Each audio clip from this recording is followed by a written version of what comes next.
Hello. Wow. Didn't expect anybody to join so soon. Let me see the other chat.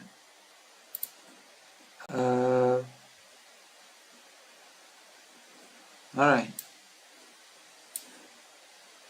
I wonder if anybody has received any notification that I'm streaming. Or is it just...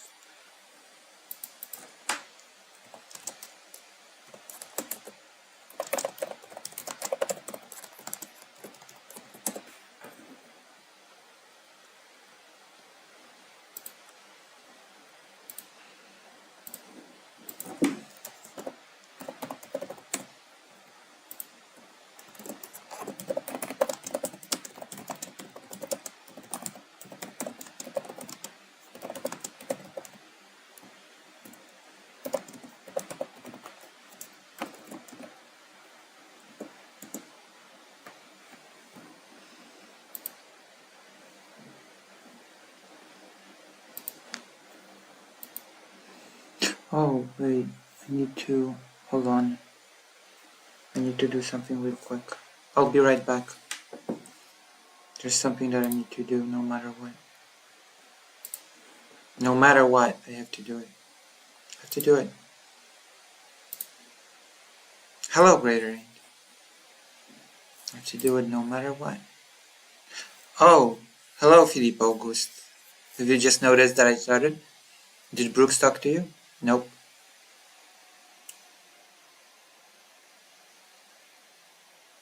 Oh, interesting. He did? Okay. I'd like to. I'll be right back.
I have some cleaning to do. Probably. Apologies. Apologies for the delay. Or something. Thank God you're online. I started peeking at Vosh's stream of boredom. Oh my gosh, really? Wow. Did you... Oh wait, I need a glass. If I am to drink, I need a glass. Hold on. Tell me about the Vosh thing.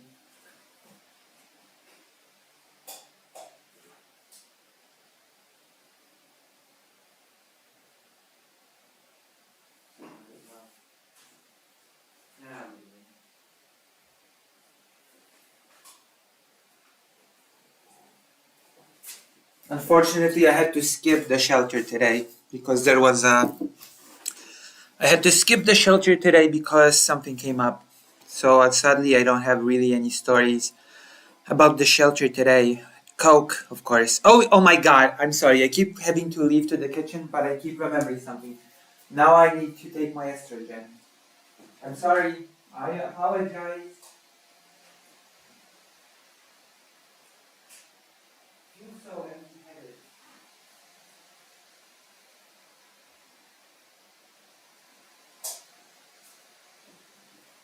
I feel so empty-headed, but you know, it's okay. It's fine. I'm just absent. I'm just absent-minded. He said something really weird, so I left immediately. What did he say? Okay, so I need to take one of these. I'm actually out of testosterone blockers. So I'm not doing the optimal HRT, but I'm gonna go get by. What's the worst that could happen apart from my mood, my testosterone level spiking, and my moodiness spiking as well? This is Lucy's new content, treating chat like a second thought. I'm not treating the chat like a second thought. I'm reading every single thing that is being said.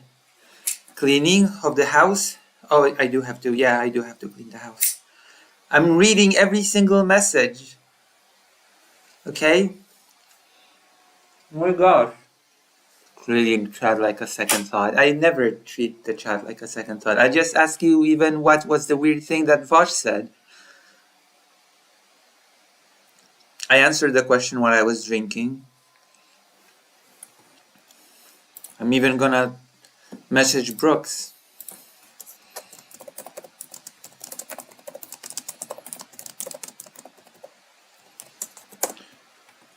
My gosh. I'd never treat the chat like a second thought. Especially since it's chat full of people that are willing to watch me. Which I will say is not a huge amount of people. So treating the chat like a second thought would be a huge mistake, I think. He joked and said, "We're focusing too much on Hispanic Trump voters and not white women. Maybe we should be more misogynistic." I meant how Lucy's leaving every Tuesday because I keep forgetting about stuff because my mind is like Swiss cheese. I should take a shower, by the way. A shower is what I should be taking, right? I bought a new shampoo.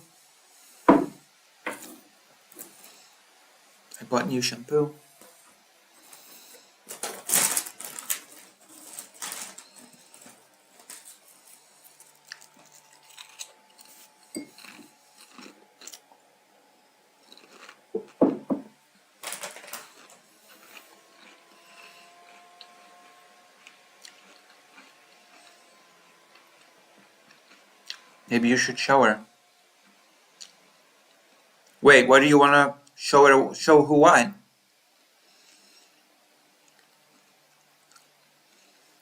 Wait, what should I show to whom?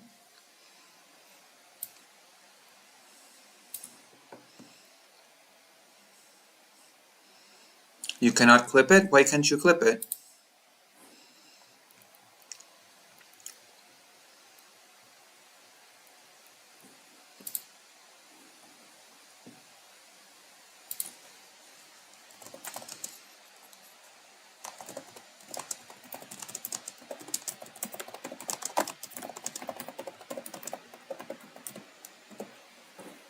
Alright, I guess in 30 minutes I'm going to be talking to Brooks about the conversation that I had with Estelle. And an Entropy fan, for that matter. And with an Entropy fan.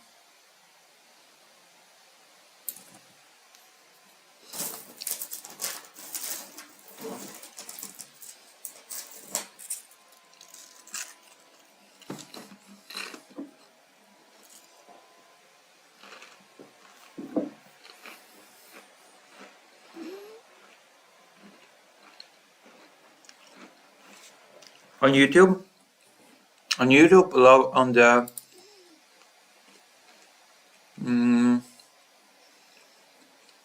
I'm looking at my own stream.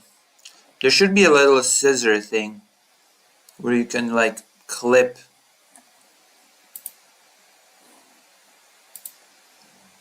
Oh, 3 dots? Okay. You have share the stream and right next to it you have 3 dots. You click the 3 dots and you have clip.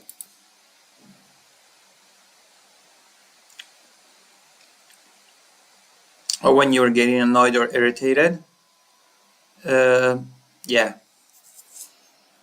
The mini debate that I've had, I guess. I'm gonna be discussing it in 30 minutes.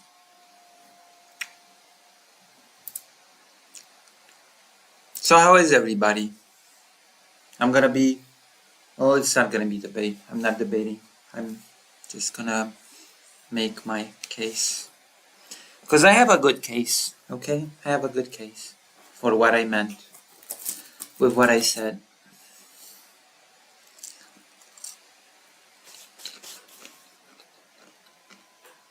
I spoke with someone about it. They agreed with me, more or less.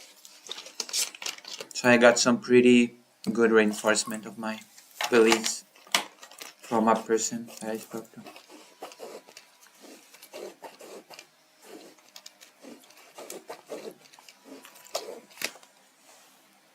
How am I? Pretty okay. I try. I try to be okay. Polyphonics at work, but listening in. Sorry if I can't participate in that in chat much. That's okay. You never have to apologize about stuff like that. Just the fact that you're here and that you wrote this is great. Just the fact that you tuned in to watch is amazing. Polyphonics. Which reminds me, how did you find my stream? Because I have to admit that your name does not seem familiar to me. We'll be talking some politics, maybe. Maybe I'll talk some politics with Brooks, who knows. Oh my gosh. We're gonna be talking about that. We're gonna be talking about COVID because, you know, there's a few topics, I guess, that I'd like to talk about. There's a few things that I would love to. Hello, Malaki. Oh, wow. A lot of people tuning in today. Maybe President Sunday was wrong. Maybe the opposite is right. Maybe actually depending on those raids is great, huh? Since more people are tuning in today after yesterday's raid.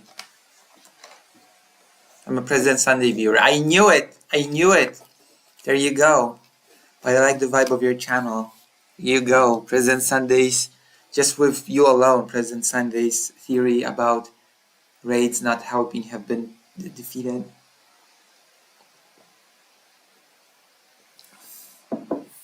How do you like this little wall?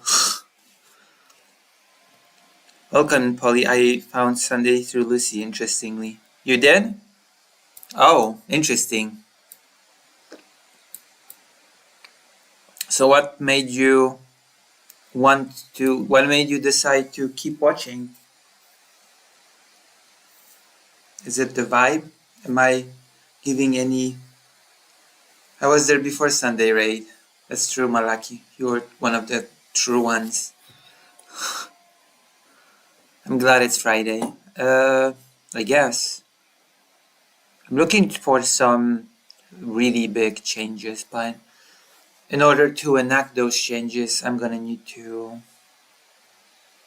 Well, for one, I will need to establish that press cooperation. And from there, I'll be able to move on to bigger things.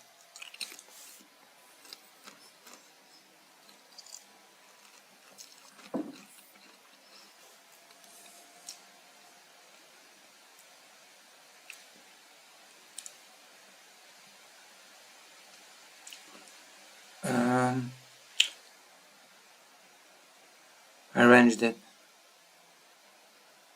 Oh, you wait, what did you arrange? Well, it's base, simple, and tasteful. It reminds you as that you're grinding 24/7 in Kyiv right now. Kinda dramatic. What's dramatic? Larger horizons, hopefully. Hopefully larger horizons. We'll see. We'll see if anybody will like those articles that I wrote. Hopefully they will.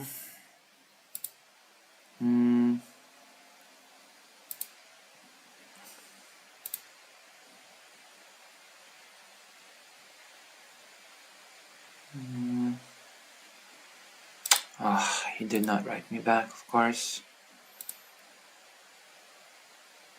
Of course, he did not write me back.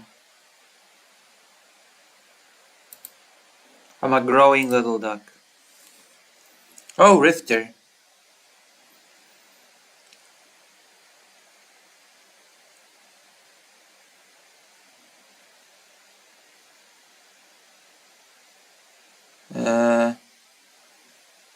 Who informed US was taking Collins? Wait, who? Oh yeah, that's right. You're right.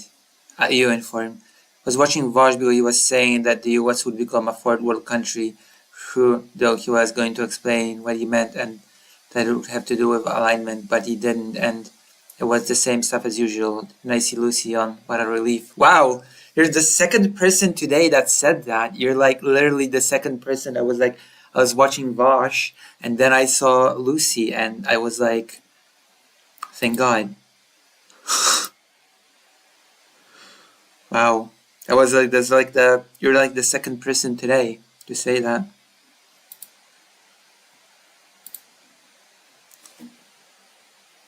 I'm gonna be I'm gonna be the streamer that will, maybe that's my thing. I'm gonna be the streamer that will take in the viewers that are like, oh no, I don't wanna watch Vosh. So I'll turn into the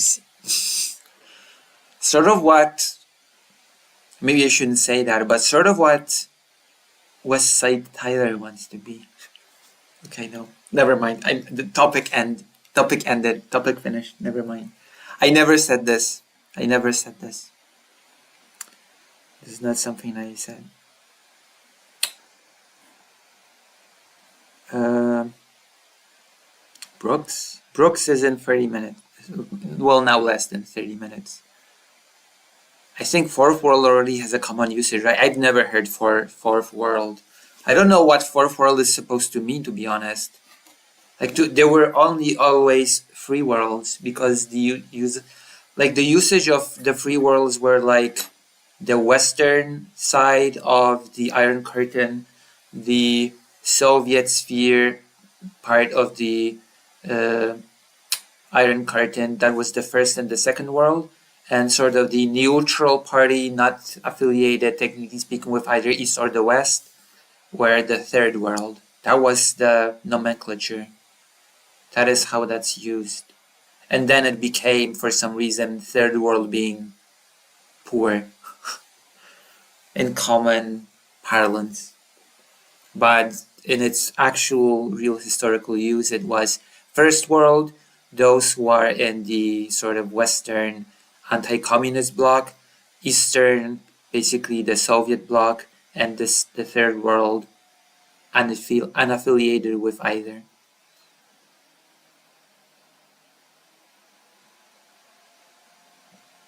Yes, Lucy, there is a time slot that no one but Varsh and Destiny occupy that you could capitalize on.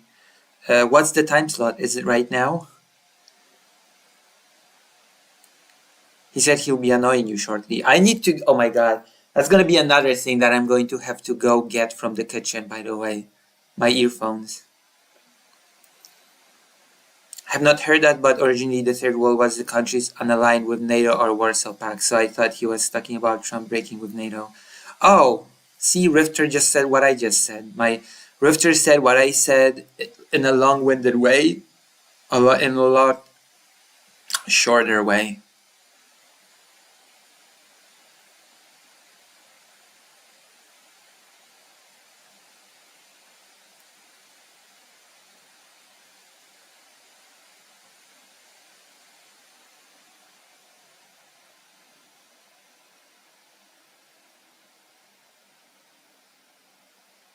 Uh, Wait, what is the time slot Ukraine time-wise?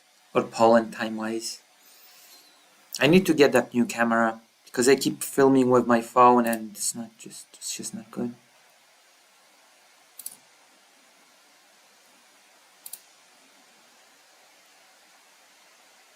I just keep filming with the phone. It's just not good.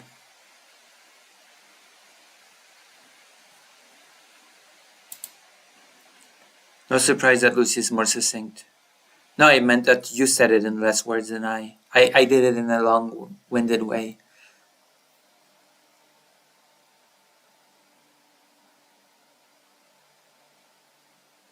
Your biggest competitor is Lonerbox and President Sunday since he streams early sometimes.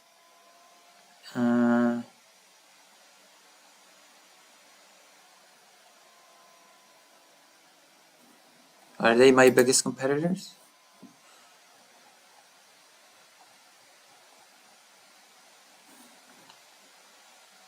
Can I be considered competition for them? Can I be considered competition for Lonerbox? Lonerbox has been averaging like 1,000 viewers per stream. I'm at 11 right now. That's basically the same, right? If you round up the numbers, basically the same viewership. We have similar viewership, right?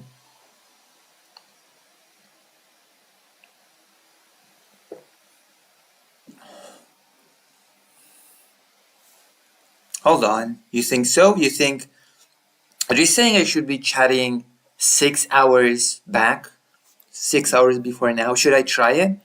Should I unironically try it and stream 6 hours earlier than now? You have a mix of their chatters? Quality is more important than quantity. That's right. Wait, I have a mixture of President Sunday and Lonerbox viewers? I have a lot of overlap with Lonerbox and President Sunday?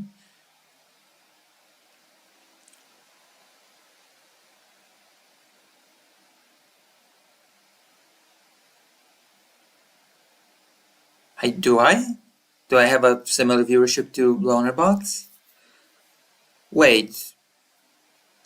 Actually, let's make a little bit of a let's make this the warm-up thing. Who do you think I'm?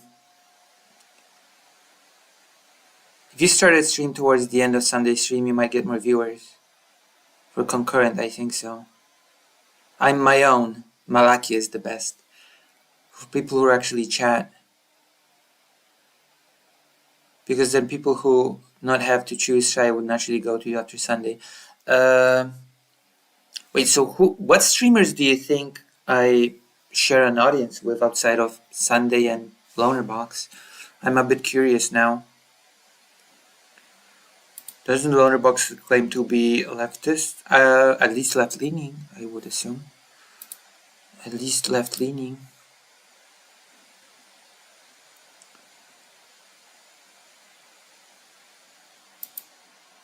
Philippe Auguste, who do you think I share an audience with?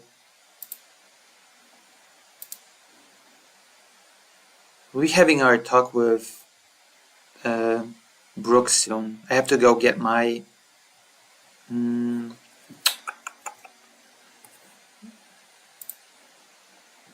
Shakespeare. Really? Boy Meets Meanie? Left of the Box? Pretty much present Sunday Sphere and Lonerbox alone since you did debate. But debates are such a small percentage of my content though. Like such a small percentage.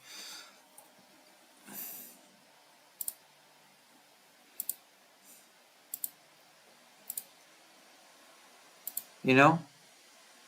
I have to check something real quick. Because like I have to. Oh wow. We've lost the. Oh my god. I have to do it alone. Like I need to have I need to have videos coming out every day. Like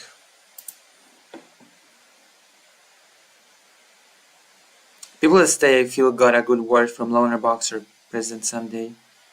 Only because people fear debating Lucy. Wait, did Lonerbox put in a good word for me? Can you clip that? Can you clip Lonerbox putting in a good word for me? So that I can see it? Favorite stream is Lucy, then second one is Brooks, coming back with dessert. Oh nice. What's the dessert? Is it tiramisu? I'd debate Lucy, but I think we agree on most things. Well, I'm gonna be talking to Brooks soon, and it's gonna be interesting. By rating you, he's endorsing you pretty much, no? Yeah, but it's been a while since Lonerbox has rated me. Is he streaming right now? It's been a while since I've been endorsed in that case. I don't really get. I'm not sure how many people that came from Loner Box's raid actually came back to watch me after that.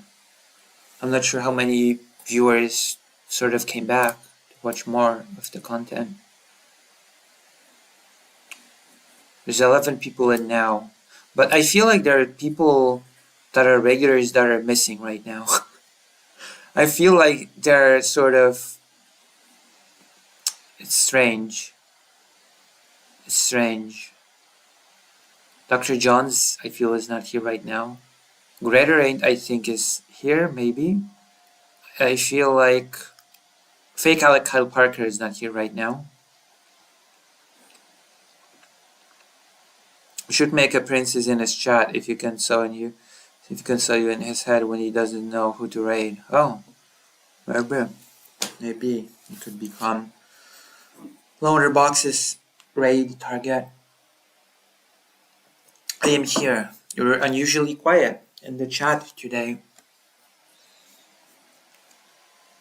I'm playing Project Zomboid. Oh, that would explain things. That would explain everything, actually.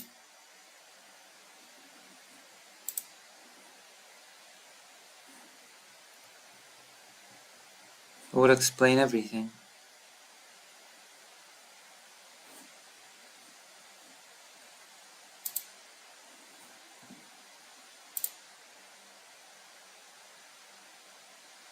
Yeah, usually our audience is 3 times as large, isn't it? No, actually, no, it's not. Actually, our audience is usually just about this size, but I've just noticed that there are people here today that are usually not here, and the people that are usually here are not here. Instead of us store a security alarm and summon a horde, so I had to run away fast. Unfortunately, I'm not one of those big, famous streamers. I'm one of those small, humble streamers. But it's okay. We're gonna be talking to Brooks soon-ish. Ask 7:28. So in about 10 minutes, if my brain clock is correct, we're gonna be talking about 10 minutes-ish, or 12 even. 12. No, wait, no, 10 minutes-ish. No, less than 10 minutes. Jesus, I'm so horrible with this. Playing games while listening to Lucy's soothing voice makes sense. I have a soothing voice? Boy Meets Mini said it was based that you were talking about Sri Lanka and said you have really sophisticated analysis of NATO yesterday. Really? And one of his chatters mods said you were based. Oh. Think of streaming like CK3, become someone's vassal, then overthrow them later. Jesus.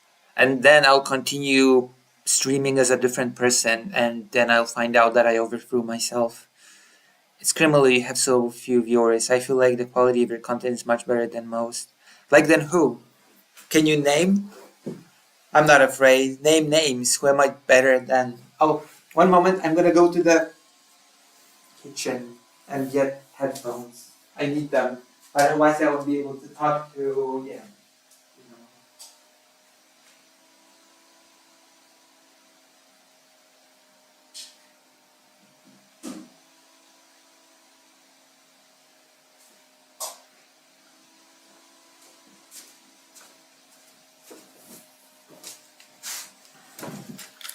Okay.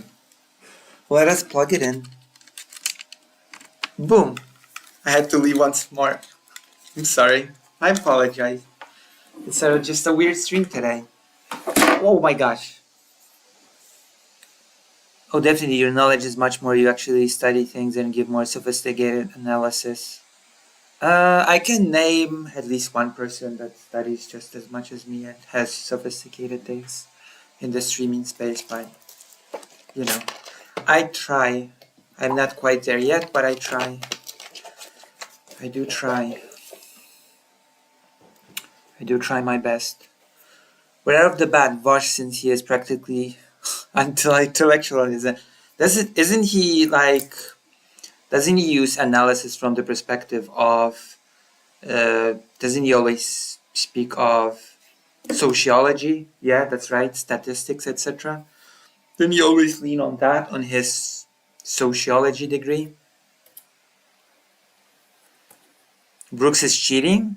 What do you mean Brooks is cheating?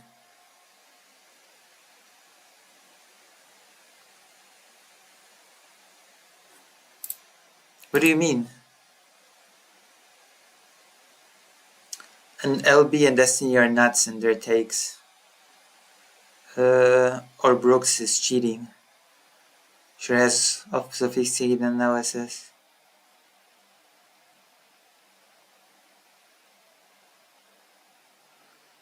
You're better than because you have similar focus, but you look more at political economy and are not NAFO cocked. No, I'm not. I'm not better than DPC. Not even close. I would not say that. Just because of the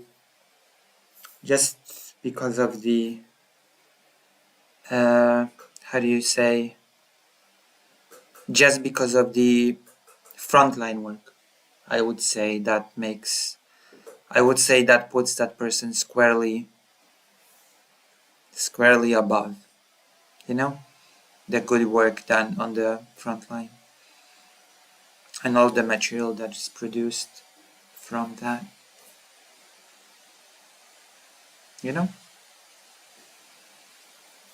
I think that's one of those streamers that deserve much more credit and recognition than what they get. Hello, Glitchmaster. Hello, Emily S. I love Project Zomboid. I should get it. We could start playing it today if there is interest. There is interest in me playing Project Zomboid. Vosh used to lean on sociology degree and he used a lot of big words, but as time goes on, he does a lot more riffing and a lot less studying. And like Brooks and Sunday, and he does zero preparation. I try to do preparation. I feel like I should be better prepared, to be quite honest. I feel like I do not enough preparation. Does that make sense? I feel like I do not enough stuff.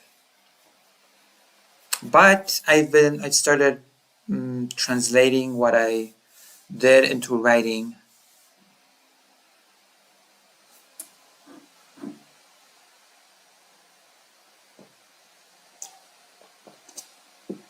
I started translating what I did into writing. The recent interviews, I've started sort of creating little articles. For example, I started writing articles on the types of indoctrination.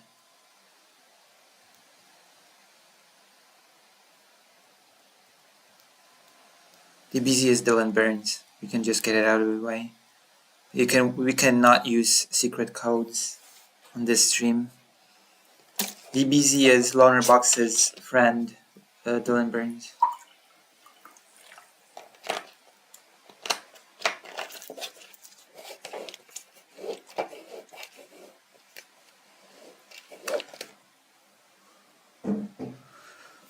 NAFO is some kind of NATO fan club that is partially ironic and mostly focused on defending Ukraine. Everything is live, and thus his study really goes past what Google and some Wikipedia while on stream, and he's against reading books. Oh my god, the book thing. Oh god. Whatever.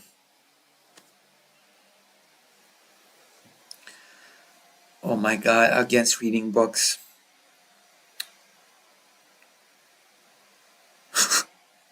I can't believe he actually said that. But also sometimes gets into glazing the rich country military alliances too much.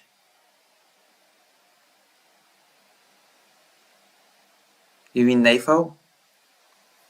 NAFO crowd can be a bit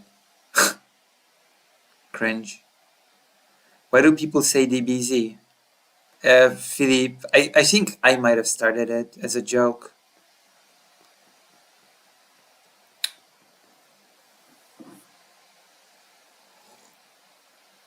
It's a community thing? Well, no.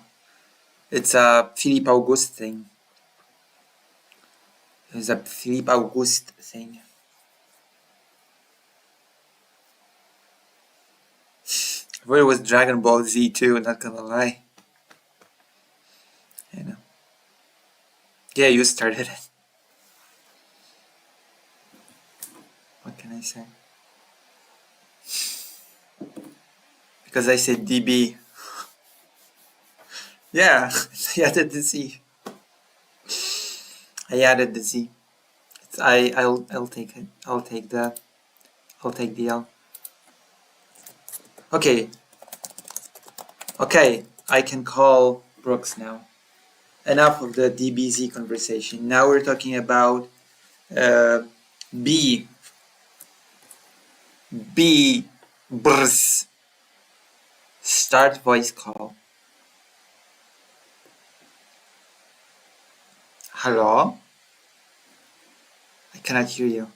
Hold on, maybe there's something wrong with my settings. Oh, yeah, of course. Hold on. Hello? Say something.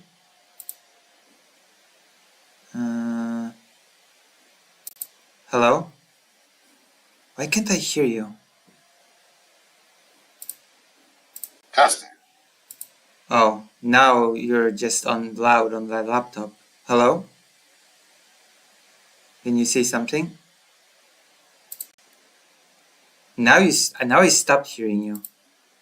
My God. Now, can you say something? Oh, you left.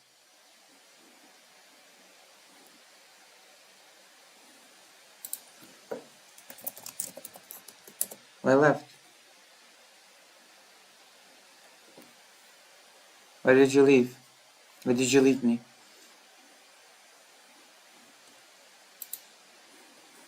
It's on my end, just so you know. Hold on, I have to listen to...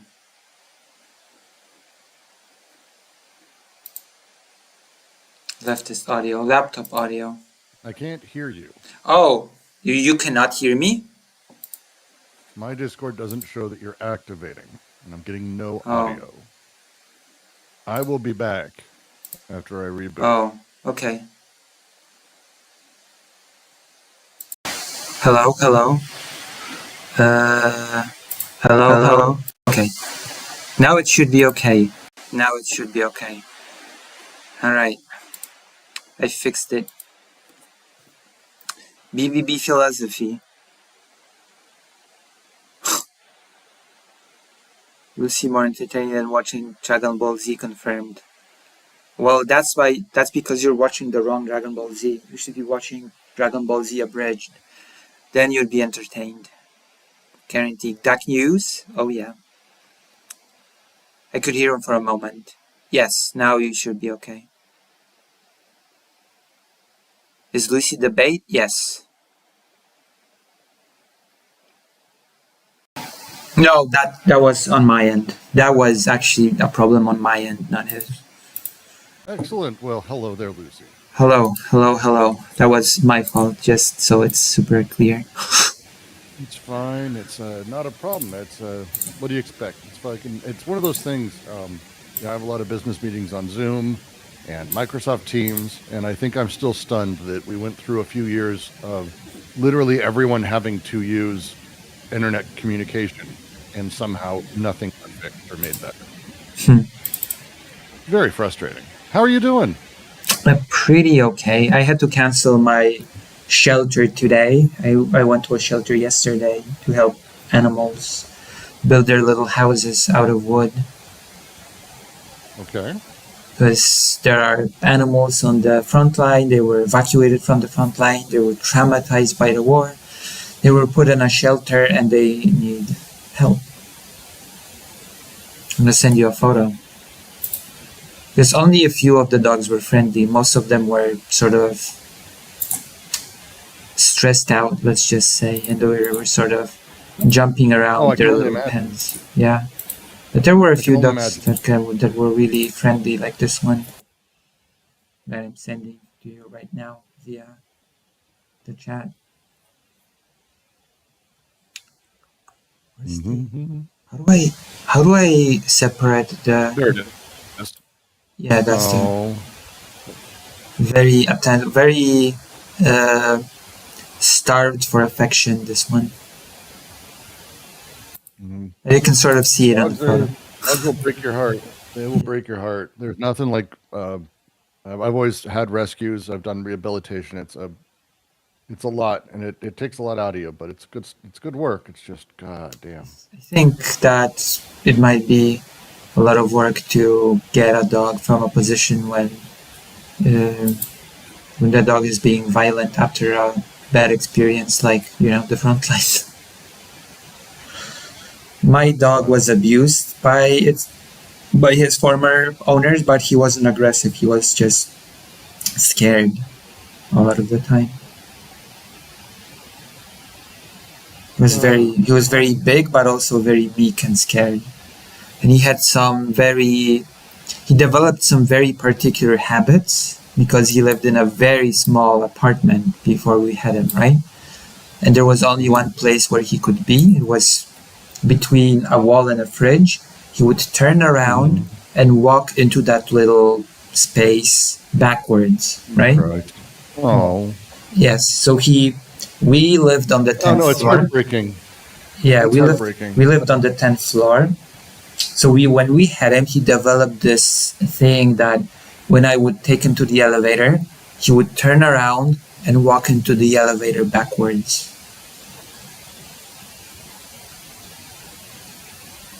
It was one My of those. Yeah. Dottie, my little, my current little terrier, fox terrier, she was a rescue, and couldn't go on walks. She wouldn't leave the door. She wouldn't move. It was awful. One time, we finally got her to go on a walk, and someone left an umbrella out on their yard, and that was it. That was it. She couldn't move. She was terrified. Interesting. Well, whenever all of us left, he'd feel abandoned and howl. When we took him on vacation and we would rent a house, when we'd leave him in the house, he would start howling because he'd feel abandoned. And also, he was afraid of stairs. He would not be able to walk on stairs. Yes, but he was very smart. Sometimes when I called him and he didn't want to come, he would raise his leg and pretend to pee, not to come to me. So yeah, that was the dog that I had years ago. Well, it's good work. Someone needs to be doing it. Jesus. But I'm calling because yesterday on your stream, I know you and a couple of your chatters got a little bit into it, and I wanted to talk through it because I think some of the language used came across wrong, is how I'm going to put it. Right. Does that make sense? It does. It feels like a case of miscommunication, maybe. Yeah, well, talking past each other because it's, especially when it's, English is not a first language, and also on top of it, when it's text to voice and vice versa, like things get fucked up. So I'm going to make a statement, and then we're going to talk through it, and we're going to see if you disagree with it and how much and why. All right. I don't think you do. When I get to the end of it, I think you're going to disagree with the beginning, though, for fucking sure. I think you're going to disagree with the beginning, though, for sure. All right. Okay? Yeah. All right. So, Russia is utilizing excessive conscription of troops. Ukraine is using conscription for troops as well. Yes. Conscription of troops is not a good thing. In fact, conscription in general, being forced to fight or even pushed or coerced in any way, is not a good thing. I actually agree. Yeah. Yeah. And Ukraine doing any sort of conscription is not a good thing. But it's not on Ukraine from an ethical or blame position any more than I could say the same thing where I'm saying it's not okay to kill Russians. Like, it's bad to kill Russians. That's not cool. It's bad to kill people. Yeah. However, when an army invades and you fight back and you kill a few of them, it isn't on you that morality or that ethical rule is being broken. It's on the person who forced the position. I only have so much power myself, and unless I'm willing to allow myself to die or my space to be invaded or taken over, there's only so much I can do. This is more like Yes. marbles hitting marbles, and whoever threw that Yes. first marble won ultimately is So, blamed. so the Generally, thing, are you in yeah, agreement? yeah, yeah, I'm in agreement. It's like with the So, conscription, what I usually say is conscription is not good, but I would choose conscription in the case of Ukraine over having another Izium, Bucha, or Irpin, for example, happen. right, and I think this is the language that definitely got missed yesterday because I was pretty sure I knew your position on this, and it turns out I was right. It didn't come across that it's okay if Ukraine's doing it, Well, and it's necessary, is it, what I would say. it's necessary, right? It's necessary because of what Russia's doing. Yes, because of the But invasion. if the war ended tomorrow and Russia backed off and it was done, if Ukraine kept conscripting, that would be bad. Then no, I would be in favor of people dodging it via going to university like I did.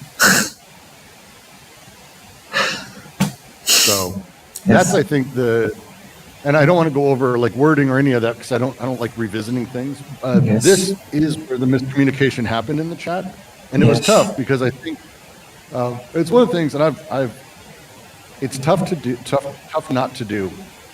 The whole conversation sort of started when I was talking about children being sort of groomed into, in a very specific way, kidnapped children, groomed into military service into the Russian army. It's being done in a very specific way. And one of the chatters say, oh, everybody does it. To which I say, no. There's a sort of a difference between glorifying the military, because I guess in some countries there is this sort of glorifying the military, but Russia does it. Well, first of all, it does it to kidnap children, which makes it a very different situation to begin with. But it does it in a far more sinister way, so to speak. Like, I don't think in the US there's a situation in which teachers teach children at the age of 14, 15, that actually, or maybe younger, that actually death is not something that's bad. It's something that's actually desirable if you think about it, if you die for the bigger cause of the Russian Federation, right? Yeah. And then they invite veterans who speak to young children, 13, 14, and tell them, oh, yeah, life in the military is great and you have great benefits and there's nothing better in the world than becoming a soldier. By the way, here's a document that in X years you will have to go to the military. I'm not sure if that happens in the US, for example. No, we don't have conscription in that sense, but we all have to register for the draft. Right, but which is you know what I mean when I various say this ways. sort of indoctrination No, into yeah. the military, right? And there's No, very much. It's the thing, what tends to happen is around the age of 14, 15, it happens a bit earlier depending on location, but you start having in high schools what's called ROTC. ROTC is basically, an armed forces wing that recruits younger people, and it becomes like basically it looks good on college applications, but it also is a way that people sort of begin their military officer career a little bit early and join that in order to sort of jump ahead. It happened pretty quick. I think post, 2007, 2008, there have been a lot of shifts in how the military does what they do. It's a fascinating thing here, actually, because for a very long time, poverty was basically the thing that they went after. So you find a lot of Army, Marine, Navy, Air Force recruitment inside of very, very depressed populations. High schools that were poor, but you saw like specifically Air Force actually in like higher end, wealthier areas because that's that's the position. When I was in Colorado, we had the Air Force Academy just south of us. It's a very different beast, white Christian, very racist, very sexist organization overall. At least it was, maybe not anymore, probably still. Because So it's like a fast sort of. oh. Sorry, go ahead. No, but I'm saying this because Russia has these specific paramilitary organizations that children can join in order to sort of learn, train into becoming soldiers in the future. One of the most prominent ones is UNARMIA, which is actually pretty openly by the media compared to the Hitlerjugend organization. Like it's basically a nationwide endorsed sort of this org that sort of trains kids in the ways of the military. It's there's a ton of money pumped into it. There are celebrities that sort of hype it up as this great thing that children should do to become soldiers in the future. There are politicians that sort of talk to the children, veterans, sports people, Oh no, etc. they do an extraordinary amount of deep fascist state building, and it's been the case for. I mean, this is again pre-Putin. It's a thing that's been around for a very long time. And it's like when I talk about that, and basically someone reacts, "Oh yeah, well, you know, everybody does it." Well, no, not everybody does it. Like the equivalent of UNARMIA is not something that everybody does. Like, and Well, saying that in Ukraine, a single unit as of possibly has camps for children is something that is, in my opinion, not of comparable scale. No, but you're giving specifics. Like, so again, this is where the difficulty in the way things work in language is that all major countries do this. They do. Now, the specifics of and the way that it goes about is drastically different. Drastically. Yes, that is what Now- I'm saying. Right. But they are, again, in America, for example, we have church camps that are extremely,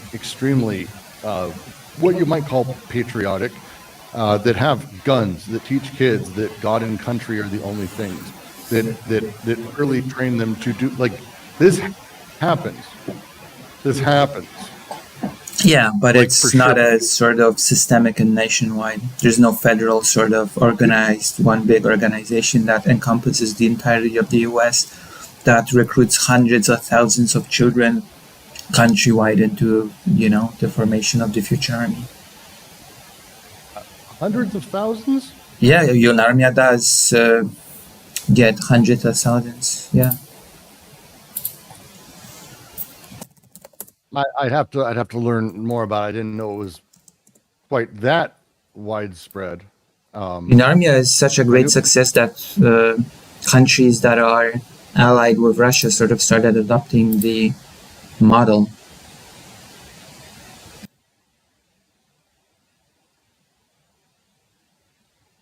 What is it? And send me a link or two. Yeah. I will. Let me see. Even I think.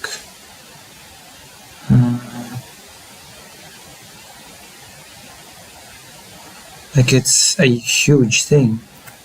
Let me see.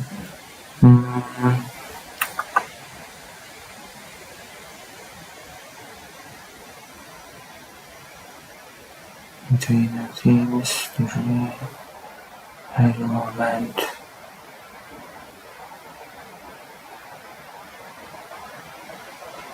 Yeah. Wikipedia does not have the information.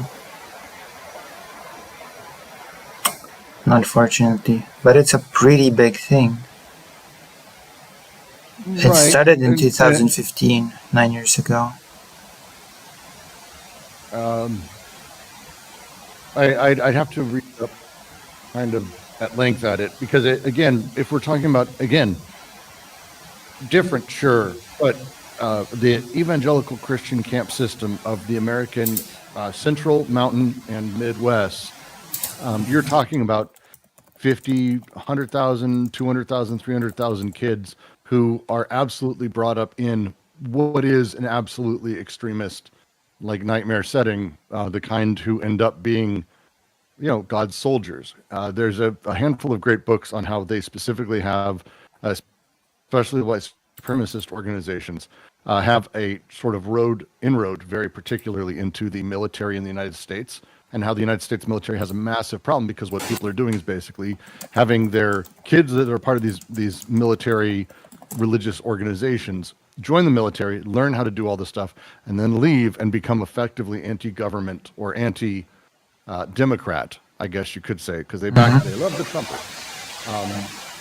But it's a I don't know how to put it. Let me pull back because again, I think the specifics are less part of the point. To go back to again with Ukraine, for example, or how everyone does a thing. It's not necessarily saying that it's okay that Russia does it because everyone does a thing. That's, I think, the point. Instead, step back and go, okay, yes, everyone does a thing.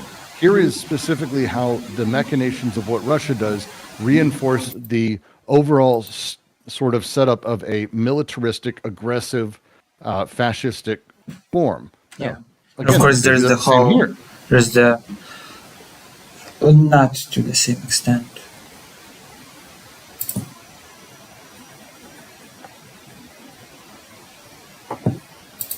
Right? I think, right. I think that's I think kind of the thing that it came out tougher yesterday, and it came out, I think you specifically were coming at it from, look, it's not worth comparing because what Russia's doing. They're the aggressor. They're the one creating a lot of this. Yes. In a lot of the same way, if one says America invades this country, it's like, well, every country invades country. Like, yeah, but not like this.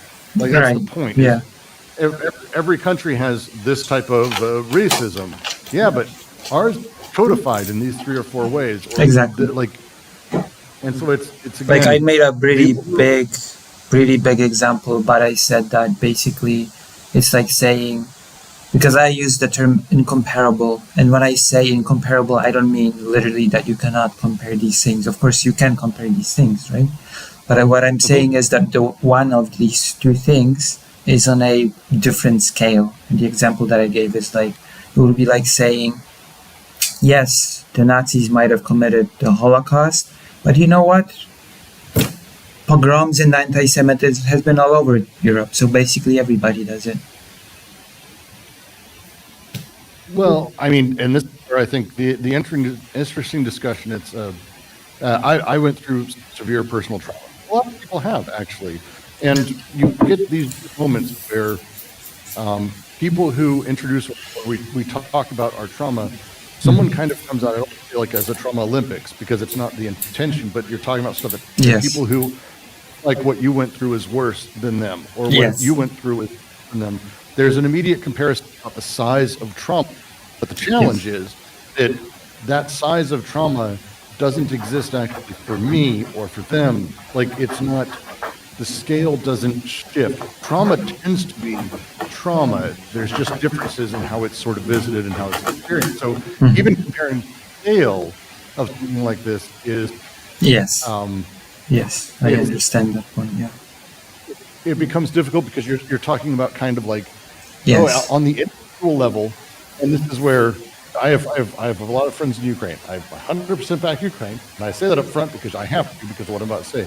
I don't like, it doesn't feel good to me that people are being conscripted, and they're people that I know and people I care about. I'm not happy about that.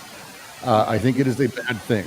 Now, I'm not putting it on the person doing the conscripting, unless they tend to be really violent about it. There are times where I think that's gross on any side.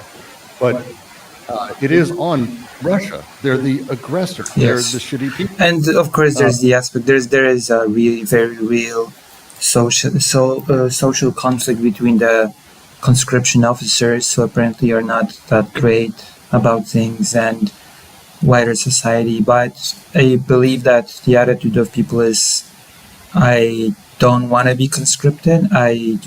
But when push comes to shove, I will do it because, like, I have to defend my country and the people that I care about.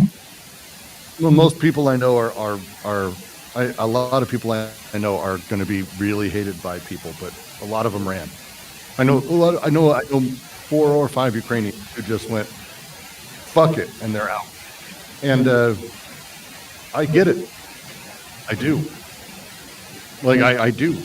And they're going to deal with a lot of sort of personal guilt and a lot of things. I get every side of that. I get the Russians who are conscripted and then surrender to the Ukrainians immediately upon being seen. It's what we saw in the Iraq War. Actually, a lot of Iraqis surrendering to Americans because they knew the surrendering to Americans, they'd be treated better than if they went back after not killing a bunch of Americans winning. So there's a weird reality to how awful war is. The challenge becomes that what I would say, and it's why these conversations are difficult but necessary. To me, conscription is a thing that should be talked about as though it's disgusting and hateful. In the same way, like there's an old Taoist saying about weapons that man should never celebrate a weapon that can kill a man. And it's not saying you shouldn't have them. That's not what they're saying. But that you shouldn't celebrate it. Right. And so when you get to a lot of these discussions, there should be a look. This is the morose thing. This is the bad thing. We have to do a bad thing. We don't know of another way out. We are between a rock and a hard place. This is the reaction. This is the direction the explosion is generated. And it's not a thing anyone should celebrate. And it's not a thing that we should ever do anything but curse. But to understand the material conditions that produced it and to know where those things sit is what makes us, to me, leftists, which is about emancipatory universal politics. Right, because I find this agreeable when I sort of start having a problem is when I hear stuff like, Ukraine is just bad because it does conscription, and that's just bad because it should be not happen at all in this situation that we're talking about. And then I just have to ask, okay, so what's the alternative? Just letting Russia mass kill people? I would say, and that's, I think, when it sounds like, and this is, again, the reason these conversations are tough, when it sounds like they are trying to minimize the pain that Ukraine's feeling, or balancing it out, or saying that Ukraine is the one at fault. Some are, don't get me wrong, some are, no, not all, for sure not all. And on the other side, when it sounds like you're defending Ukraine, or someone else defending Russia, this is I think where the conversation goes bad, because it starts becoming purely opinion based rather than sort of falling back into where there's something that I think is real, which is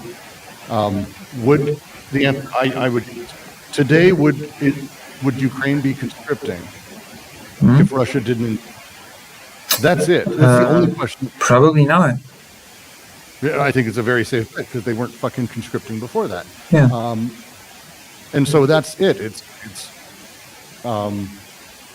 where are the material realities and where are the conditions being affected and who is in power to change them? Right. And still there's it's a problem on both sides, of course. The mass conscription, Russia's trying to, of course, avoid conscripting Russians on every turn, tries to more rely on prisoners, foreigners, etc. There's a political reason for that as well.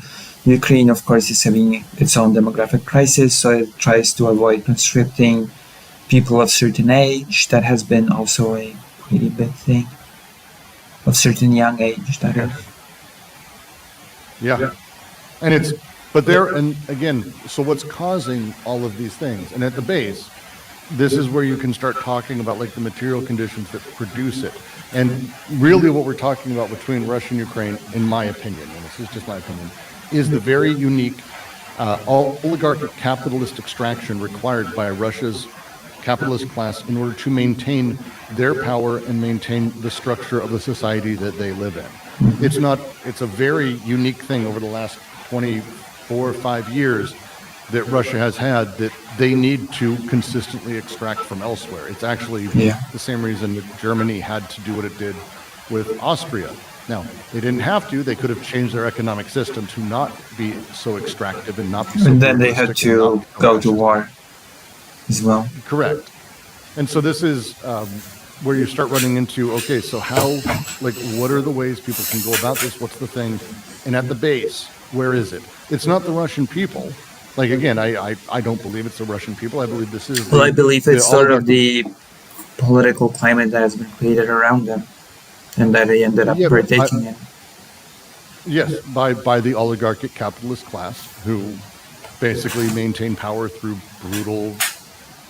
brutally fascistic means Which, internally. in my opinion, is not looking to be so easily undone. No, it's not going to be easy to undo. It is not just kill Putin and we're good. That is not how that works. Yeah. Just honestly, as for Putin, it's not like kill Zelensky and Ukraine crumbles. That is not how these things work. Yeah.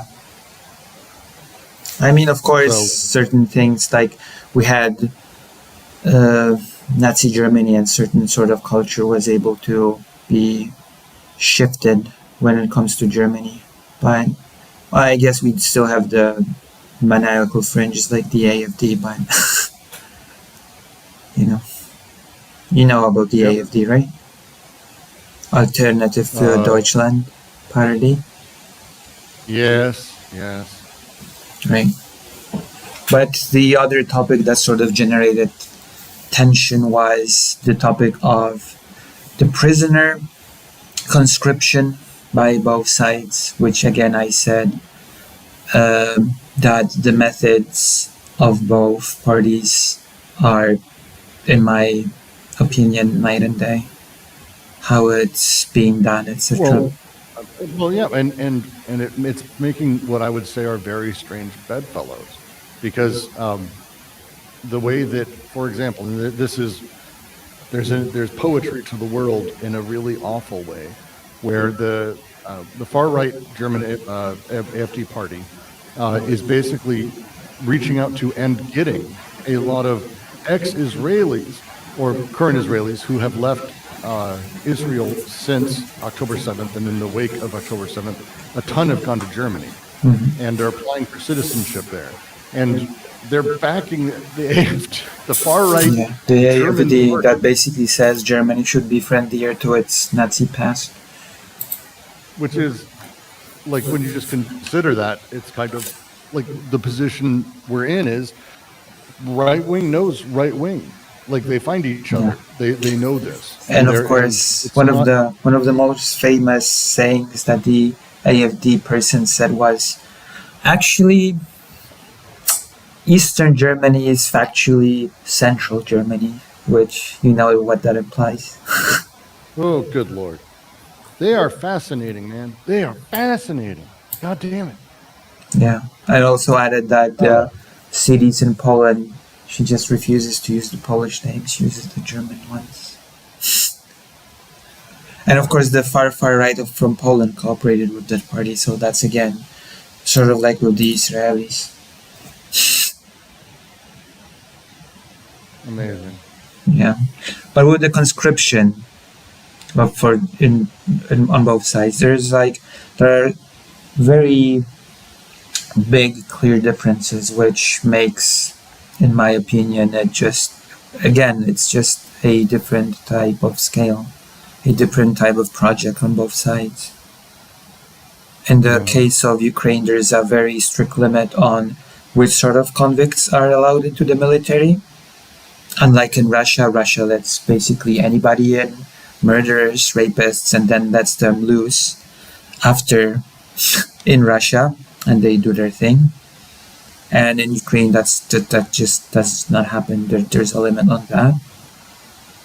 And there's the obvious difference that the prisoners in Ukraine are offered to defend the country from an invasion, and the Russian convicts are thrown into an invasion as invaders, right? That's also a difference. Yep. And also the biggest difference is that the Russian has something called the special contingent, and that is, you take those convicts, you basically throw them first into the front line as like the canaries in a coal mine.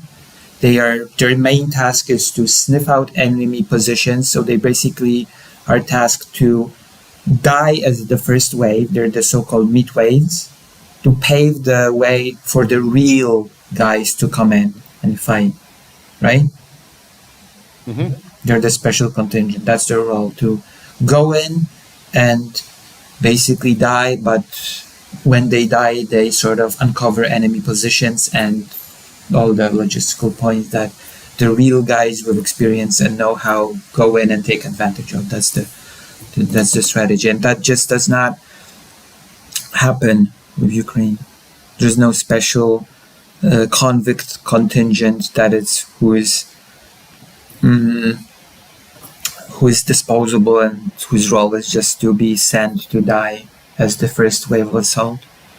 And that is a huge difference in my mind.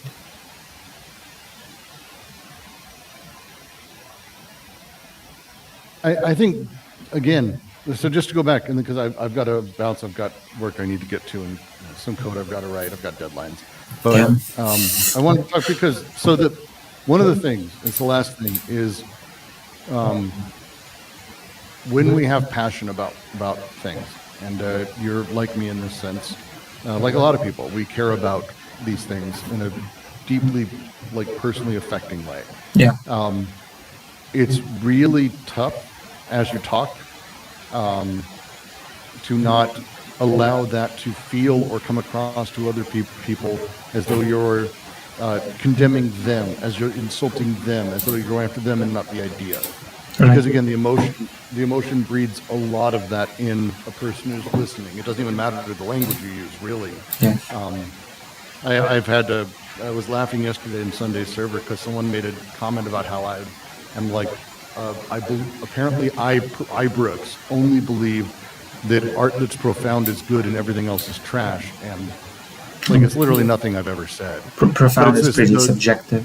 Anything can be profound to someone. Right. I mean, we've talked about games, and I may have made a joke or two that I think a game is trash, but I'm very open that I like garbage too, and I have my own, and that it's like I find it fascinating. But again, because I have my tone of like directness, seeming confidence, blah blah blah, whatever it may be, I'm taken as arrogant. I'm taken as this particular thing that this person is associating with others who seem to have those things. So it's really tough. It's just the thing to be aware of when we're talking, especially as you get more viewers, as you talk about these things more. It makes us and you more effective in defending the things we actually care about, rather than getting into emotional entanglements that are, as this one was, simply misunderstandings. Yeah, I think so. That's all. I mean, I did think it was probably a miscommunication. For sure. And I'm going to ask you a last thing. Watch the documentary Jesus Camp. Jesus Camp? Jesus Camp. I'll send you a link. Okay. It is it's a big documentary from like 2005, I want to say, on these hyper-religious camps that since then have become a lot more terrifying, actually. A lot more terrifying. I watched a documentary today, by the way, before you go, about a singer. The documentary is called The Nomi Song Main Feature. The Nomi Song. Klaus, about the, Klaus Nomi. You know Klaus Nomi? The singer? Not understanding. You know Klaus Nomi, the singer?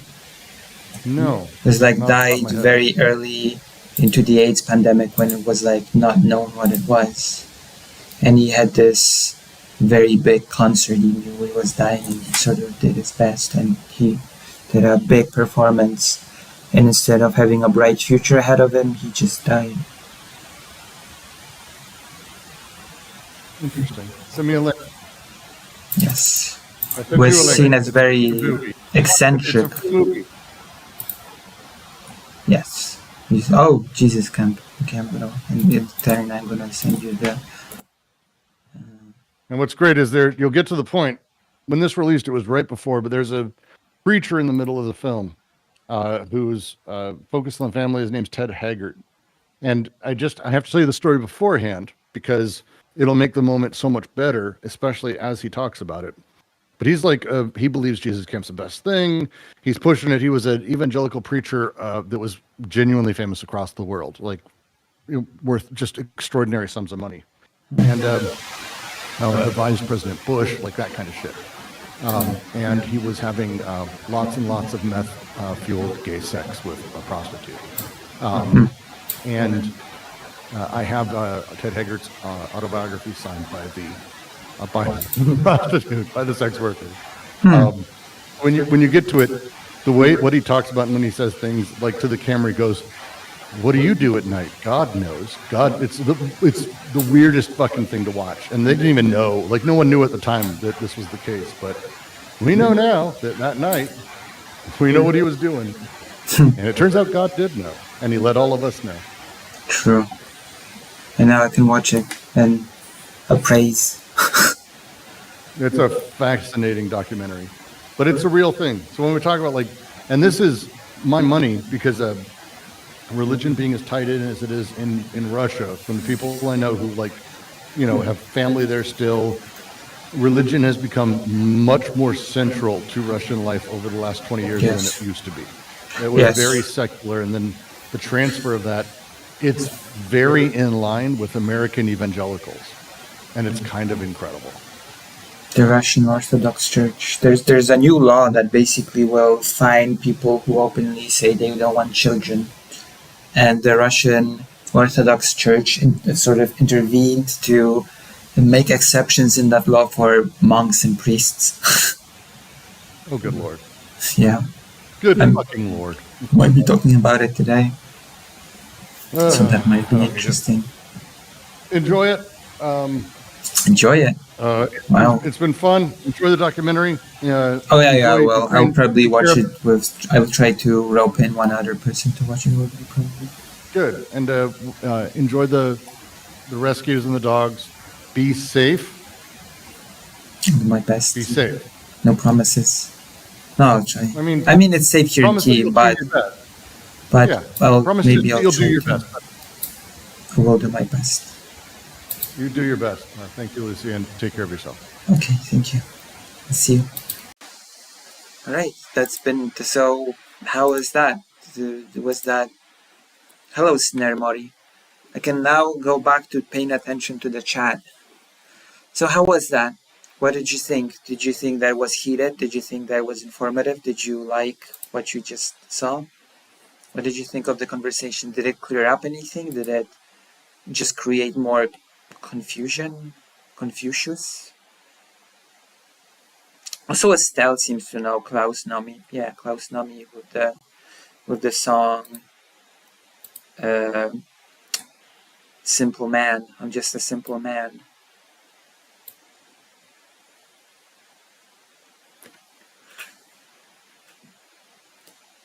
That's my issue with some channels celebrating drones. Those videos can be pretty nasty. Like people dying in pain, horrible pain.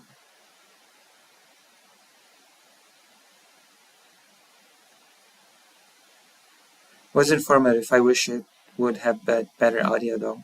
Unfortunately, right now I cannot do anything about it. I might be able to do something about it soon-ish. Also, I hate to do this, but if you enjoy what I do, if you enjoy stuff, then maybe consider joining this page and subscribing or donating, because I have to get a camera and have to ping your own Discord. I do ping my own Discord.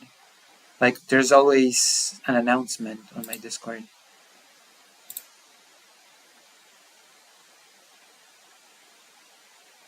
Oh, there's an alarm. There's a siren right now.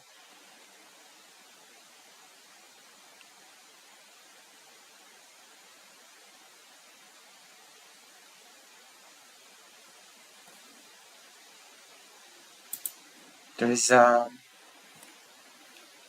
an air siren. There's an air alarm siren. What videos? What do you mean? Yeah, I do ping my own. Are you in the cathedral? Yeah, I am in the cathedral. I believe in the cathedral I put a thing that I'm streaming. There's a thing called Sunday Orbiters announcement, and I did an announcement in the cathedral in the Sunday Orbiters. And also, whenever I stream, there's an announcement on YouTube alerts that I'm streaming. I can see that there's one now. Yeah, I can see.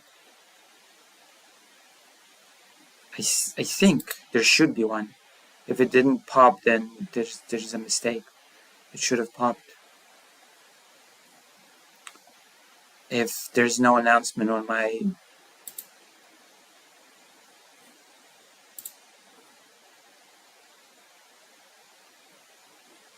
This is in the cathedral and also has their own Discord. PogChamp, thank you.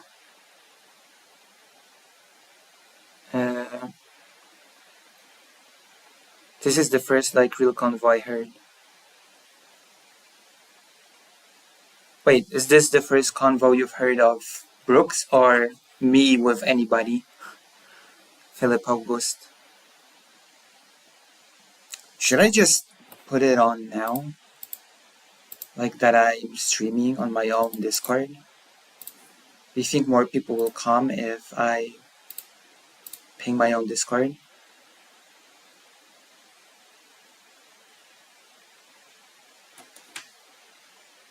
Yes, the alert in the cathedral told me you were streaming.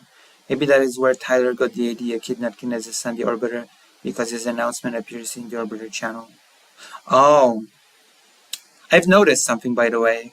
Westside Tyler has talked about all, I think, people related to President Sunday in some way, streaming-wise, but I think Westside Tyler has not uttered my name once. I didn't think Westside Tyler has mentioned me once. And you mentioned Daedalus, who's a smaller streamer than me.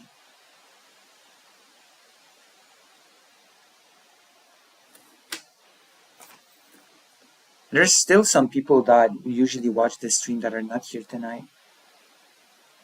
I guess we'll get into the topic soon. But so, I have to ask again, did this conversation clear up any misunderstandings that might have been had last night? Or did it not help at all?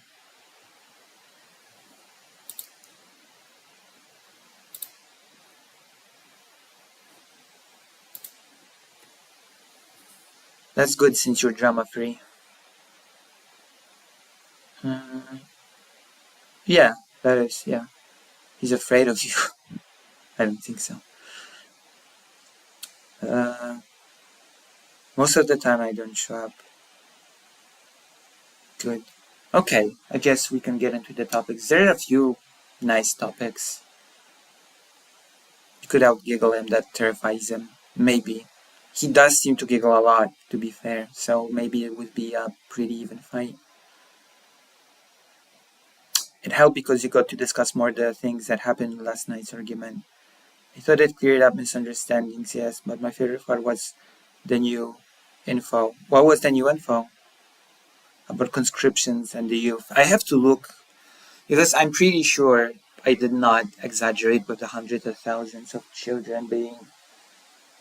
Unarmia is this thing that's very prestigious. Technically speaking, it's not something that is mandatory. It's not something that kids are forced into, but there's an immense peer pressure that sort of basically makes it that that children feel compelled to join it because otherwise they will face some consequences. And there are, of course, the examples of kidnapped children that were orphans, that were treated really badly, that were treated like garbage by the Russian government and by Russian teachers, etc. And once the Ukrainian child that was kidnapped decided to join UNARMIA, suddenly the attitude towards them changed drastically. Suddenly it became much more positive. So this sort of pressure also exists for the children that are kidnapped. Oh, you linked it? Can you link it in the page? Because YouTube does not like links. That's a thing you have to know.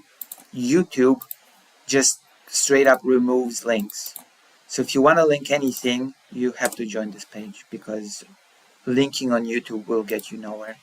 I'm just saying it up front.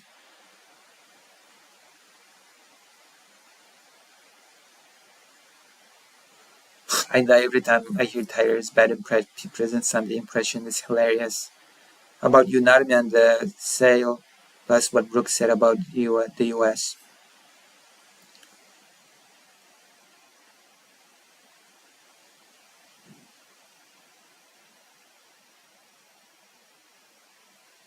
Yeah, Unarmia is huge. Unarmia is huge, and Unarmia, there's a lot of prestige tied to it. Like sports people, celebrities, they hype it up, and kids feel.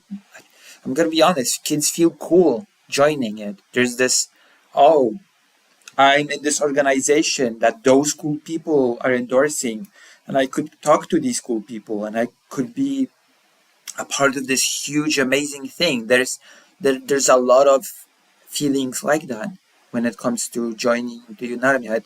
It has been a huge success, actually. It's a huge success in Russia, and some of the other countries have adopted this model of doing things closely related to Russia countries, by the way.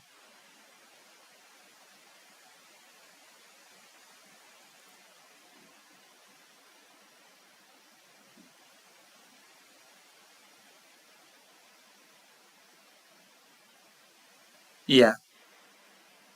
Then no, links will just not go through for people unless you're a wrench, unless you're a moderator. So join the page.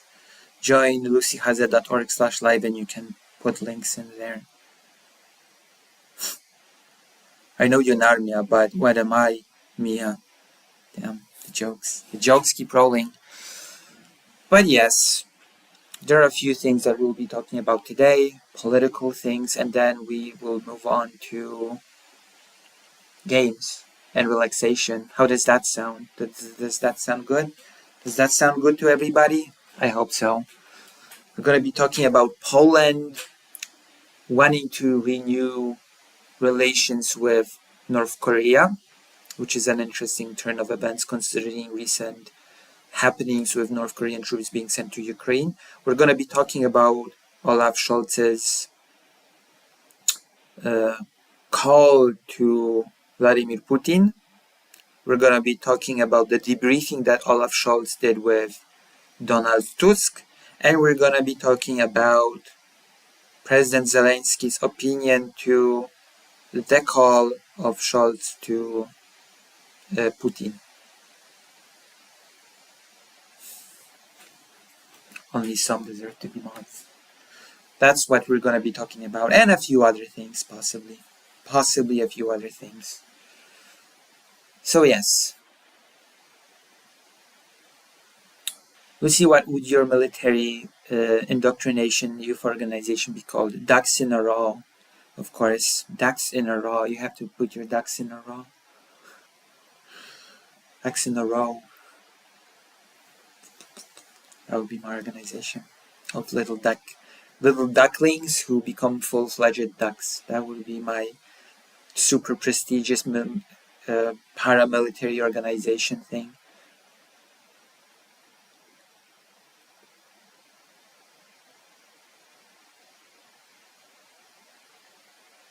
Jesus. Armies of Narnia. But yes, we're having a really good viewership today, so I hope I can be on my A game. Well, we're losing the viewers.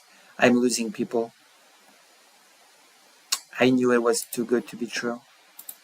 I knew it was too based to be reality. You should watch my VODs, by the way, as my loyal viewers, and leave comments for engagement. Giggler Army Unite, true. Also, more people should join the page. I'm noticing many people are sort of chatting on YouTube, but not many people are chatting on the page, which makes me sad inside. Makes me very sad. Breaking: US becomes first fourth world country, whatever the hell that means. I have no clue what that even means. Yes, the Poland one was a banger. Funny because my Russian class, we had a whole lore about the characters organization called the Militant Ducks. True. Maybe that's my organization. I'm gonna go grab a Coke.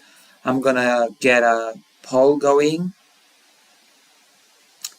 I'm hoping Raiderate will assist me on the page. I'm gonna start a poll, and the poll will ask,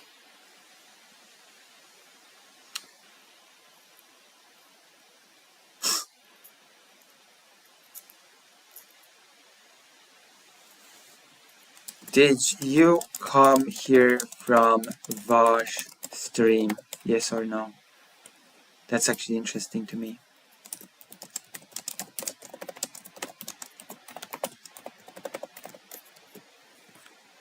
Yep. Hell no. Let's see what the percentages are as I go get a Coke.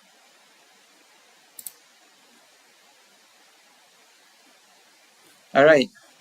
The poll has been started. I'm hoping Raiderate can help me with if they are still here.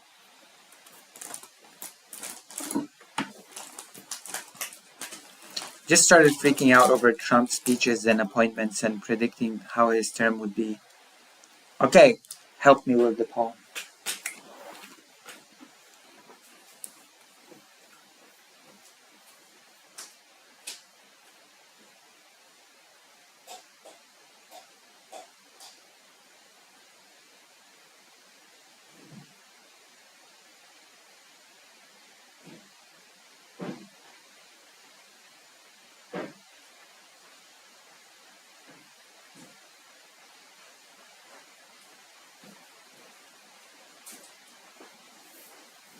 I'm hugging so much Coke.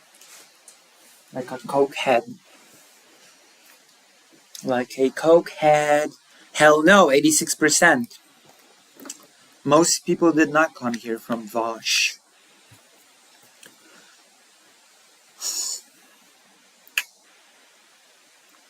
They said, yep, but my vote changed. Wait, what, really? 14% came here from Bosch. 14%. Alright, let's get into the thing in a moment. In a moment, we're gonna get into the thing. Gosh. Lucy and PS are literally the only streamers I can still follow in good conscience. Oh, wait, who did you follow before, Dr. Johns? Who did you follow before?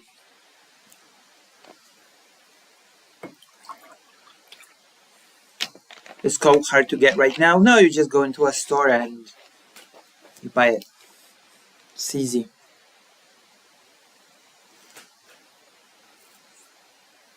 Wow. Interesting. No, Coke is easy to get. Super easy. Barely an inconvenience. Very easy. Barely an inconvenience. We're gonna be talking about this. This is a very interesting Kyiv independent thing. How I talked about it with Brooks briefly, and Brooks was appalled. Brooks was very unhappy about this. Oh, there's this story. Wow. Okay. So I guess the third topic that we're gonna be discussing today is the fact that Russia has decided to tap into its special storage for tanks, its special stock, and that stock is the movie industry. The movie industry has decided to gift Russia with weapons. Wait, what happened to Chariot? Why can't you follow Chariot in good conscience? Did something happen around Chariot? Was there a Chariot controversy? I know Vosh had one, I know Xanderhal had one, I know Demon Mama had one, Kevils had a controversy, but Chariot? I don't think Chariot had any controversy. Did something happen? As far as I know, that domain has no scandal. Yeah. That domain is a pretty good creator. I recommend. Even though I'm pretty sure that domain needs no recommendation from me. If anything, it's the other way around. That domain is a massive creator. My favorite soda is Mexican Coke because in the US that is the only Coke with sugar instead of corn syrup. There are some other store brands here with sugar, but it's rare to find. Interesting. I've heard that about US Coke, that it uses the corn syrup. That is different. That the US Coke is different than European Coke. That is very I am a Coke head. Yeah. You can clip it.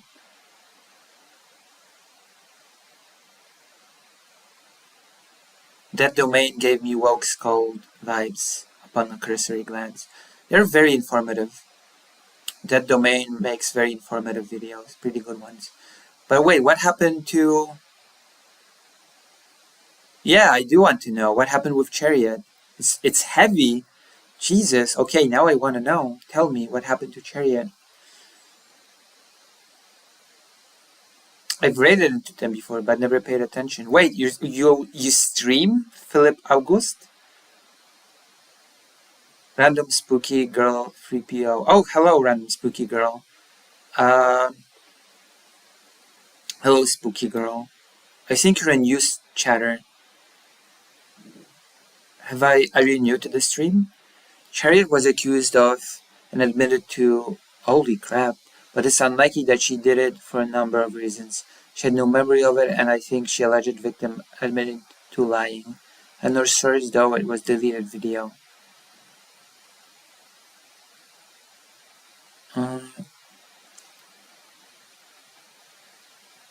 Harriet has admitted to a sexual assault, although she claims to have no recollection or something like that.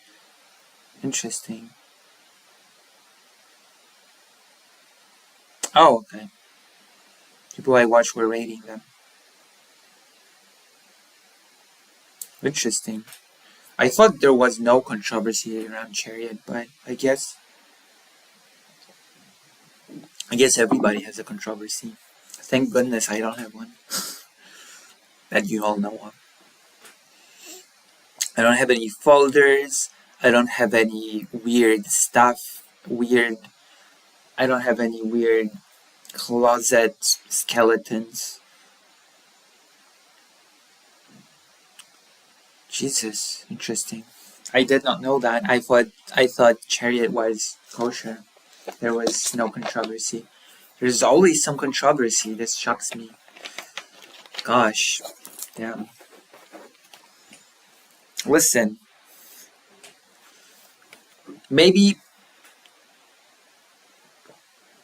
I hate to say it. Maybe having controversy is the way to success. I have no controversy, and I have 17 viewers. People that have controversy have like 100, 200, 300 million, gazillion, billion. Maybe I should have some closet thing happen. We are both drunk and on Rispedrido than Donate or something. On something. They were both on something. I'm surprised. Interesting.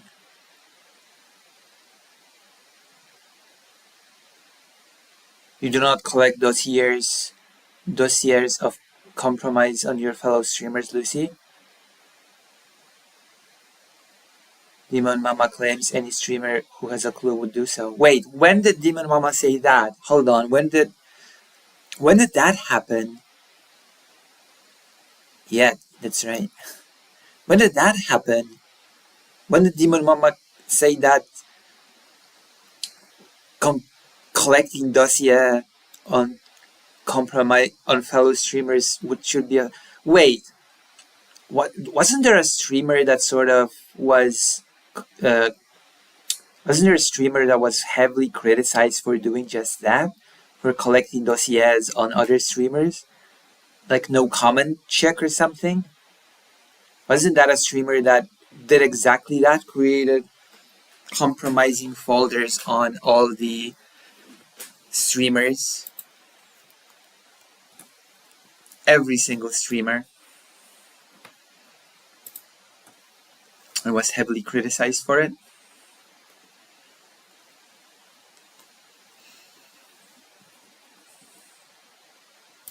I'm not mistaken, right? That was a thing, right?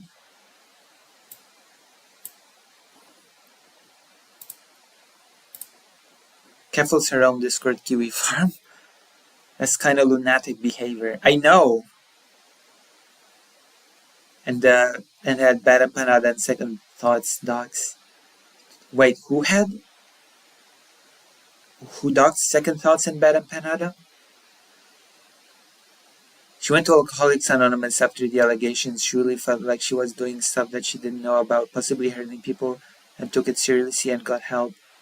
Even if she did, I say she's still respectable for how she handled it. I guess, yeah. That's a pretty tough situation. It's a pretty tough spot. But you never told me, random spooky girl 3PO, if you were a new viewer or not. You never told me. Very interesting. Oh, also, how did you find my stream? How did you find this little channel? This little humble abode?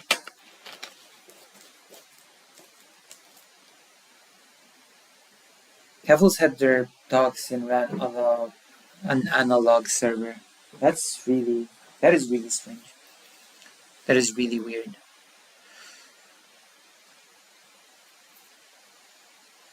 Interactions between streamers can get really weird. I'm just gonna say that. Interactions between streamers get really weird. How streamers act towards one another, would you say? But you know, it is what it is. I've been around before. I found you through Sunday. Oh, interesting. For a Sunday raid, perhaps? Have you found me perhaps via a Sunday raid? I guess we're gonna start with the thing about Russia getting its tanks from the movie industry. Is that the best way to get your tanks?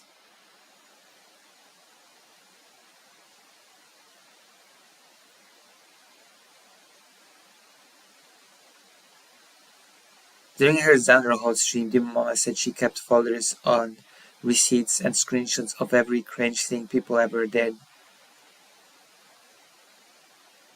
Jesus, okay. She said everyone keeps folders like that and screenshots DMs. I promise you, not everybody does that. There are people that simply have too much work to do that. I promise you, not everybody does that. I can even swear to you, there are people that are just so busy with actual work that they just have no time to actually keep folders like that, because it's a waste of time. It's a time that they could be sort of putting into doing some more serious stuff. Let me just say that.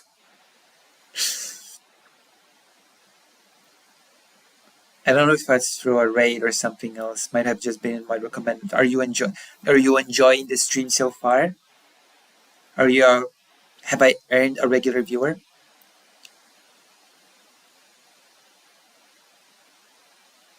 Like if someone said something of base or a little cringe or that can be interpreted badly, she notes that. Interesting. I wonder if anybody keeps a folder on me. I guess I'm just too small. I guess I'm just too small for people to take notice of, I think.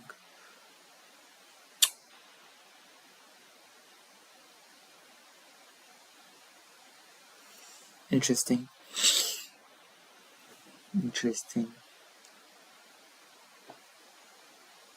Burn Notice. There's a TV show called Burn Notice about a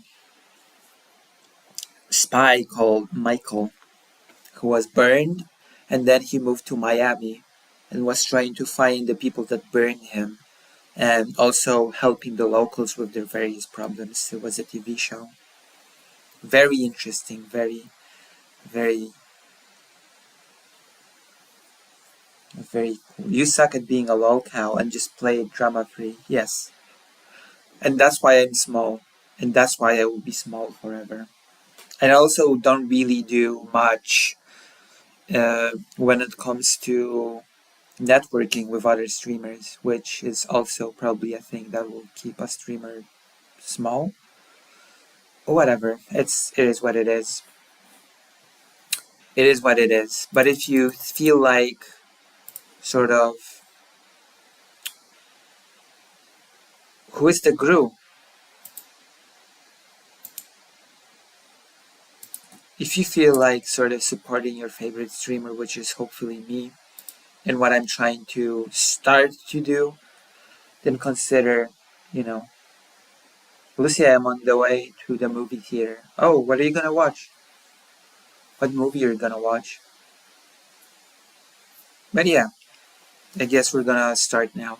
I was hoping that I'd have a segment out by now, but I guess I just have to do the segments myself. Unfortunate, very sad. Sad and unfortunate, but it is what it is. Oh, Russian intelligence service. Oh, oh, okay, yeah. They probably do. No, I don't think they do. And ironically, they might have on some streamers that do war journalism. Burn Notice, hell yeah. Oh, you know Burn Notice. Yeah, it's a pretty cool TV show. Heretic, I have no clue what it's about, but it sounds like a horror movie. It might be a horror movie. You should make a community post explaining what you've been doing. I should. I should. Do people actually pay attention to those community posts that I write? The Brooks discussion could be a segment. It definitely could. I definitely will. I I guess I will spend some time after streaming doing edits to new segments. I don't have my tablet, so I cannot make thumbnails on my own. So I usually delegate that part. Yes, that is the show. Burn Notice, ex-CIA agent. That's right, Michael. Michael, the agent. I should make a community poster, right? And of course, there's the very real. There's a lot to do. There's a lot to do, and it still feels like I do not enough.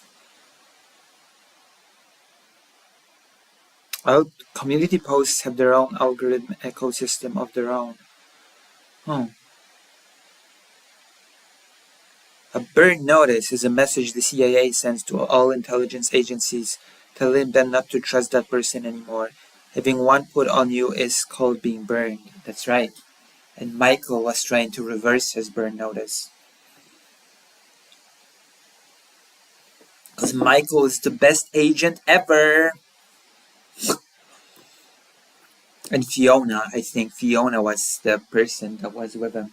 Fiona, if I remember correctly, the show. And that guy that spied on him, but it was his friend, and got drunk a lot. And then, you know, that was a cool TV show. Burn Notice. I liked it anyway. It was one of those, a guy has an ongoing storyline, but it's actually a TV show about a guy that just helps a bunch of people.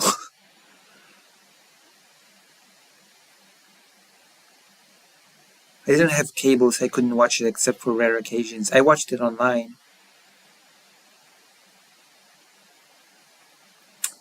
No, but anyway, why can't internet personalities just be normal? Why is there always lefty drama and scandals and dossiers and doxing? Sam, that's right, that was the character, Sam. I don't know. I don't know. I have no clue why it has to be like that. I kind of like the A-Team. Yeah, the A-Team was cool, the original one. And MacGyver, of course. MacGyver! Like, broadly. It's hard for me to answer that question, to be quite honest. Like, I guess it's just easier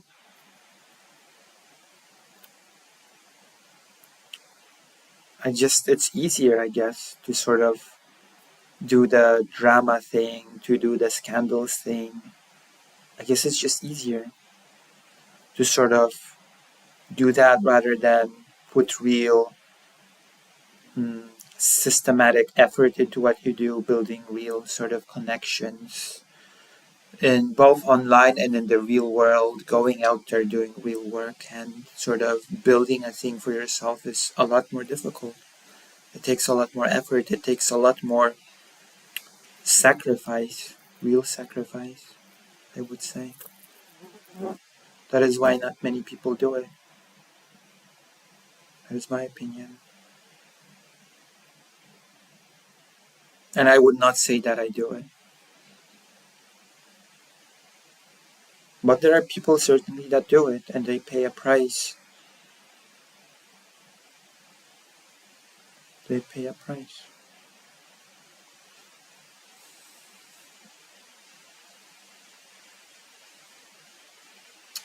I think you have to be unusual to become any kind of public personality.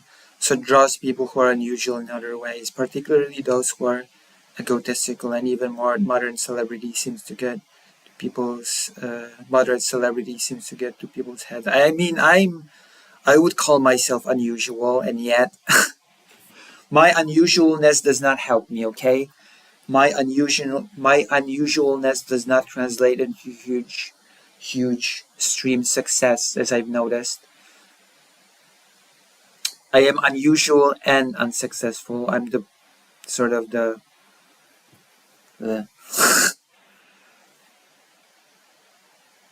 you know, I'm unlucky in that sense.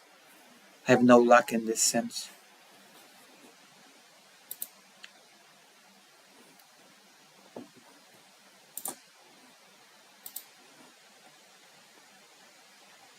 Certainly. That is something that leaves me in an unlucky spot. Unlocked by the algorithm. I know. I should get more. You should do more shorts. Maybe I will do a little bit more. I'll try to put myself out there. Shorts are a cheat code. Are they? Are they though? I've been doing shorts and they've not had great success, I think. Do you know what my most successful video is? Do you know what my biggest success video is in the history of this channel? And somebody, some very sarcastic and mean commenter even wrote a whole thing about it under the video. Oh, Rifter. Okay, what is my most successful video? I wonder if you'll guess. I mean, you can just check it by checking by views, but I hope you won't. I hope you will. I hope you'll respond from your memory or whatever without looking it up, because you can easily look it up.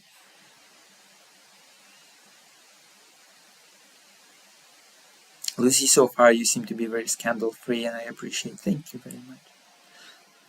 I will try to keep being scandal-free forever. YouTube Shorts are heavily pushed by the algorithm. I used to be that Shorts. I just put a Lucy clip in Discord. It could be a good short. Oh, in which Discord?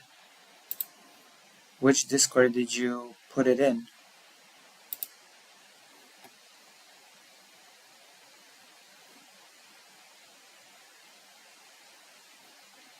Wait, where did you put it? I'm looking at the Google I'm looking at the Google card and I just don't see it. Memes. Oh, I see it now. I guess everybody has a controversy. Thank goodness I don't have one. And you all know one. Oh my gosh. Oh my gosh, yeah, that could be a short. A very damning short, but yeah, that could be a short. I have no controversies that all of you, that you people know. Yeah, I don't know. Just too whiny and too much of a crybaby to have controversy. All right, let's get into the topics, I guess. Let's get into the topics of the day. Let's get into the funny one. Russian film studio gives dozens of 1950s tanks to army amid equipment shortages. Because, okay, I'm gonna set it up on the OBS. You could make shorts that are splices of a bunch of zingers you have done. Lucy, the condensed version. Well, someone would have to do that because I'm not very confident that I have any zingers. My self-esteem is not my biggest sort of thing, so I tend to think that I don't really have any cool zingers. All right, let's. What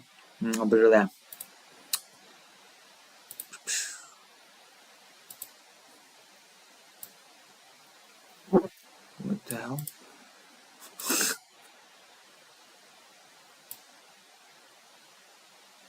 Oh, so that's what's being. All right, let's change it up.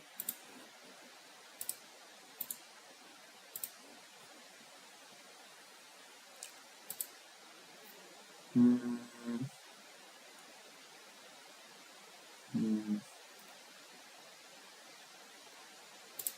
This is what I want.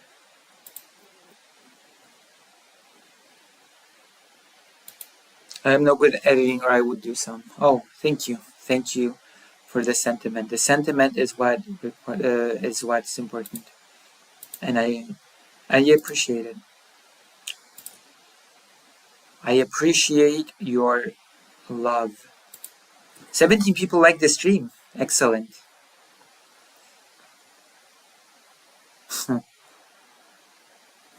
Ooh, Putin pulls plug. I want to see that.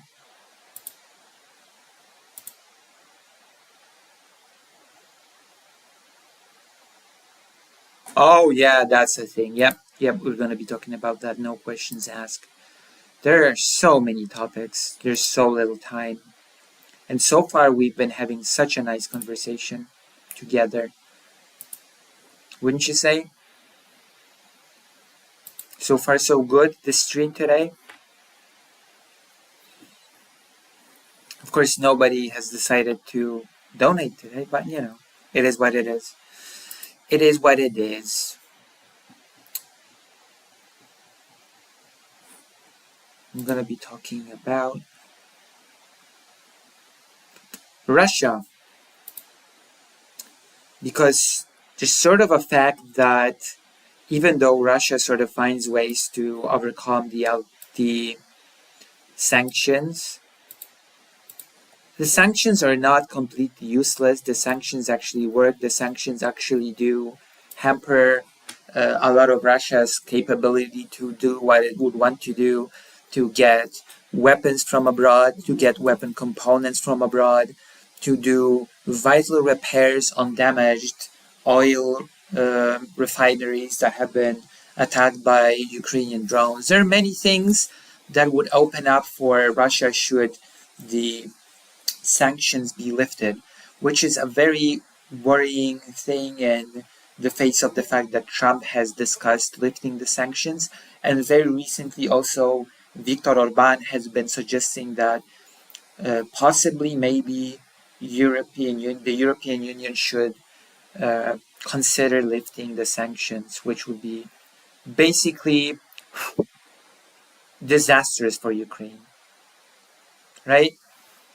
It would be one of the worst things that the West could do against Ukraine, quite honestly, if they lifted the sanctions against Russia, because then Russia would find it a lot more easier to just rebuild and attack in a very heavy way. But so far, the sanctions are still in place, and Russia is going through its stockpile pretty quickly. Russia is experiencing shortages of its own, and so a Russian film studio has decided to generously gift dozens of 1950s tanks to the Russian army. Here we have the whole thing written about. Russia's largest film studio has donated 36 Soviet-era tanks to the Russian Ministry of Defense. The studio's head has said, it is a pretty sad situation, wouldn't you say? When the supposedly second biggest army in the world, second biggest military or so Russia has claimed in the past, a huge power, a wannabe empire, needs a film studio to help it during tough times in the war by donating basically movie props. Movie props are being taken from the movie studio and given to Russia to use in its war against Ukraine. I'm not even going to call it the special operation because it's ridiculous. Meeting with Russian President Vladimir Putin, Mosfilm's general director and frequent commentator on Russia's propaganda television, Karen Shakhnazarov, said that the film studio had sent the military 28 T-55 tanks, 8 PT-76 tanks, 6 infantry fighting vehicles, and 8 artillery tractors from the studio's military technical stockpile. Military technical stockpile. Equipment that is used in movies. I guess I'm not even sure what they're gonna do for the movies now, but that is the saddest thing ever. I found out that there was such a need. I contacted the defense ministry and they took these vehicles, Karen Shakhnazarov told Putin. Jesus Christ. Isn't it a bit embarrassing? Shouldn't it be considered a bit shameful to have to rely on the movie industry to get your equipment to be used in the war? That's very telling. The equipment was used in historical and war films set during the Cold War. The T-55 main battle tank entered the Red Army service in 1958, and the PT-76 light amphibious tank since 1951. So as you can see, these are pretty old machines. Pretty old machines that were sort of... their purpose was movie making. According to the studio's website, there are over 190 pieces of armored equipment in Mosfilm stores. So there you go. Russia has an extra stockpile that it can draw upon should it, run dry. There is still quite a few pieces of armor in the movie industry that it can share because it's just shared 30 something or whatever with Russia and it's 190. So there you go.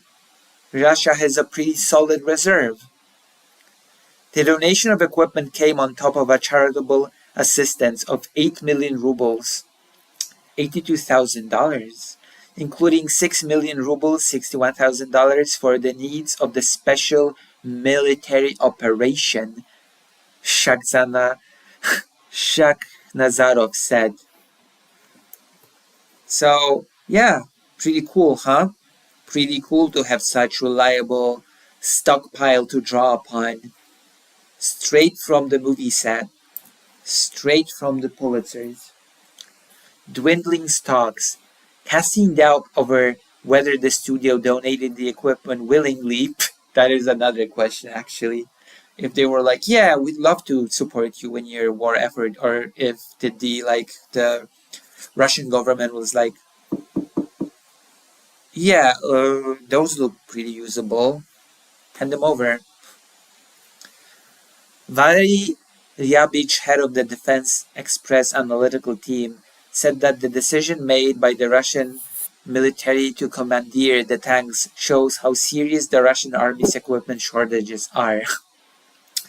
It shows that the equipment that can be quickly put into action is running out, Ryabich told the Ukrainian Expresso private television channel, estimating the time of employment of Mosfilm's equipment to the front lines as the coming weeks. We're gonna have movie stars on the front line. Literal movie stars. It is worth noting that Mosfilm equipment is running because it is used in films, he said, adding that after minor conservation work, it can be used in accordance with the purpose for which they were designed in the Soviet Union. Wow. So cool. So cool. I wonder, we could see soon a situation in which a tank will be spotted and we'll be like, oh yeah, remember that tank from that movie. It was in that Russian movie from the year 1963 about whatever.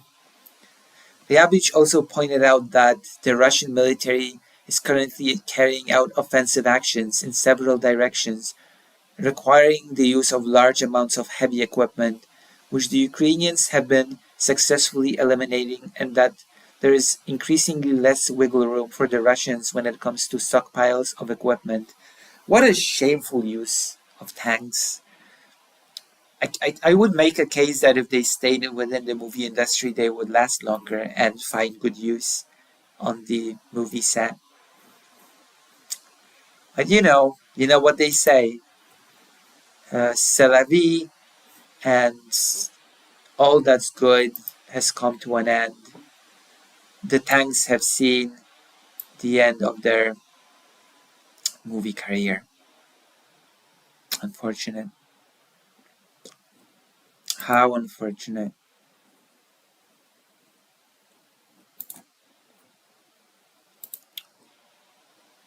How unfortunate.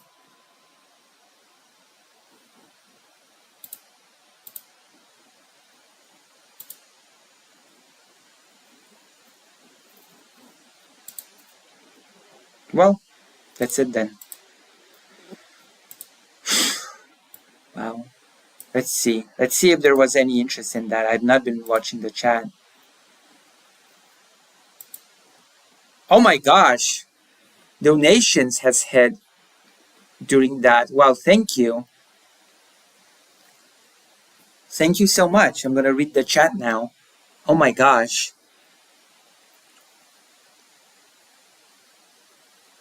Lucy, my favorite video thumbnail you've made is art. OG looking at Ponderous. And it says, send them all to Auschwitz, and it's so villainous. Oh yeah, yes, that's right. It was a video about how there were Polish politicians that said that immigrants can just be sent and housed in Auschwitz. That was a wild one. Jesus, Polish politics. Polish politics never cease to astound me. Never, ever. It'll never cease to astound me. Oh, good night, Greater Rain. I didn't see that you were going to bed. Fun fact, in the movie The Lord of War, the producers had to notify NATO about them collecting a bunch of T-72 tanks for a scene they were filming, and it was not the Russians preparing to invade. Oh my god, really? Oh my gosh.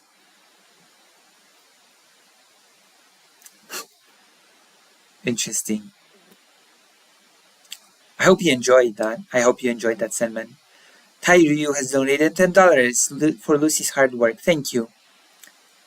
Another fact, Pepsi Cola Company had the 4th largest navy for a time. Wait, what? Rifter has donated $10. Let's help support Lucy in her trip abroad. Thank you. Dr. Jones has donated $10. We got to have more money. True. Russia is literally the Imperium of Man for Warhammer 40k in real life. T-34 in Ukraine, please God, let them happen. And let's see the YouTube. It's satisfying that they were actually keeping tanks for their movies. Let me see. Hello, Gaius Winston.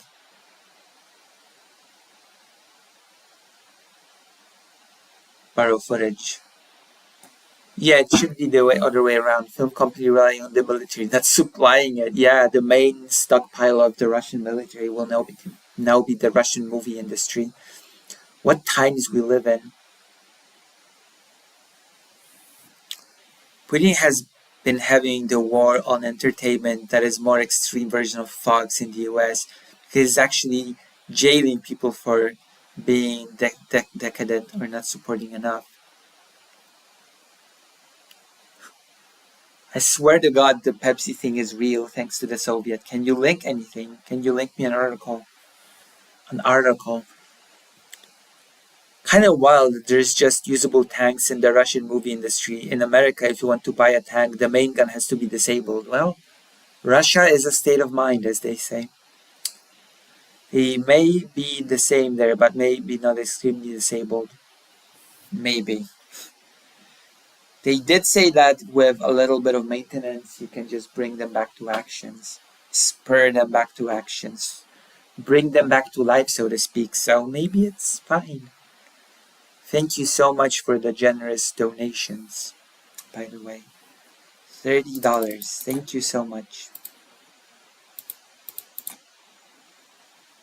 But yeah, that's the thing. I thought it was funny. I also thought it was sad, but it's both. It's sad and sort of funny that the movie industry is bailing out Russia. Wow. There's a few other things that we'll be talking about today. We will be talking about the Scholz phone call to Putin. We'll be talking about what it means. This one, I don't think we'll even have to be reading an article. We'll be sort of reading. We won't be reading anything because I got the gist of it without reading. I mean, I read things about it, but we can just discuss it freelance. And then we're going to watch Vladimir Zelensky's reaction to it. In like the 90s, there was also a situation on a drug cartel tried to buy a nuclear submarine. It almost went through until the CIA voiced criticism. The CIA voiced criticism against a drug cartel buying a nuclear submarine. No way. Who could have seen that coming? I would not put it past Russia to send people in a tank that has no functional main gun. I mean, possibly. I can see some purpose to that, actually. There's special contingent. Pepsi sold the rights to sell Pepsi in the USSR to them for the cost of a few ships in their navy because that's all they had before. There was in exchange for the right to sell Stolichnaya. Wow. I'll just get parts from the other tanks that we sent before. Fake Alec Kyle Parker has donated $5. They said, finish your gosh darn website, Lucy. Wait, what is missing in the website? You should donate more and tell me what's missing from the website. That's my prescription for you. You should, yes. And then we'll move on to the next topic. So when I move on to the next topic, I won't be looking at the chat again for the duration. Because I have this very bad sort of, like it ruins the editing. Also, fake Alec Kyle Parker, were you able to do the edit? Or will I guess I'll do the segments after the stream. That's fine. But I have a bad habit of reading the chat during segments and it sort of destroys the rhythm. So I sort of decided that moving forward, I might be talking to the chat between the segments. I just got home. Nice. And, and just focus on the segment during the segment. You think that might do a positive difference on the thing? I think so. I think it might do a positive impact, right? The Soviet really liked Pepsi and had a trade deal with that they would supply vodka, but the vodka wasn't selling, so Pepsi was gonna pull out of the deal. So they went, we have no money, but a whole bunch of defunct submarines you could use to sell for scrap money. Wow. Holy crap. Wow. I have to look into that.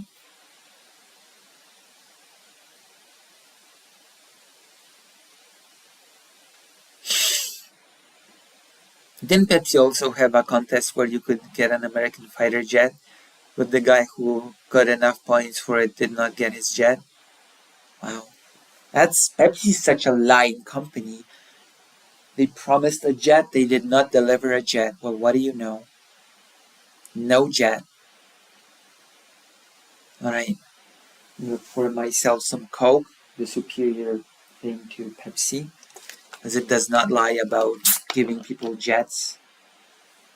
And then I'm gonna chat to the chat some more, and then I'm gonna go to the next thing. Isn't that right? The viewership today is pretty good, actually. You should do a watch party of the Russian Navy sites by history of everything. We should do a watch party.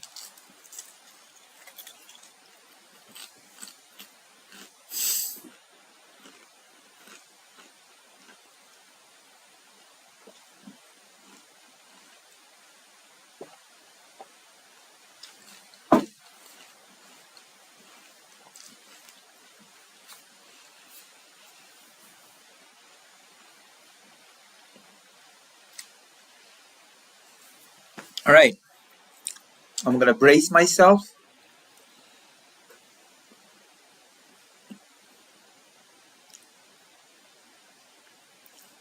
You're right. We should do those. Remind me. Do I have a DM line open with you? If I do, then DM me. A reminder. Okay. I'm gonna brace myself. I'm gonna hump myself. Well, not hump myself. I'm gonna... And now I'm gonna go to the next thing, okay? I'm gonna set up the next thing. With pleasure. I'm gonna set up the next thing. No, that's... Oh, God. That's not what I was looking for. That is not what I was looking for. That is what I am looking for. Perfect.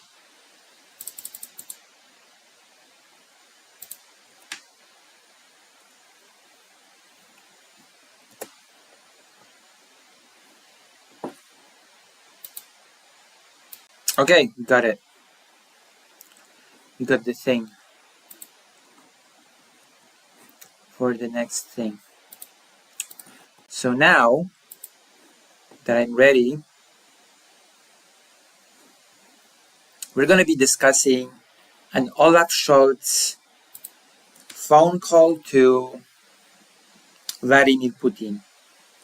And let me preface it by saying that Volodymyr Zelensky was against that move.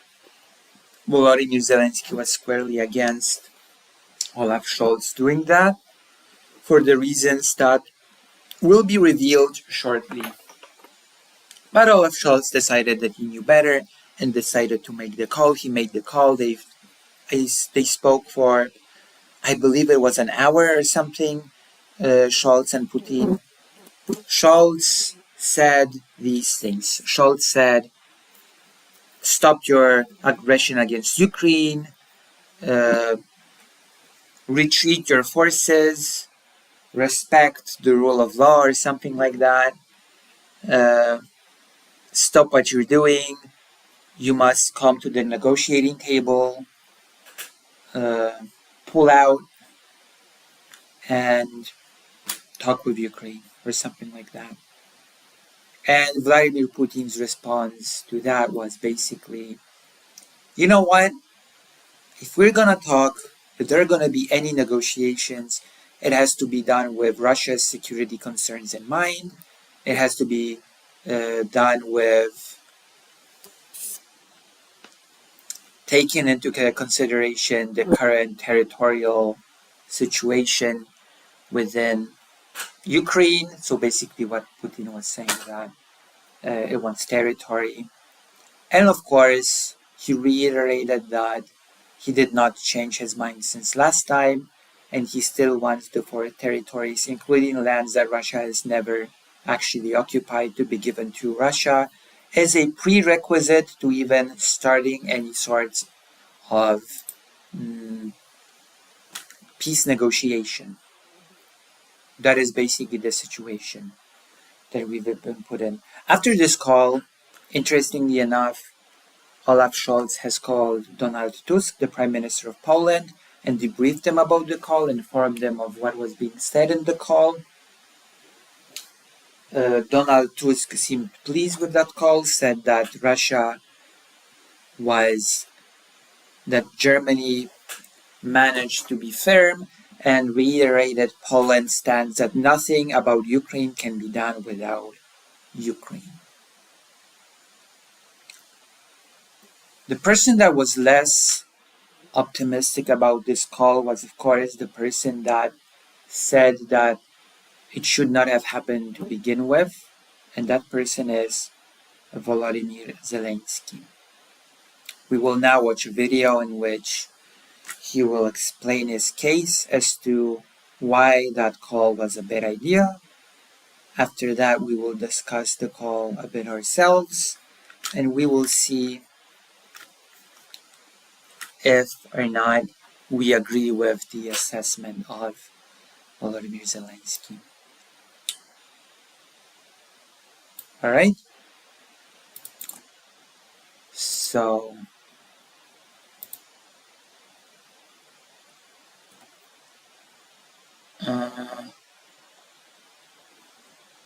let me see. Oh, God.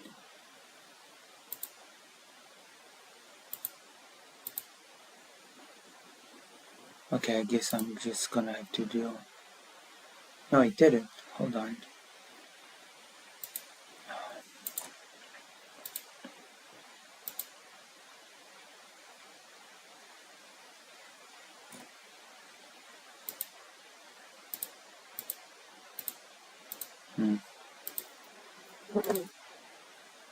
Interesting.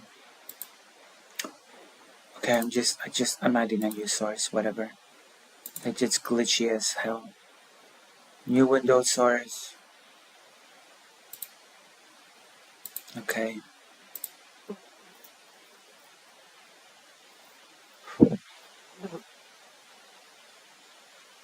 What the hell?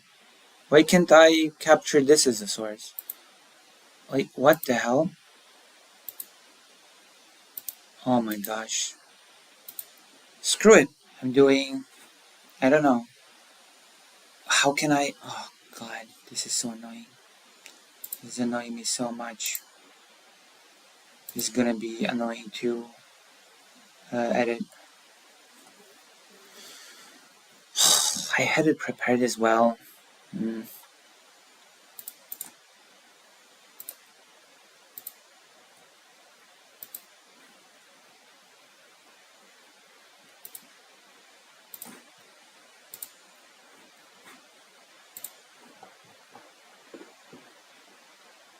Oh, we're gonna be talking about that as well, by the way.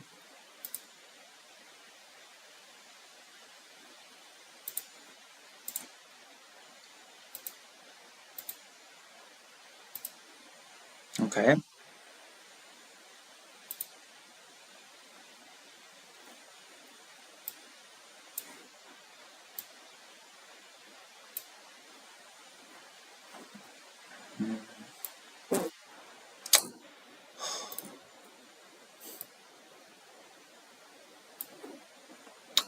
So what if I change it here now? X. Does it work? Yes. Jesus. Thank you. Okay, so continuing. They're saying that the whole thing I'll have to cut out in editing, whatever I'll do it. So, also I should trim it down to be like this.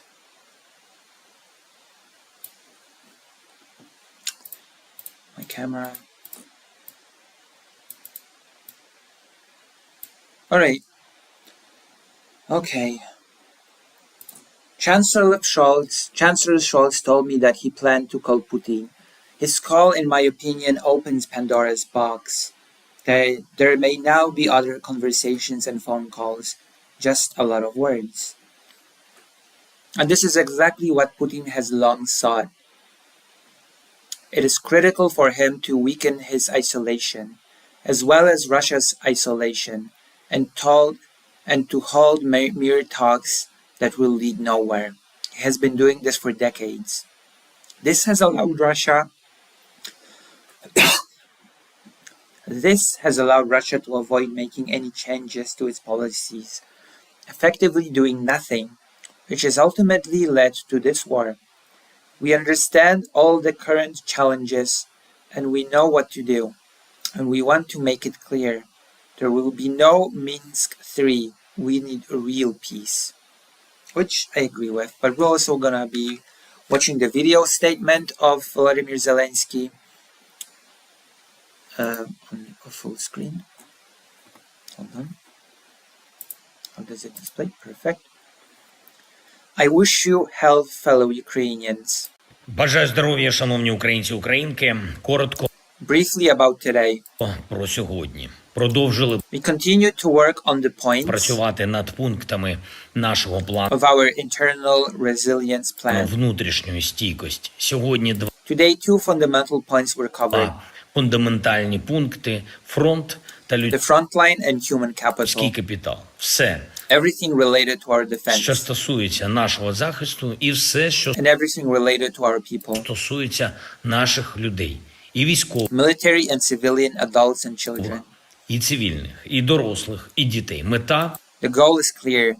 It is our defense очевидна. Це захист від російської against Russian aggression right now, агресії зараз. І все, and everything we must do to ensure що ми повинні зробити для того, щоб that we do not lose the post-war peace, не програти післявоєнний мир, щоб to preserve and strengthen our people, зберегти і зміцнити наш народ і державу, both the state and the people. і народ. І це обов'язково. It is imperative. Продовжив нашу Today I міжнародну continued our international work, роботу сьогодні, неформальну informal diplomacy. дипломатію, поспілкувався I spoke with university students in Latin зі America. студентами університетів в Латинській Америці. Люди People у всіх in all частинах parts of the world must equally understand світу мають однаково розуміти, що what is needed now to restore peace in international relations. потрібно зараз, щоб повернути спокій міжнародним відносинам. І ще And one more thing. одне про одну із Regarding one of today's news stories. сьогоднішніх This is the part that is of interest to us. The Olaf Scholz call to Vladimir Putin. новин. Канцлер Chancellor Scholz told me that he is going to call Putin. Шольц казав мені, що збирається подзвонити Путіну.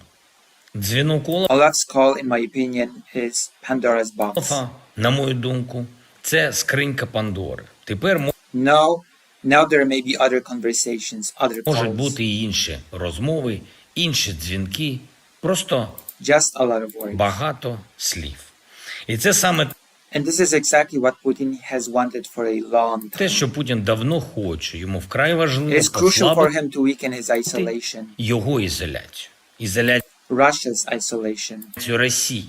І вести and to engage in negotiations, ordinary ці negotiations, перемовини, як звичайні перемовини, які that will lead to nothing, не будуть нічим завершуватися. Так, як as he has been doing for decades. він десятиліттями робив. Це давало This allowed Russia to change nothing in its policy, можливість Росії нічого не змінювати в своїй політиці, нічого не to do nothing substantial, and ultimately it led to this war. робити по суті. І якраз це і призвело до цієї війни. Розуміємо We understand all these challenges now. всі ці виклики зараз, знаємо, як We know how to act, діяти. І хочемо and попередити. we want to warn everyone. Мінська There will be no Minsk free. What we need is real peace. 3 не буде. Нам потрібен реальний мир. Слава Україні! So this is where we are with the thing. And now my thoughts. So So I sort of agree with this. Putin is an old KGB guy. He knows how to play people. He knows the art of manipulation pretty well. It is pretty beneficial for him to be able to return to business as usual with the West, especially as there are whispers of the US possibly loosening sanctions. Viktor Orban has been whispering into the European Union, hey, gas prices are pretty high. Why don't we loosen sanctions? Why don't we do something about it? Because energy prices are soaring and it's going to be tough. So maybe we should rethink this whole sanction thing.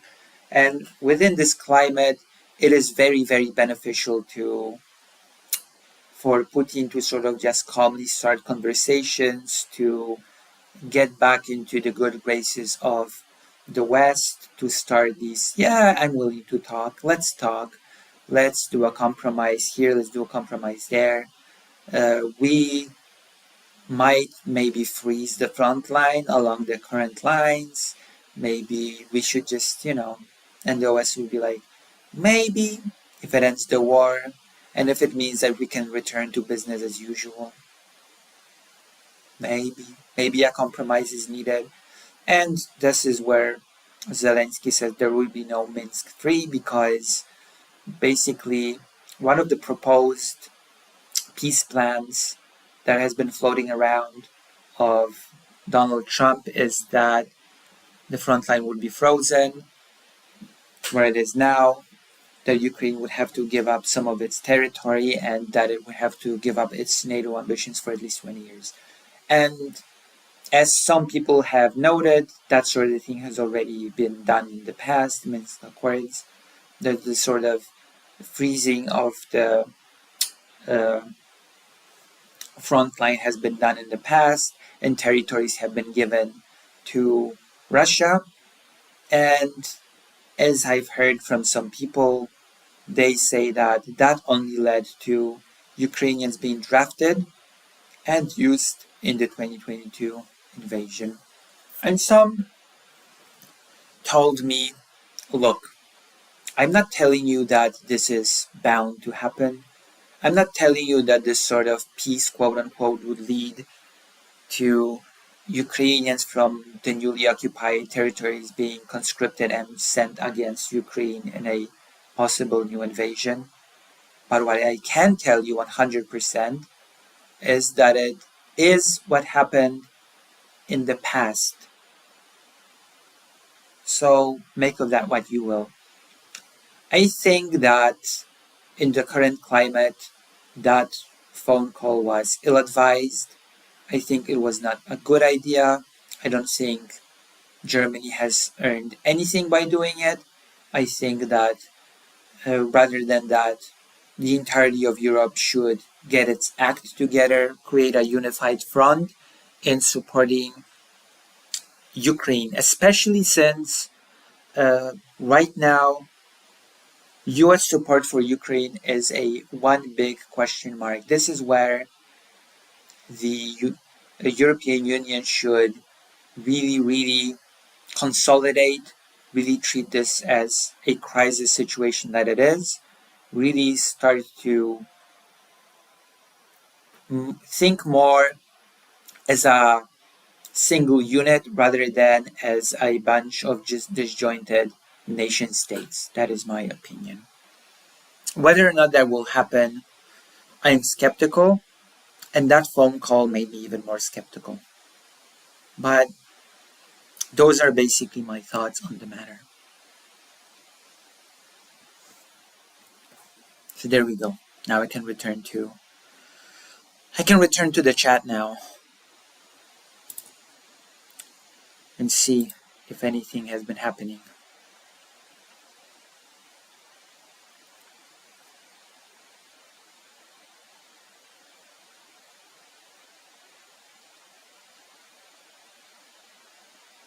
What is this?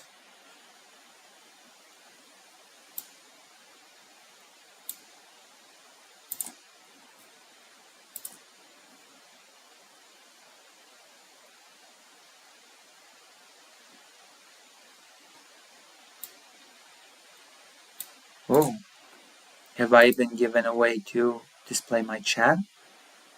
We'll try it.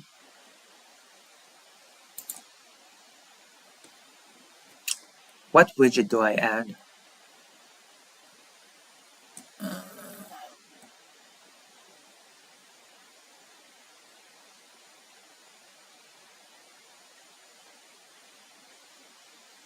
What do I add? Where do I put it in?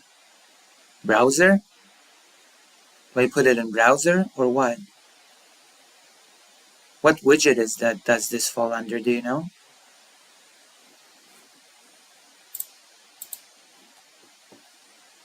Do you know what widget does it? Well, let me read the chat in the meantime.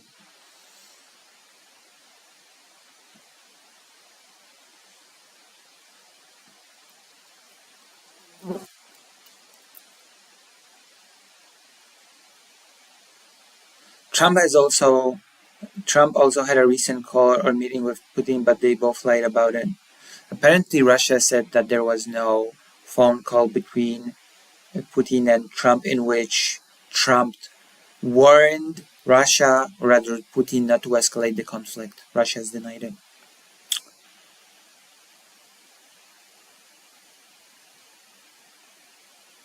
Yeah, but what widget does it fall under is my question. What widget should I put the link in? I'm not browser, so okay, thank you. I'm used to Streamlabs OBS, not the regular.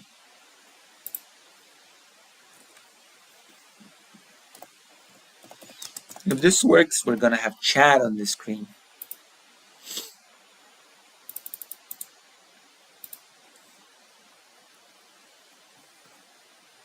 Alright, let's see. Did it work? It did not work. Oh, it worked! Oh my gosh. Alright, we have chat. There we go. Pretty cool, huh? It's small though. Hold on, I have to... it's small. How do I make the chat itself bigger? Can you see it? Is it big enough to see?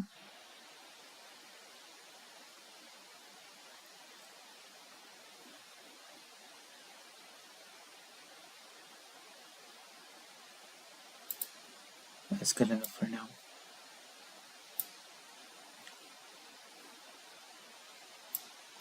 Alright, we've got chat in any event. You tell me if it's big enough, if it's visible. Looks fine? Perfect. We have leveled up. We have leveled up this laptop setting. Thank you very much.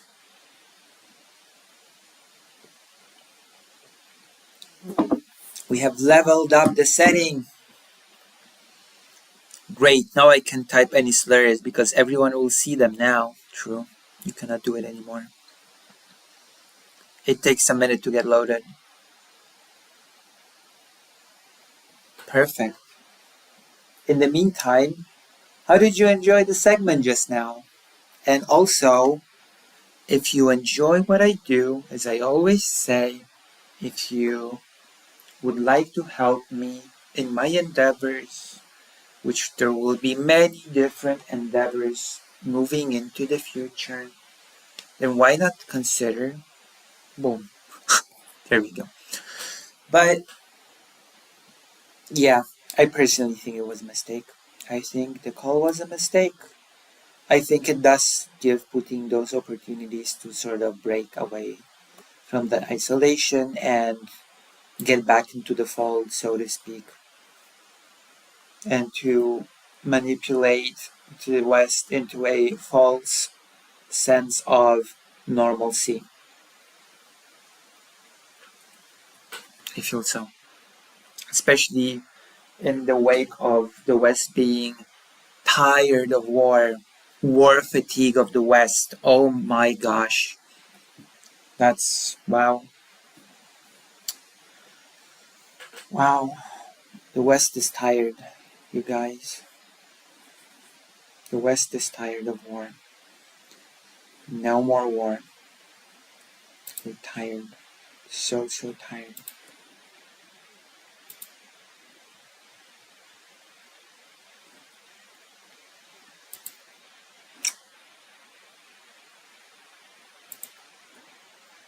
So there we go. Now we have a choice between two topics. I guess this one's a short one, so I'll not be talking about it for super long. The other one's a bit longer. Russia is waging war against childless people. Russia has sort of put its anti-LGBT war on hold and has decided to move on to greener pastures.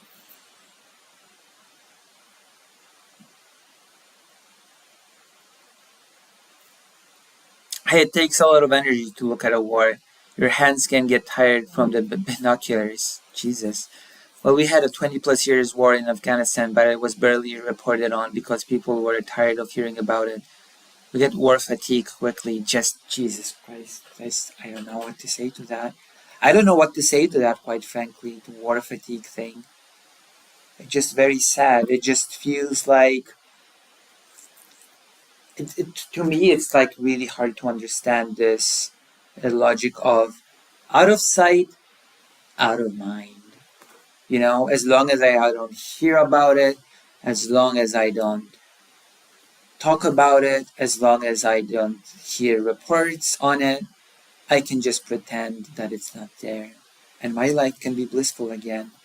As long as I'm not the one involved, as long as it's not my family suffering, as long as it's not my direct environment that is affected, it's all good.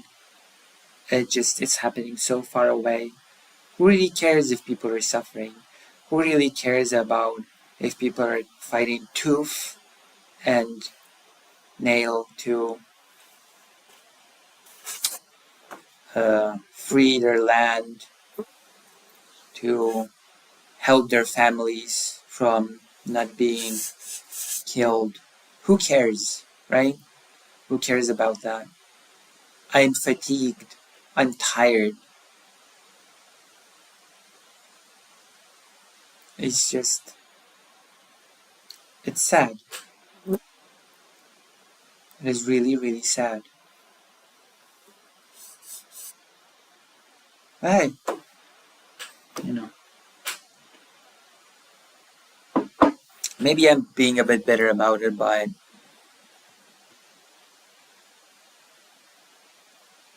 wait, is the chat box okay or is it not? What do you feel? How do you feel about it? I'm gonna check it myself.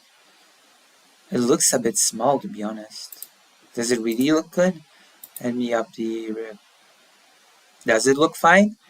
Is it really okay? I'm gonna have to work on it. I'm gonna have to work it. I'm gonna have to work the chat. We're gonna do it, don't worry. Don't worry, I'm gonna do it. I'm gonna improve the chat window. The most important thing is that we have a chat window to speak of to begin with. The rest can be worked on. The rest can be developed and improved. Let me see. Okay, I'm gonna do the edit. I guess that's decided. I guess it's decided that I'm doing the edit. Preach! Thank you. Is the preach about my whole war fatigue thing, or is the preach about me doing the edits? When maximized, I can read it well. That's good. I hope. I hope all of you have it maximized and not on a small screen like a phone. Why the big eyes? What happened, Malaki? Did I just flash a weird folder by mistake? What's wrong? Did I show something embarrassing? Did I do something? What did I do? What's the controversy? What have I done? Now Dr. John's added the I feel like I've done something. I feel like there's gonna be a thing. Is there a thing brewing? Because if there's not a thing brewing, then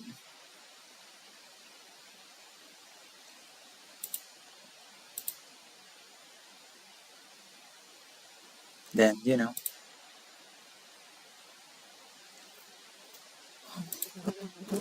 Doggy.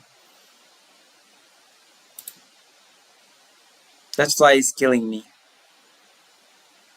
Listen, I'm gonna get a spray. I'm gonna get rid of the fly, okay? The fly has been bothering me for a few streams now. But I guess it's like a charm point. God, I have to get an anti fly spray. It's so tiny that I need magnifying glass. People said that it was fine. Okay, people said that it was fine. And now you're here to ruin the parade, to ruin the mood. Whatever. It's fine. It's good. Alright, we're getting into the next topic. And the next topic is an interesting one. The next topic is, namely,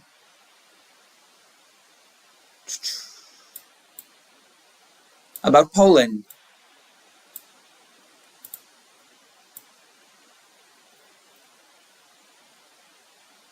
Poland seeks to restore permanent diplomatic presence in North Korea. And Poland has been one of the only countries that has that kept the relations with North Korea. It had an embassy, I believe, and that has been shut down with COVID.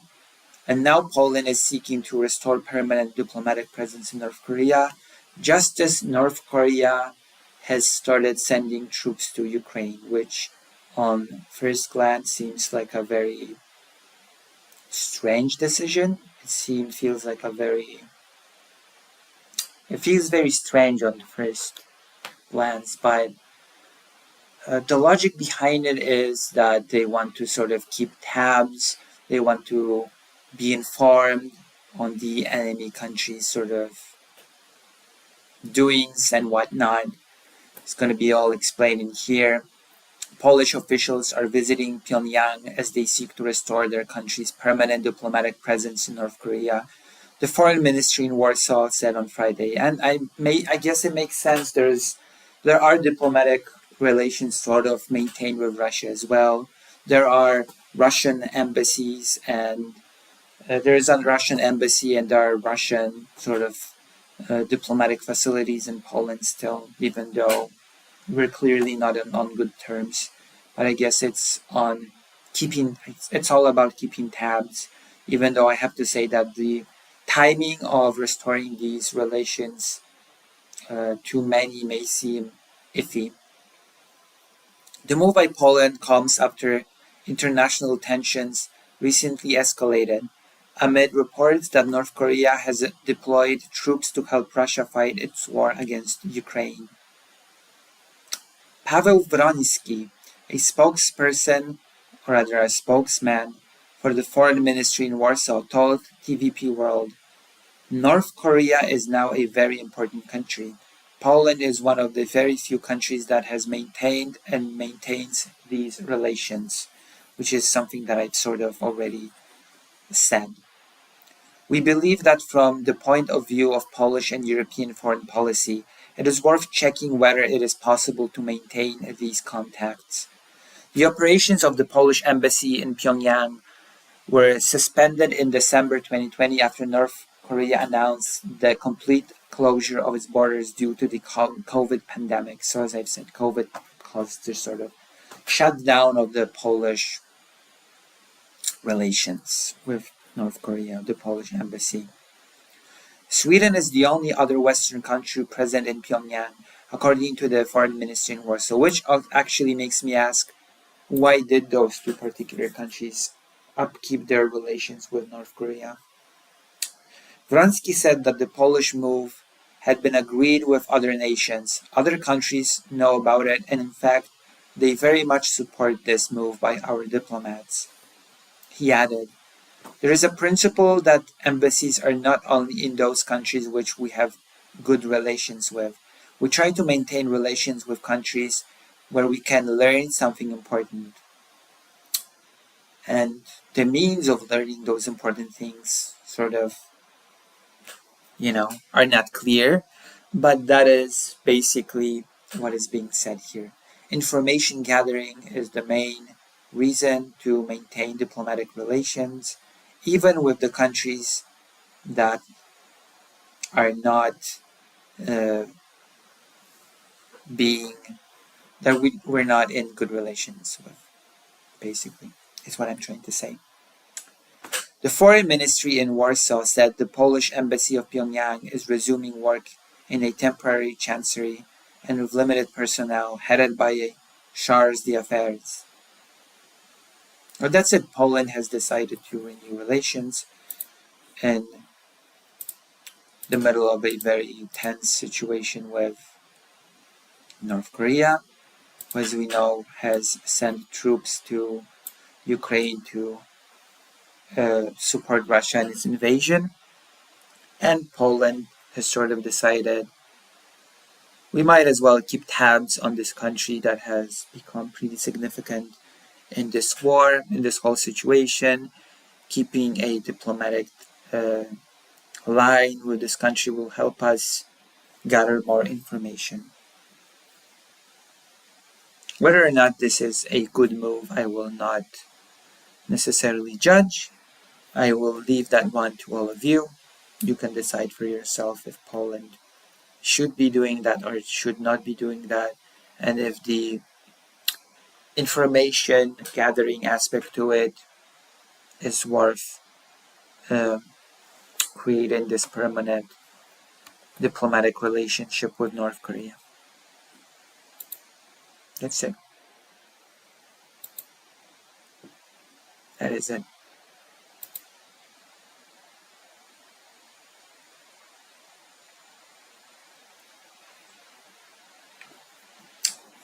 That is it. I wish I lived in a cold enough climate where all bugs die. I mean, it's getting cold here, so the bugs might go away soon, but I'd rather take care of this while,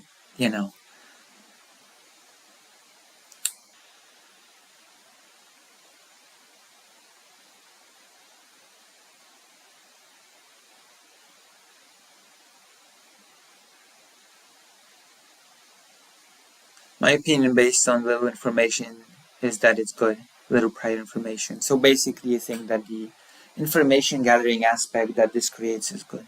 Okay. Stuff's screwed when even the oil companies are getting worried for the future. I love the fact that all North Korean soldiers who get internet access immediately became gooners.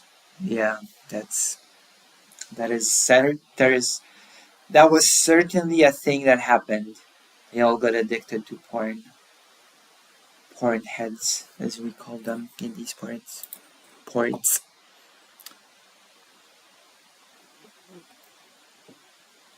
Yeah, plus I don't want to lift sanctions in the long run. A lot of things would have to change in North Korea itself for the sanctions to be lifted. Let's be open about that. There would need to be some change within North Korea itself for the lifting of the sanctions.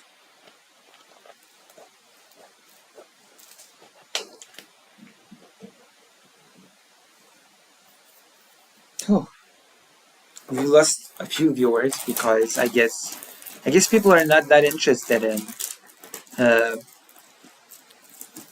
these topics.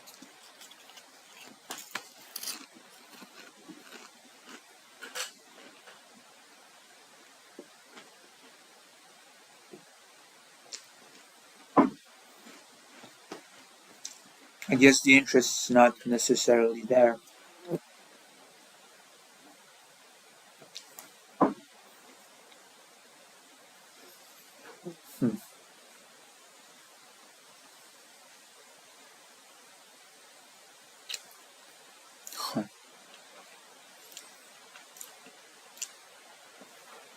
I'm eating some chips. I'm taking a break. Okay? I'm old, decrepit. I do my best and I have to do my better. I do my best and I have to do my better still.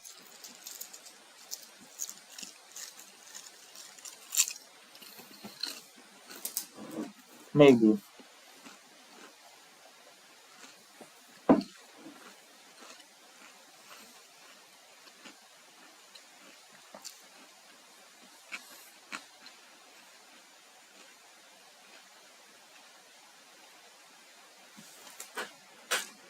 Hooray, successfully added the Lucy app to my phone. It's a trick Vosh thought. You open the page in a browser, then share, and one of the options, at least on iOS, is add to home screen. Even makes a Lucy icon. Wow! Wait. Wow. Thank you. Does the page work well on mobile? Oh, the fly's back. That was a base segment. Was it? It was a good segment? I think it was a bit short, but you know. Whew. Have to do my best. Est. Alright. Quack, quack, quack, says the duck. Duck. Quack, quack, quack, says the duck. The viewership today is pretty good. For me. All things considered. When it comes to my channel, today's viewership is pretty solid. We can just go up from here. No, that's a lie, actually. That's actually a lie. We can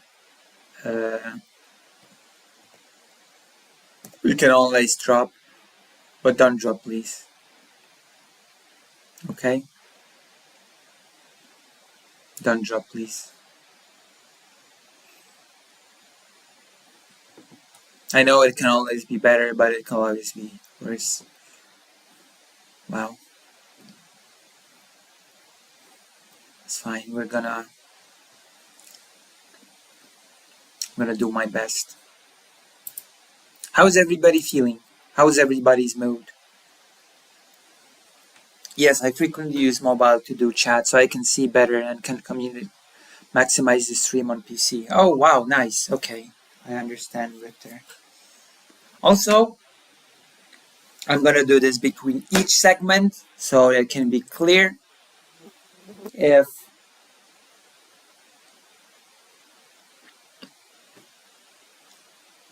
you like what I do, if you like what I do, if you think that I can do betterer, then consider joining lucyhazet.org/live and donating or /subscribing. There you go. Then I can do a lot more things and be a lot more or something. And support certain things a lot better. I've been feeling physically ill and mentally messed up since the election.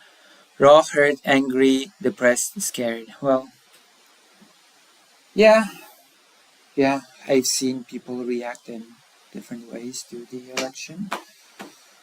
Emotions have been high, especially when it comes to Ukraine. But all we can do is get back on that horse and all we can do is get back on that horse and do our best. You know, that is all that we can do. Do our best and continue doing the good work like some of us do. And I still do not count myself in that camp. But there are certainly people that I would. They're doing great work and they deserve appreciation.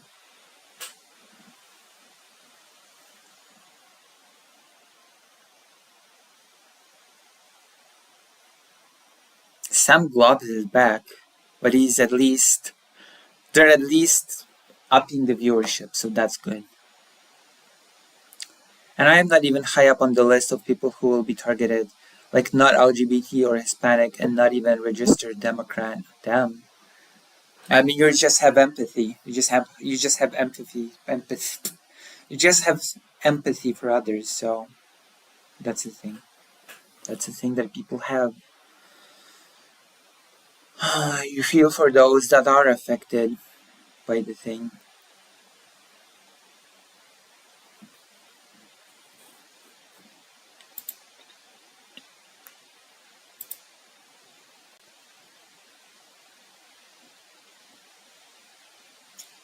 Wow.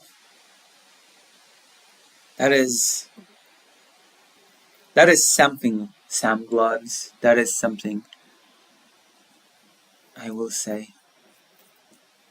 That is something.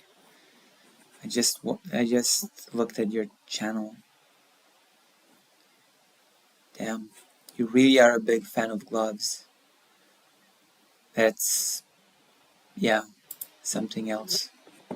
So I guess we'll be able to go to the next thing soon after witnessing that.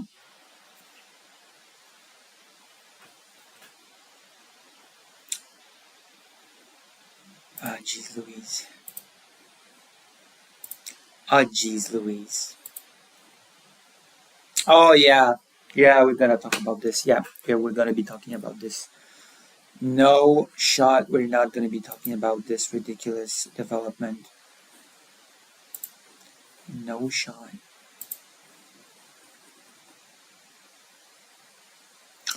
Well, on a better note, Half-Life 2 got a major update for its 20th anniversary. Nice. We might be playing some of these games on stream. We might be seeing some of these things on um,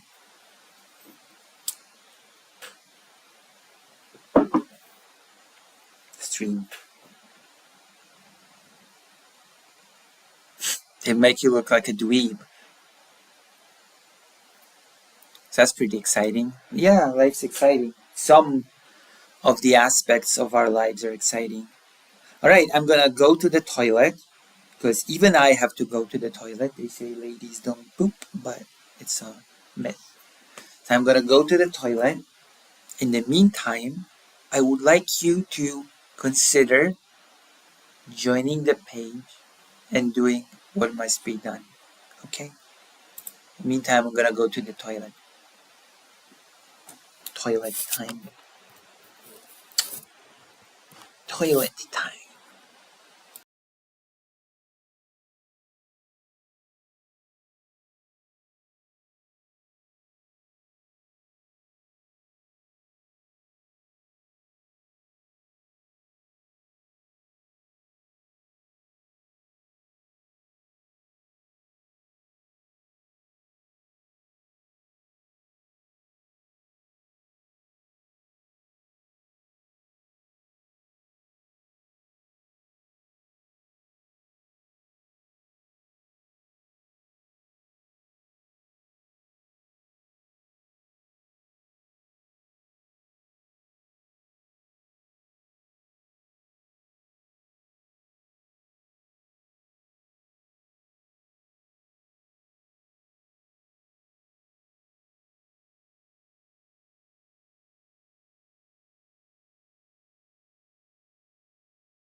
So first of all, nobody's been chatting in the chat.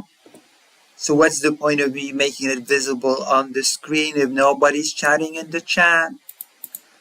It just makes it look bad, okay? Just makes it look like nobody's watching the stream. Just saying. Just saying. I'm not muted. Am I? No, I'm not. I'm not muted. Yes, it is. Okay, it's big. I'm gonna take care of it. I've been writing. Listen, I'll take care of the fly, I promise. Gosh.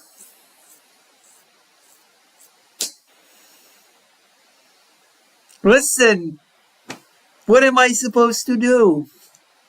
I'm just that nice. I would not hurt a fly. I will have to hurt that fly pretty badly, but it is what it is. Even I have my limits.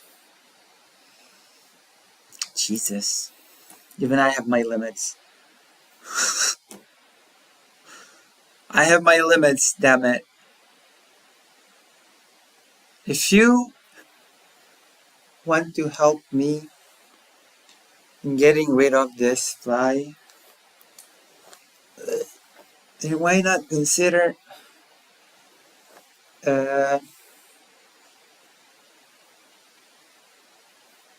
donating for the cause of a bug spray, okay? Bug sprays are expensive. Bug sprays are expensive.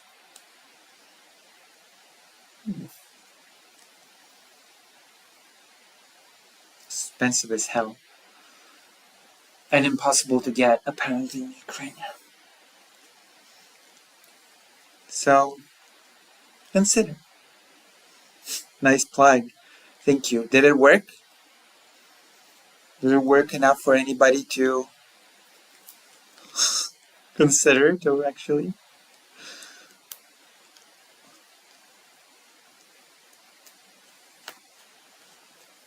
I don't think you can get in here. I have not seen any bug sweaters. Listen, if it didn't work, then it might have not been as good of a plug as you think. It would have been an amazing plug if it resulted in anybody donating.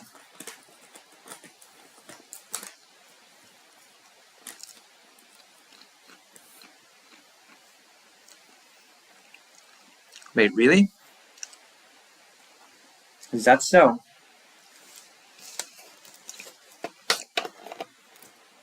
Is that so? Hey! Oh, God. There you go.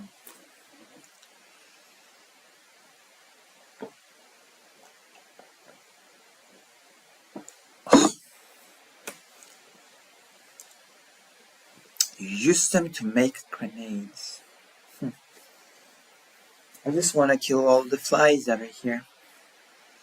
Is that too much to ask? You can make a fly swatter with something flexible and white attached to a stick. It's also possible to make them with paper if you use enough. Yeah, but I have to chase them around and it's a pretty big place. I just want to spray. You know? So please consider. We gotta react to something. We gotta do some react content. Like, I cannot just give you dry news, dry analysis. We need to react. Before we go to the thing, I'm gonna do a react.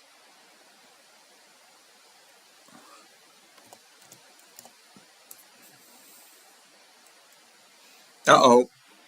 Uh-oh. Hold on. Uh-oh. The Netherlands have decided to... the Schengen zone's dying. We're gonna talk about it. Oh, no. Oh, no. Oh, no. Oh, damn. The Schengen zone is dying. The Schengen zone is not doing great. The Schengen zones is in dire straits, and I hate to see it. Countries are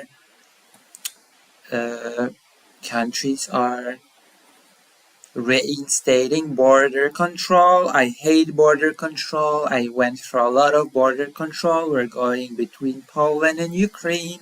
Trust me, it sucks. The whole appeal of the European Union is the Schengen zone without the border control. And if countries start reinstating border patrol, then that's pretty bad. Then that's pretty super sucks. That's my little thing.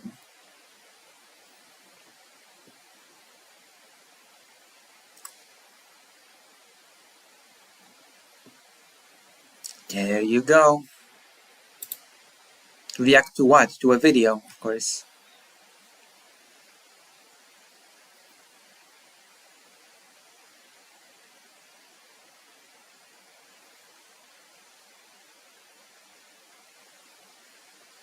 This is amazing. Make a short.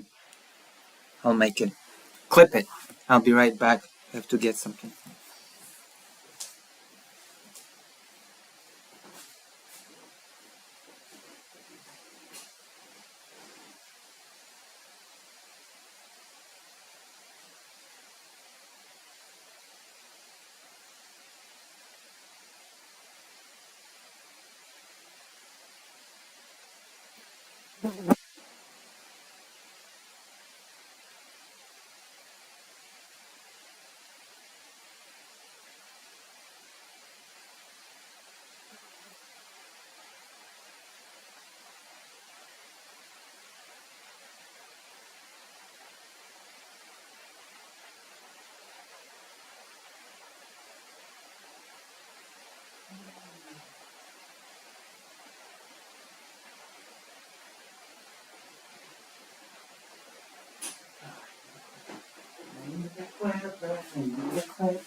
I need a clipper.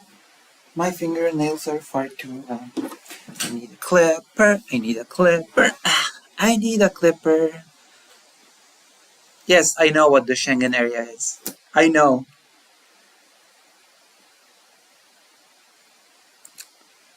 Border control.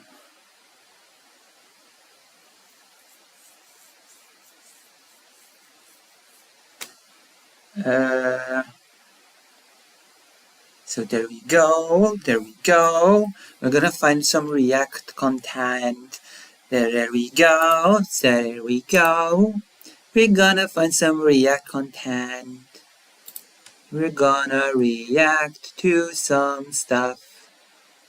There's some stuff that we're gonna be reacting to.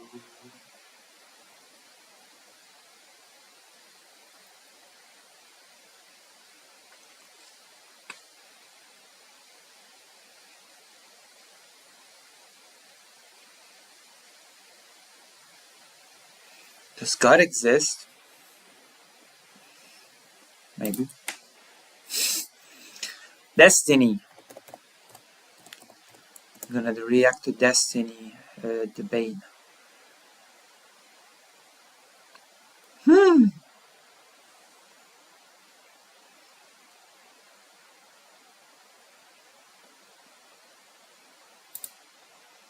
What a weird. That is so weird. Hate towards white men and problems with the EI hire. Oh. Is Destiny talking to Asmongold? I have to put on my thing. Destiny's talking to Asmongold, and we will do a quick react to that. How's that sound?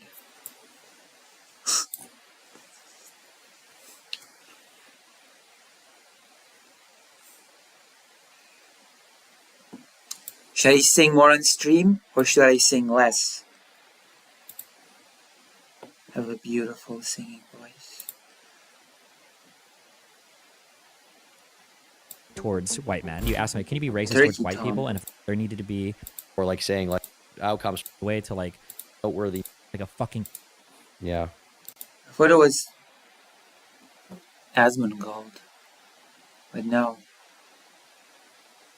It's Turkey Tom. So the thumbnail is clickbait.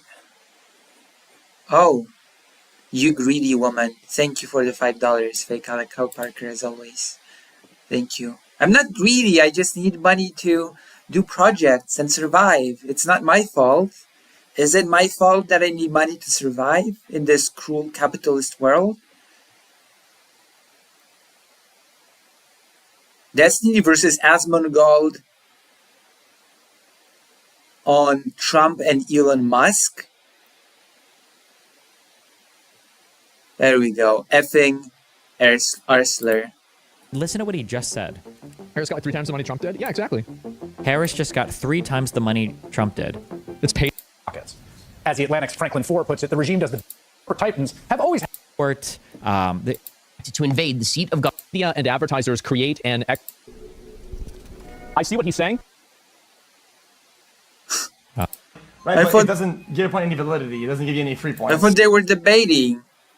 Oh my god, Destiny has so much clickbait. Oh my god. I thought they were debating that Destiny was just reacting to his video or whatever. That is so weak. Destiny versus Asmongold. As in Destiny reacts to Asmongold's video. That's so weak. That is such clickbait. So disappointing. Come on. You can do better than that.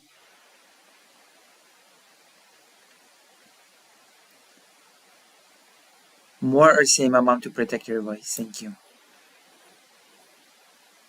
You do have a nice singing voice and lyrics.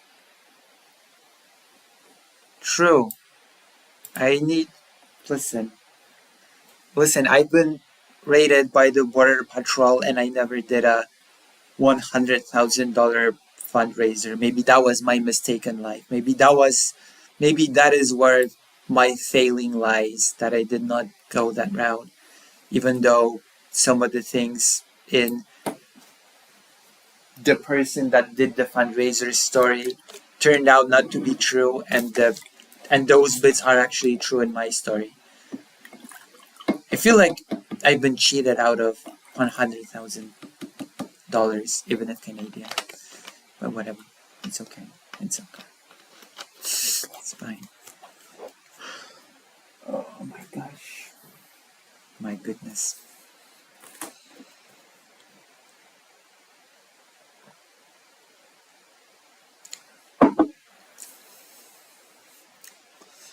My goodness. Also, I've been robbed, but that was on my last trip to Ukraine. So, That it has its own validity. is this just clipping us? Ending. Yeah. Like 65%. so they don't debate. And I'm going to say that because if they're going to come out, How is that Destiny versus Asmongold? That is such clickbait. I hate it. Come on. Hassan's manifesto stream on Destiny. In 26 minutes, all he's done is feed his audience lies and misrepresentations. And he prepared it too. He's got video saved on his desktop to do this, right? Listen, Okay, we're gonna watch some of this because it's funny. Maybe. No, I don't wanna. Come on. No, I refuse unless you want me to.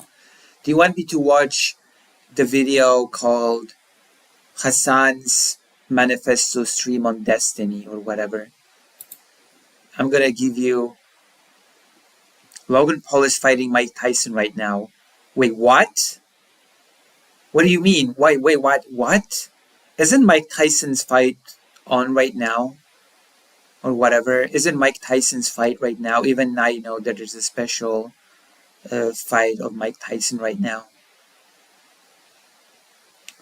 Keflis also got her 100k from the Trans and Allies. Yes, and I didn't. That's the difference. Even though my story is realer than hers was. So there you have it. They're boxing.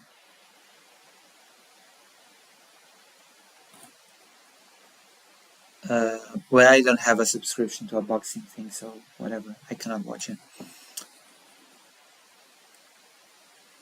I cannot watch the Mike Tyson special fight. So whatever. I don't have a subscription to the boxing site.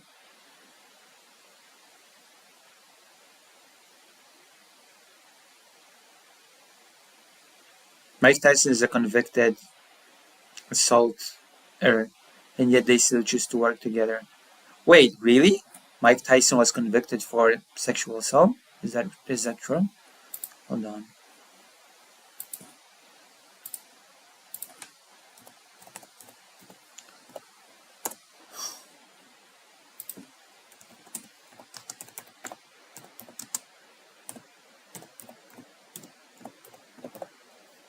Is that true? Oh.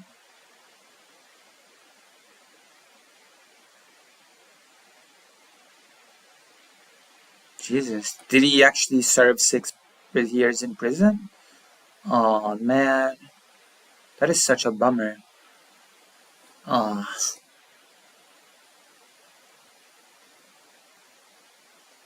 Damn. That is such a bummer. Oh, this sucks. That is so disappointing. Oh, man.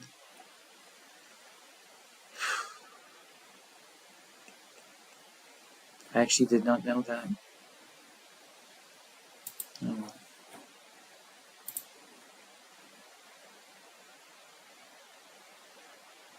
I know about the year. I know about the year, but I did not know about the prison thing.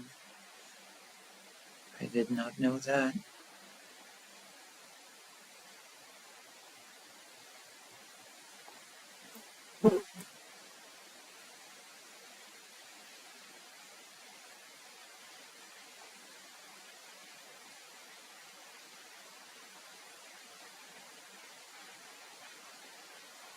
I did not know that. Tyson is also a Trump supporter. Oh my gosh, I did not know that.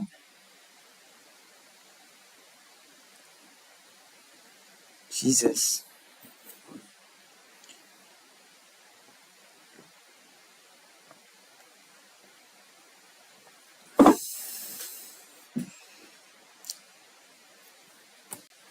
I will say that much. Mike Tyson was pretty out there in the ring. He's pretty.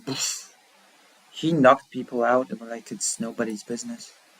But damn, convicted. That is a sour taste. That is a sour taste. Oh. Ugh. Ugh. Oh, no. Whatever, I'll try to. Let's move on from this. Ugh, no wonder he replied to the question about legacy like he did. God.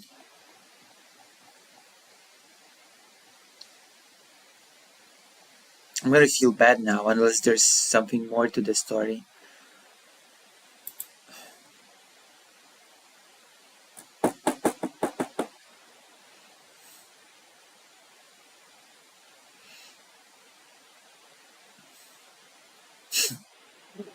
The first year Biden that was live on TV.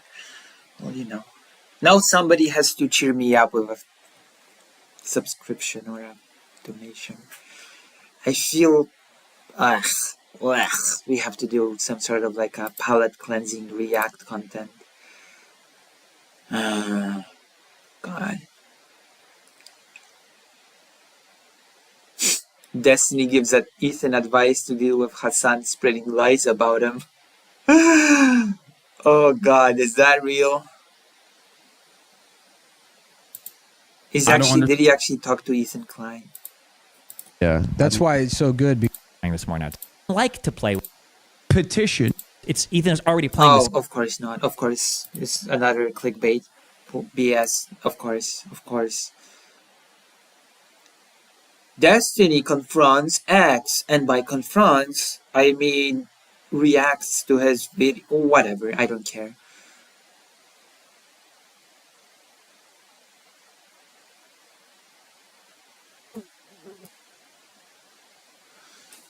Whatever. Don't care. I don't care.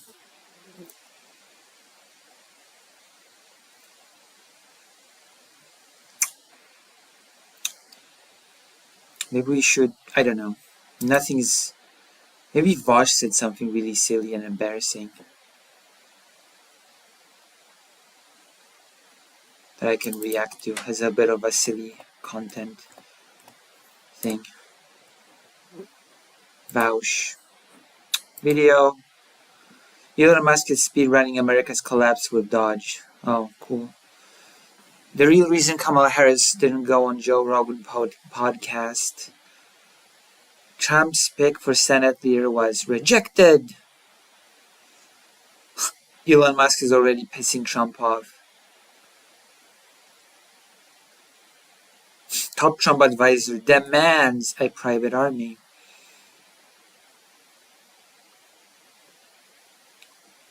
This leftist attitude needs to stop. Okay, we're gonna watch this. It's only 22 minutes. There we go. We have our React content. We have our React content fodder. For this, I actually do want to have the chats on, so...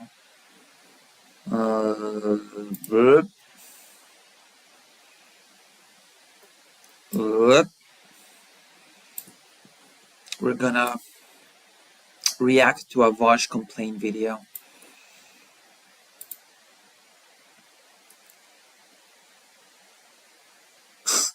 He thinks he has inside scoop on Harris not going on Rogan? Yes. Yes. You don't think he does? You are weak. Lucy confronts Putin. Yes. And by that I mean I react to a statement of Putin. Lucy Hazeh teaches Putin diplomacy or whatever. That's right. I should start like I should literally start making titles like this. Lucy versus Putin. Or whatever. And it was like, oh, I'm gonna click on this. I'm gonna click on this action, whatever thing. And I'm gonna be like, you know, it's gonna be all good.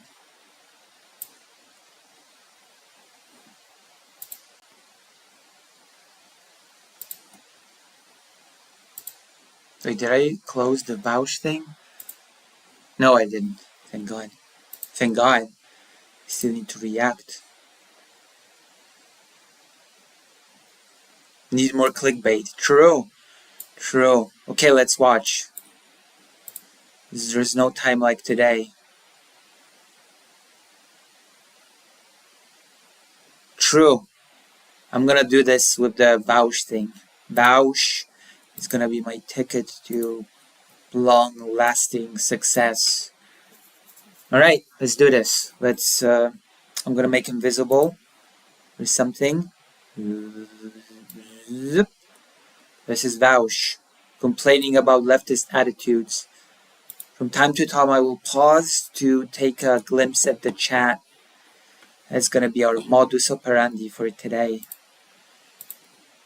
Talk about a psyop for a second. I try not to talk about stuff like this anymore because I feel like when I was younger, I guess younger isn't the right. Younger. I feel like when I was young, everything was much better, and now it sucks. Now it's so bad. I used to be such a bad leftist myself, but I grew, I became an adult, and now it's all different. Here we go. Term. When I was newer to streaming, one of my biggest priorities was like distinguishing myself from some trends that I saw on the online left that I thought were really harmful and bad. That was, wow. I am different from all these people. I am original. And I think the problem with that kind of engagement is, for one, a lot of the people who are posting the most annoying shit online from a left perspective, like the most psyop-y, like, you know, it's ableist to... Wait, has Vosh actually turned 30? Really? That's interesting. I didn't think he was 30. He was younger or something. Newer to streaming, has only been streaming for 5 years. Breathe out loud or whatever, you know, that like sector of behavior. is usually being propagated by, and I say this respectfully, literally the most pathetic people alive. So if you go after them, it kind of That makes was so respectful. Thank you, Vosh, for this respectful language. I mean this as respectfully as can be, but those are the most pathetic people alive. Yeah, that's if that was respectful, then I don't want to hear the disrespectful version of that. That's what I'm gonna say. And I mean this with love. You're the most pathetic people alive.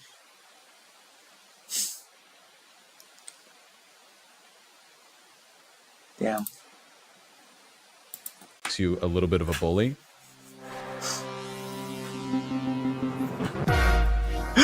And I mean this with love and respect. Mm-hmm. That being said, I've talked a lot about how life is going to get harder, and we're all going to need to ourselves become a little bit more durable. And I've seen some sentiments on Twitter that I'm going to briefly elevate, probably to the great dislike of the people who posted. I'm going to put it out there. I've not seen the pics censored or no. And I do not wish to, ever. Originally, because I feel like it's important to talk about a certain mentality and attitude about what direction we take for going forward from here. You know, I saw a post on this on, I think, YouTube. Hello, Neil Shadaka. We had more today. We had more than 18 viewers today. We had like 23 or 24. And you weren't here either. So we would have like even more if you were here. But that's okay. Welcome to the stream.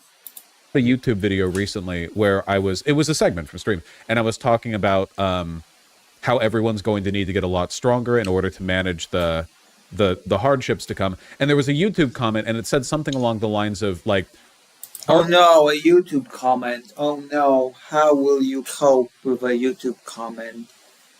Imagine doing a whole segment based on a YouTube comment. Could not be me. Maybe I should start doing that actually. Maybe I should look at those YouTube comments and craft whole segments about them. We must all get really strong. We must all get really tough. Hard times don't create strong men. Strong men are what's left after hard times, or something like that. Which, of course, it's as anything that can be compressed within like 8 words, it's a simplification, but there is some truth to that, you know. I think where when things get really difficult, like, not to say that if you're strong you're guaranteed to survive, but you know, there's oh my god, definitely some kind of correlation there. There's definitely a correlation.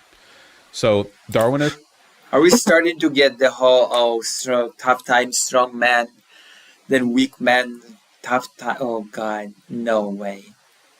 No way. You're kidding.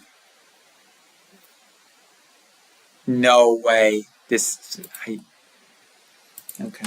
Well, Darwinism, except rather than selecting for factors which increase your survival under regular circumstances, it's more like Darwinism in the sense of like, can you avoid making a noise while hiding in the attic? In this case, you know, unfortunately, this is kind of a tough love thing.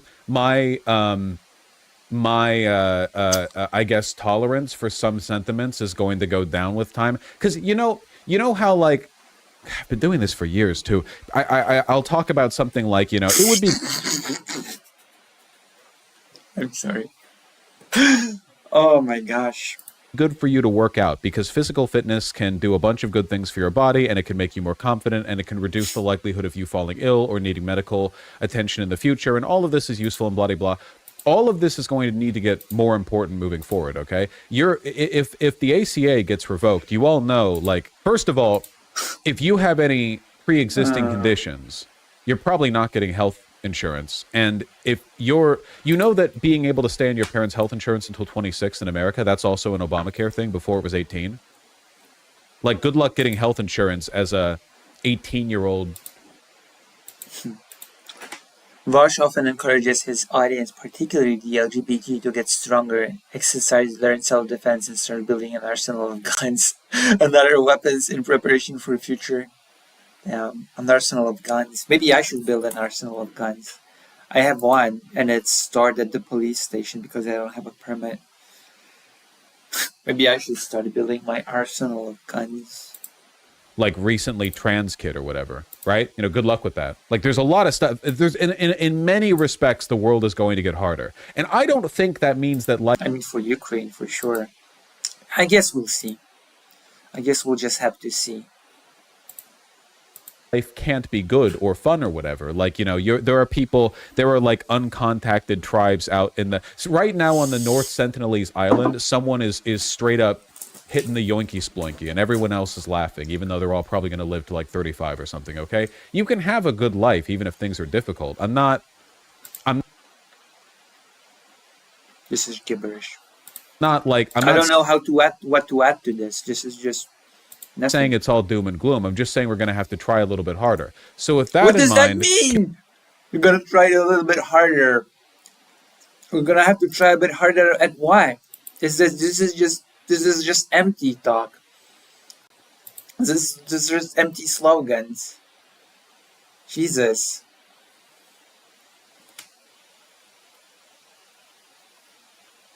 I inherited a gun from my father, yes. Well,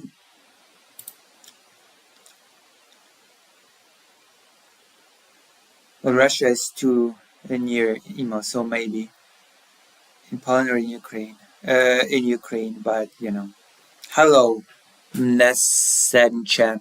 Welcome to the stream. This is just empty talk. I'm gonna be honest. There's nothing being really. can we put, and I'm begging you, and this isn't meant to like try harder, do your best, bully these people, but who are these people? Even we need to stop with, okay, so this isn't like a call-out post. I'm using this as an example to springboard off of, okay? But I saw both of these go negatively viral, like get polarized viral. You'll immediately understand why. I'm not even going to dedicate much time to like digging into these, but unpopular opinion. But I think the left needs to move away from using, quote, the working class, end quote. It positions disabled people who can't work as the enemies of workers. In a mass disabling event where more and more people are unable to work in the coming years, how can we conceptualize work and labor need a radical reimagining from a disability justice framework? This goes on for a really long time. Of course it does. And I then mean, from the disability okay, enthusiast. So a person just wrote, I mean, I don't know, considering that recently a streamer called Let's Say Tired did a whole rant against disabled people. Then I don't know, maybe this thing has more validity than credit is being given to it. And even if not, it's just, who cares? Who cares? Yes, get to the point is right. Get to the point is right, yeah. We have, y'all aren't going to like me, but reading is a privilege. You need free time, the education, the ability, access to books, etc. But we should be helping each other access books however we can and sharing info and stories in a number of mediums. This is Listen, am I really supposed to take this from the guy that says that reading is not a thing anymore and that reading books is like lame and bleh?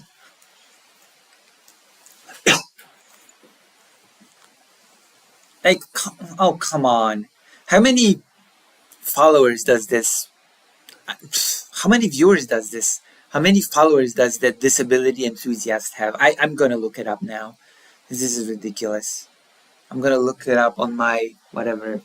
Okay, I don't have my phone. Can anybody tell me Twitch's Spoonie? How many followers? I'm willing to bet like this person has like 10 to 50 followers on Twitter. And that a whole thing is being made on them now. Like, come on. This feels like a React thing from 2016. We the people. True. That's true. Some people with disabilities do work, and there is law that sort of gives people with disabilities shorter work hours. In Poland, if you have a disability, you are allowed to work 1 hour less. It's sort of mandated by law. You can choose to work full hours, but you can choose not to. That's the thing.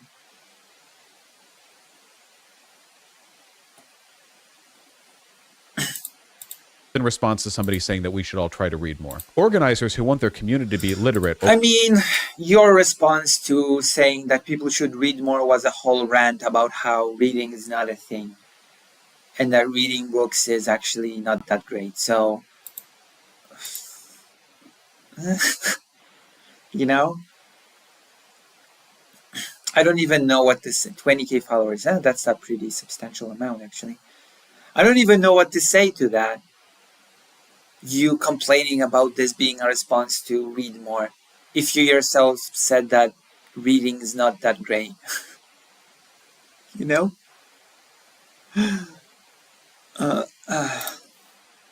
Or want them to access certain info should first get to know what their community's access needs are, such and such and such. And here's a drawing of something related to Gaza, it seems, which is very sad and not relevant to the point that I was making. But, you know, I don't need to like dig into what's wrong with these sentiments, right? Unfortunately, and this has been a problem. You express similar sentiments. With anti-ableist activism for a while. It seems like this is honestly the case with a lot of stuff, especially concerning mental illness. A lot of the, I'm trying to think of how to put this without coming across like a little mean. A lot of the sentiment around these types of organizers seems more concerned with making people complacent in weakness than helping people become strong and independent. What the hell does that mean? Strong in weakness. It's just so stupid. I'm sorry to say that, but this is so stupid. Disability does not equal weakness. This is so silly. Wow. I'm gonna strawman vouch, and I'm gonna say, this is like saying that building special ramps for those who cannot walk is like complacency in their weakness. They should be strong and they should climb the stairs like everybody else. There you go. That's my straw man of the argumentation right there. That is my straw man of the argumentation. My gosh. If that makes sense. No, and you can read it actually does not make sense. Come on. Complacency and weakness. Bunch of uncharitable shit into what I just said if you want to. I do want to.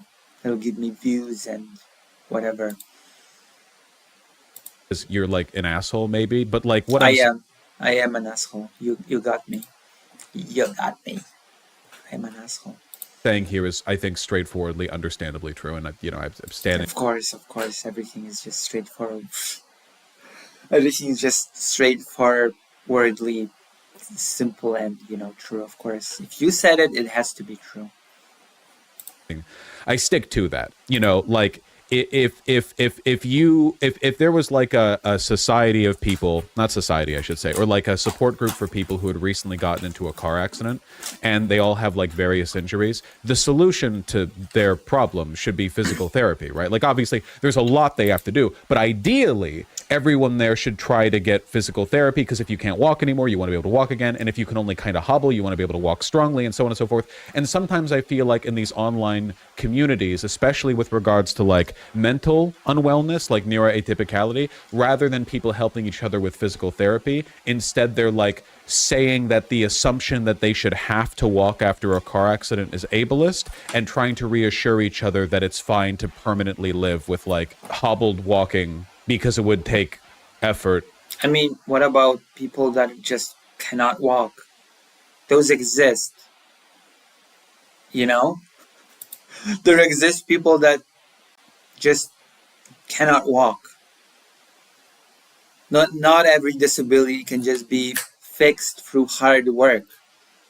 Like if your spine is damaged or you were born without the ability, sometimes you just cannot walk.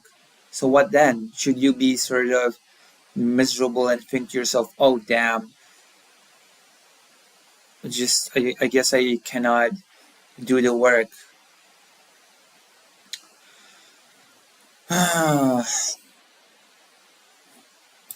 To learn how to walk again normally. Does that make sense?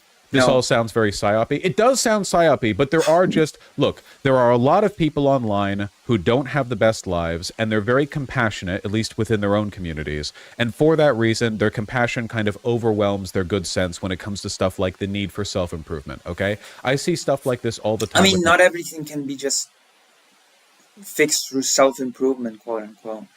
You will not magically walk if you're wheelchair bound through self-improvement. I hate to be the bearer of bad news.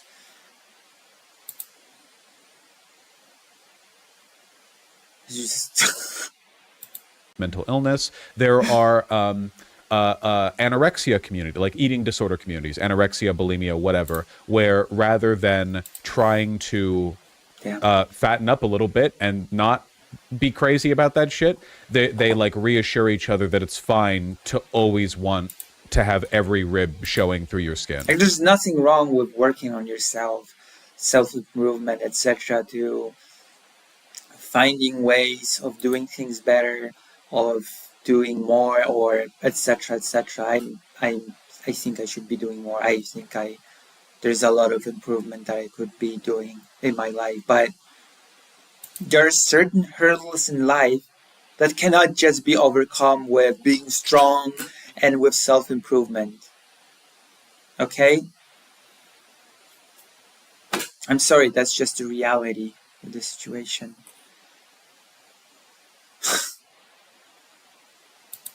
Or there are communities of depressed people where they, rather than like encouraging each other to kind of like aggressively go outside and touch grass and like interact with people. And yes, I know what he's trying to say. He probably does not mean people that cannot walk permanently. He probably means mainly people that could improve their situations by doing certain things, and they just sort of, I guess, choose not to. But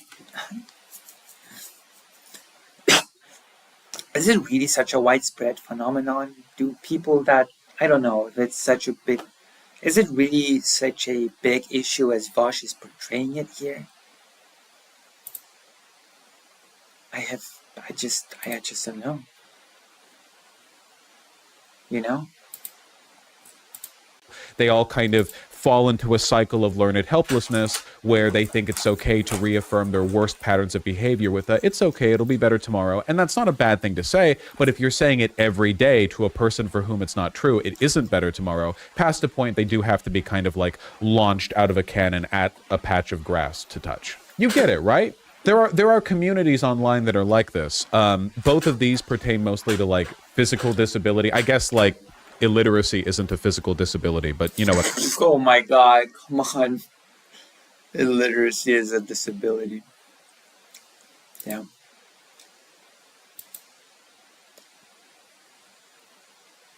I mean, it's not necessarily neuroatypicality, but we need to leave sentiments No, it's like not. Come on. like this in the dustbin of history. This sentiment is created in a very privileged environment, okay? I promise you that the North Sentinelese are not forming, they're not like engraving into rocks, like rock Twitter threads about how it's ableist to learn how to weave baskets or whatever, okay? Like, they're not doing this, all right? Only in very comfortable, privileged communities are people even given the opportunity to learn that kind of helplessness because, let's be real, if things were really difficult, that helplessness would end their lives. I don't think that's a good thing. That's cool and all, but that's also true for people that have permanent disabilities. So that's an empty argument, quite frankly. Yeah, we have society that people that normally would not be able to take care of themselves have care. That's... Yeah. I just think that people should try to... How do you exactly... I guess I will say this as a serious criticism of this video. How exactly do you identify people with learned helplessness from people that are actually helpless? Because believe it or not, helplessness is not just some fictional made-up concept through privilege. There are people that are genuinely helpless and need help. So how exactly do you... What is your recognition mechanism for those who have learned helplessness and those who are genuinely helpless? That is my question. Ouch. Bosch.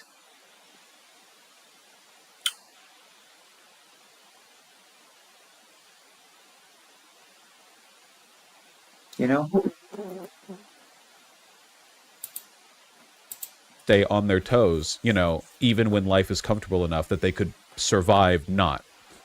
I saw this as well, and this tweet is like the tweet here is making fun of it, not like showcasing it in an affirmative or positive sense. But I commented on this. I said, why is it that there are so many like tender queer organizing pamphlets that look like they were drawn for and by 5-year-olds? Does anyone else understand why? Like, it's very, isn't that a little bit like infantilizing? Have you noticed that? Where there's this like, I don't know if it's Tumblr necessarily, but this looks like it's for a 5-year-old, but this is meant to be for adults.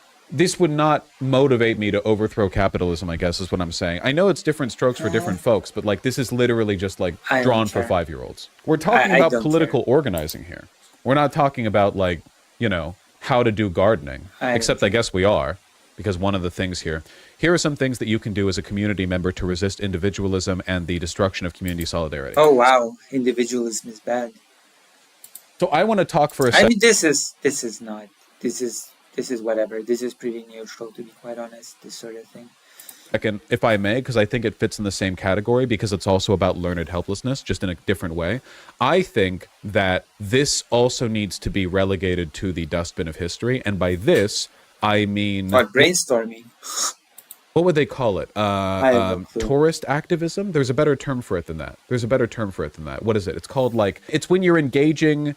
No, not slacktivism necessarily, but or hobbyism. I think it's hobbyist or hobbyist activism is what I'm thinking of, where you want to do things, but you also want to feel like you're being politically effective, so you delude yourself. Yeah, fair enough, but it's like, it feels like an exercise. You have this and people just sort of wrote things around it.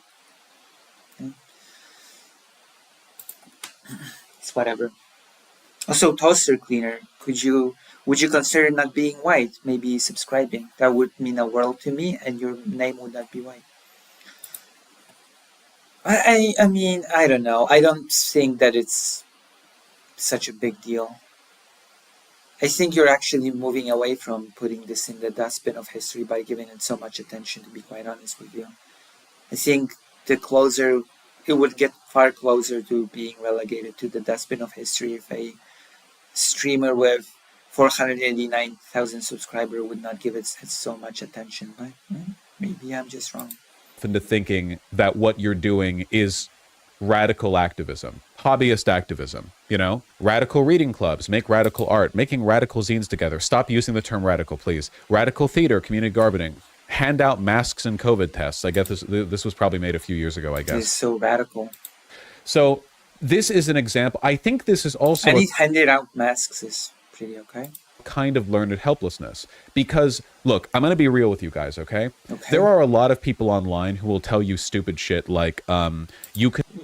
Hand masks out? Overthrow capitalism by gardening or like growing your own tomatoes. No, you can't. I mean... Does anybody say that, actually?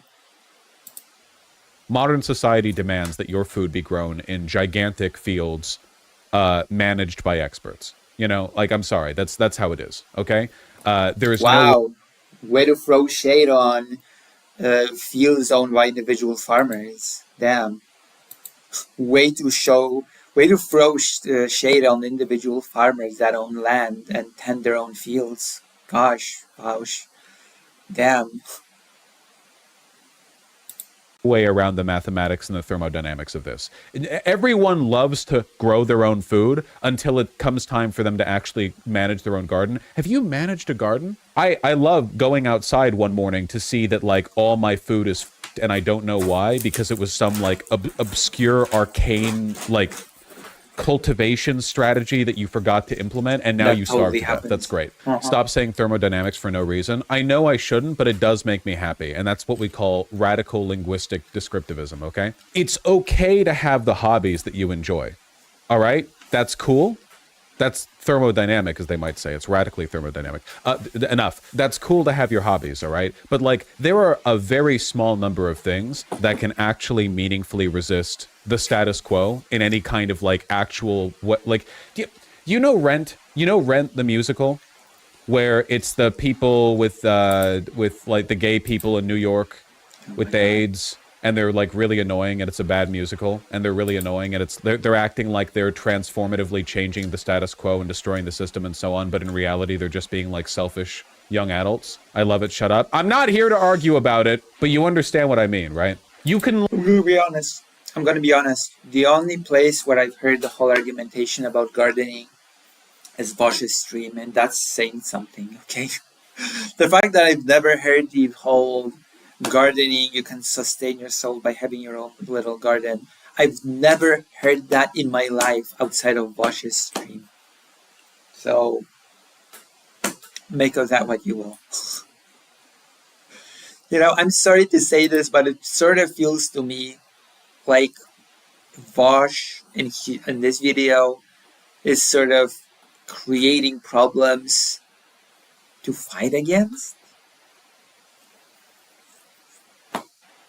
I guess this is sort of like a problem of creating your own little social media bubbles. You create your own social media environment in which you get fed certain things.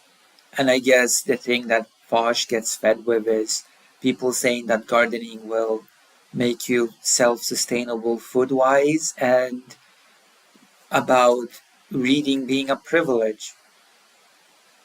I've never seen any of these things, especially in real life. So is that really a problem, or is Bosch tackling a problem that does not exist for the sake of content?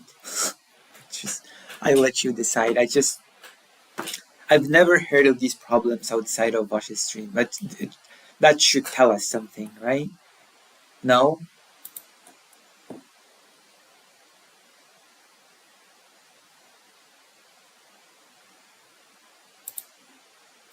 Like Rent, but you understand what I'm talking about, right? No, I haven't seen it. That's probably for the best. I mean, I haven't. I've only seen the Lindsay Ellis video on it. Gay Hamilton? You mean Hamilton? Have you ever seen anyone do heterosexual shipping from Hamilton? Does anyone even give a fuck about Eliza? When was the last time you saw anyone drawing Alexander? And okay, anyway, the main thing that is actually capable. I feel that there was a whole rant that was cut here. Of challenging the status quo is organized labor. That's it. A strike. That's it. That's the reason why everyone is terrified of strikes. Remember when the dock workers strike on the East Coast was brewing, and we looked over the Fox News business channel, and every rich mother the entire East Coast was showing up to say, this is terrible. This is going to destroy the country. And then like they ended up settling the strike after 4 days or something, because the idea of a dock worker strike is petrifying, like because you would instantly shut the whole country down, basically. Organized labor strikes, that's what makes a difference. Unionizing. I mean, a lot of stuff comes into the US via ships, so. Striking, collective action.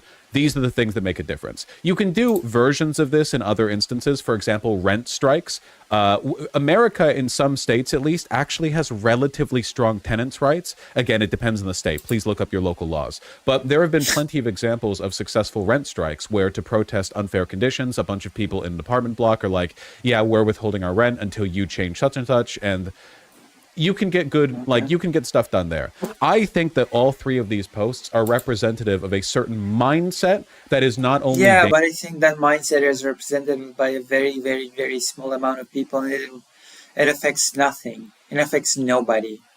You think this has reach? Do you think this has any real effect? Does this really need to be discussed? Does there need to be a long 22-minute video about it?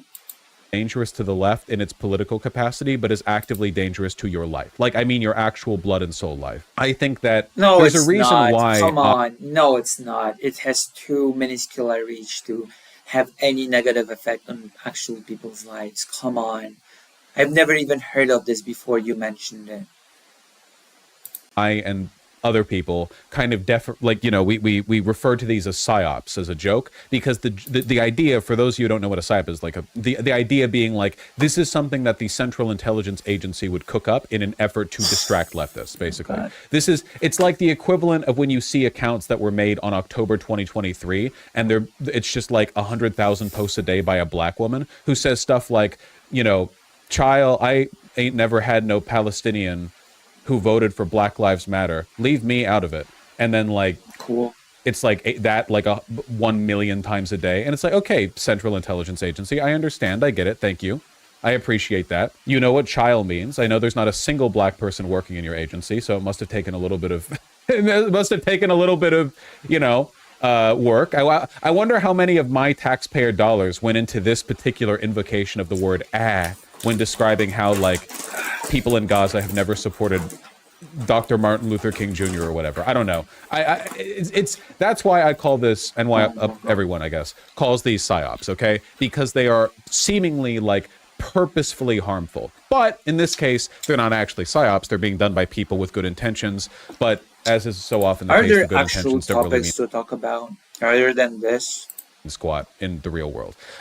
This stuff like this bothers me because like these people are going to be the first to go. You all know that, right? Like there are people in chat right now who engage in leftist politics in a kind of hobbyist sense, but for the most part you keep your nose to the ground and live your life in like a disciplined way. You can make it through anything. If you're not that loudly leftist, if you're like effective, hardworking, you get your education, you get your job, you can live to 93 as long as you don't eat too many carbs or like manage your cholesterol or whatever. Like you can make your way a long time. All right. But for people who make activism their lives, but then engage in kinds of activism, like basically deliberately hamstring themselves and others, you are not going to make it. And I am saying this with the greatest of sympathy to those people. And not that they're ever going to listen to me because I'm like a dirtbag leftist or toxic. Jesus. If you do end up doing a rent strike, make sure you research the necessary procedures to do it. It's not as simple as just not paying rent. There's a whole process about petitioning in the local court.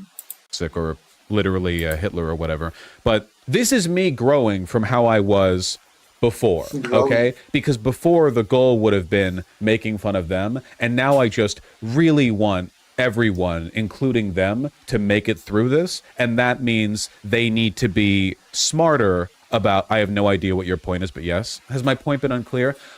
Yes. Yes, it has. Your point has been very unclear, especially since this is such a non-issue. Come on. We need to be strong, and for those of us who have a harder time with that, we need to help each other, but we shouldn't try to help each other with types of activism that mostly serve to engender a kind of learned helplessness. Does that make sense? Your candy ass is soft, is what I'm saying. And yes, I understand the point, but it's delivered terribly. That's the main. Your candy is soft. I'm in a small town. There's no activist groups here. That's fine. You don't need to join an activist group. I have always maintained that the most effective way to be an agent for political change is to just generally be a well put together person. Be strong and disciplined. I mean this in every. Oh, cool. Just be well put together, strong and disciplined. Got it. So, such simple and easy to implement advice. Well, simply be well put together, strong and disciplined. Okay, that's okay. I'll get right on it. Sense, I mean this like literally work. The more life hampers you, the less able you will be to do other things. If you are poor, you will be less able to find the time and resources to do what you want. So keep to your studies and get a good job if you can. I know it's not that simple. I'm not saying any of this is fair. I'm only saying that it's part of the path, See, if you're poor, just get a good job. Be physically fit because you don't want to be hampered by sickness, tiredness, disease, illness, whatever. Be socially attained, talk to people around you. Be charismatic because your ability to interact with and win over the people around you. Oh, this is my favorite advice in the video. Be charismatic. You could be vital if in the future there might be a situation where you can be helpful, Maybe your maybe your usefulness in a political sense, your ability to beget like a good outcome, maybe that isn't you going out and joining an activist org. Maybe instead, I mean, it does feel a bit like that. Just clean your room, bucko. It does have a vibe of just clean your room, bucko. you live your life for like 12 years and you do your best and so on and so forth. You take care of your finances, you raise a family, but sometime in the future, 12 years from now, okay, you get approached by a covert union organizer in a country which has even worse union rights than we have today. You get approached by a union organizer and they say, are you on board? And if you're on board, would you be willing to spread the message? And you say yes. And because you're in that job, because you're a family man, because you're sociable and charismatic and well put together, you're able to convince other people. And maybe that's when you make a difference, you know? You don't need to rush off to it. And in all likelihood, if you just rush into the first social cause that will take you, you're probably not going to be that useful. Sometimes it's about biding your time, waiting for the right opportunity, and then in that critical moment, being the guy everyone can depend on, or girl, or non-binary person that everyone can... Wow. Why did he have to shout that out? Jesus.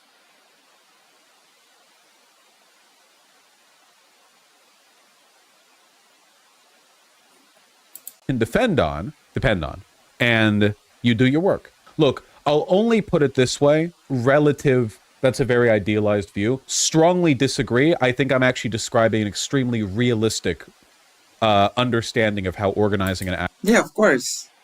Of course it's a realistic view. If you just do everything perfectly, everything will work out perfectly. That makes perfect sense. Well, there's only a small problem with that. You cannot just snap into being well put together, disciplined and strong. Those are not things that you can just wish yourself into being. It takes quite a lot of work to arrive at being sort of well put together. You cannot just decide one day, oh, okay, Vosh told me to be well put together. I guess starting today, I'm well put together. You know?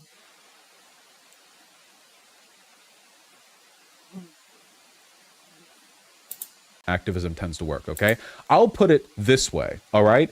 If I may, okay? Like, relative to my life. It's pretty obvious what my skill set is. I like talking on stream. I lucked out. I got the job. Yay. Okay? But I've been a leftist for longer than I've been a streamer. What did I do with my time beforehand? Well, when I was in university, I did like organizing and volunteering work. I worked in prisons. I blah-de-blah-de-blah. It's not that interesting, okay? I enjoyed that work. But the only reason that I'm able to do this, where my influence is many times greater than what I did back then, is because I always... Well, whether or not you're using that influence in the right way is debatable still, right? Cared about being able to speak publicly. If I were to be a bit sarcastic and mean, I'd say that the main benefit from your bigger reach is that you have reach to bigger source of income. I'm not sure what sort of positive real life benefit your stream generates as opposed to working in prisons, etc. I genuinely don't. I genuinely don't know what tangible real life positive effect your reach has. Apart from there being a huger pool of people that give you money. Like, I can think of streamers that sort of stream and then do real life work, and they're streaming supplements doing that real life work. And in that case, them having bigger reach would mean that they would have more money to be put into that real life effect, that real life thing they do. But in the case of Vosh, I honestly don't know how his reach translates into real life results better than him just volunteering in prisons. You know? Maybe I just don't see something, but I just don't know. Maybe someone in the chat can enlighten me. I'm saying this genuinely. Before I streamed, I cared about public speaking, and I wasn't even that great at it when I started streaming, but I cultivated a skill set, and eventually, through blind luck and circumstance, I was able to use that skill set in a way that I now feel in a satisfactory way You know? gives me some kind of sway over others to advance my political interest, which in this case, of course, is like and subscribe, ring the bell, donate. Thank you. Does that make sense? I mean, exactly.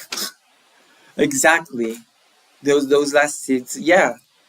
Maybe I could have just jumped into the first thing that I saw, but thankfully over time, like I was given an opportunity, I took advantage of it. But maybe there's another timeline out there where I thought like, okay, well, I just have to do what I can, and I end up like never growing as a person. I develop burnout, I'm not as effective, and I'm just like, Oh, so there's a different timeline when you make less money and do more real life tangible things.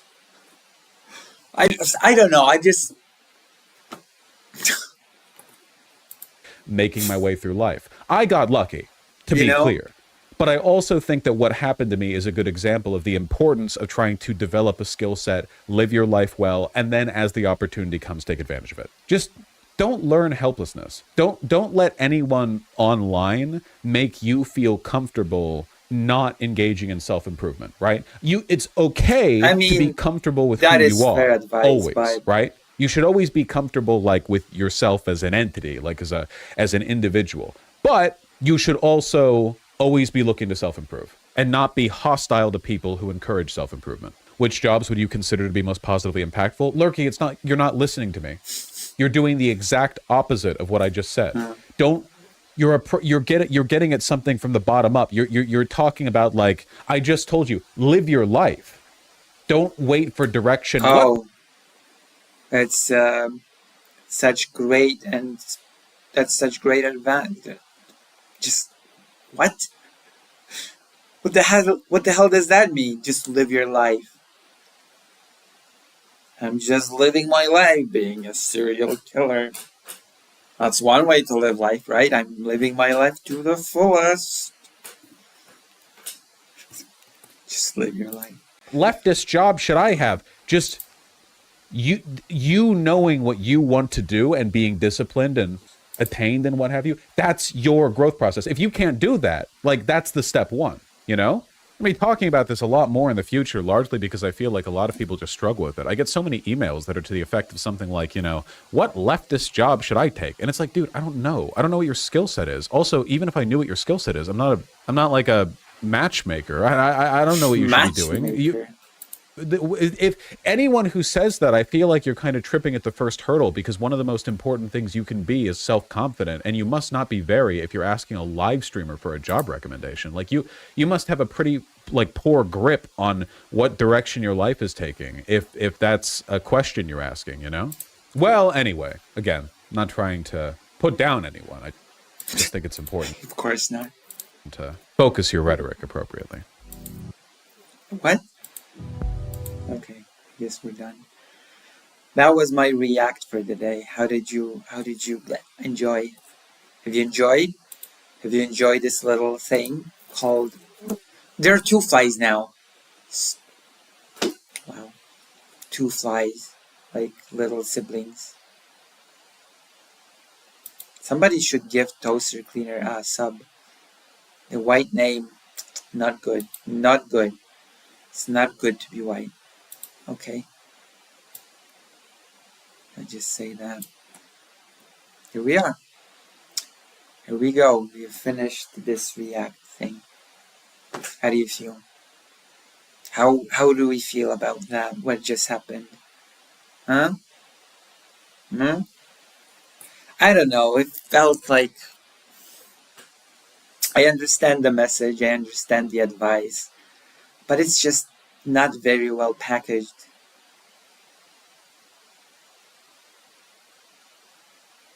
When a sub emails you, what field should I work in? Wheat field.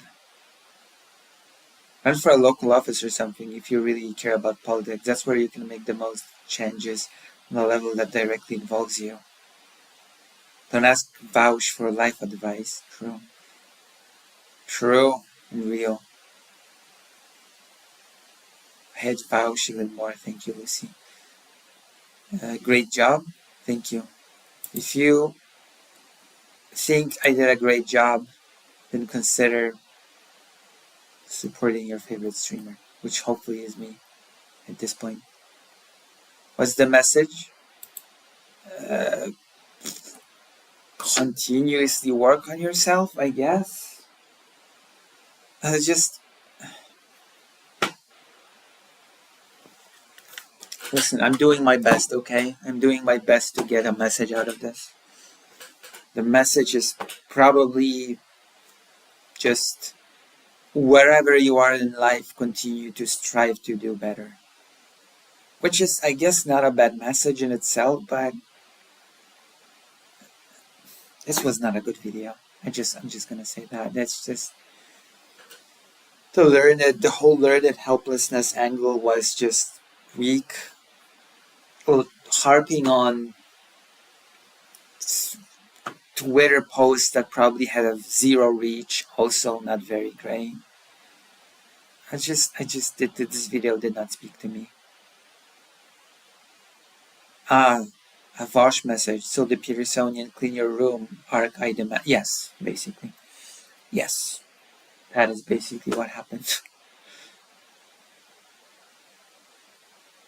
Yeah, the message is trivial, but not how therapy. Yeah, basically the message is, if you want to succeed, just become well put together, disciplined, and strong. Which, sure, but you cannot just wish yourself into being these things, okay? You cannot just snap your fingers and say, wow, I watched a Vosh stream. And starting today, I'm going to be well put together, strong, and disciplined, I guess. I guess I just did not think of these things before. Silly me. Silly me. Why did I not think of being just a little bit more well put together, disciplined, and strong? If only I decided on that earlier, my life would have been so much better.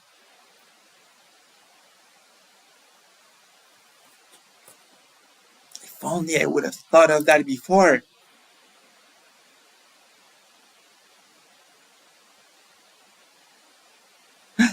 Thank you for giving Toaster Cleaner a tier 1 subscription. Thank you, thank you, thank you. Thank you.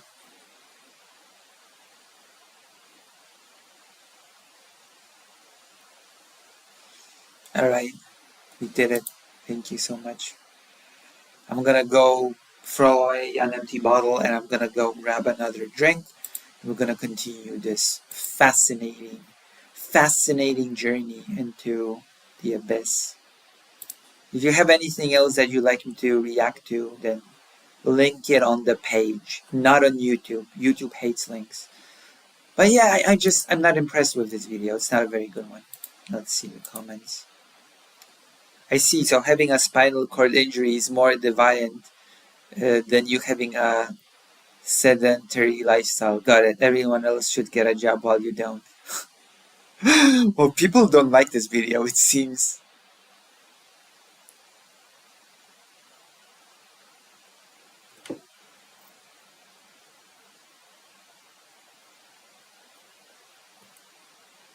You're not exactly the picture of positive eugenics and what are you talking about?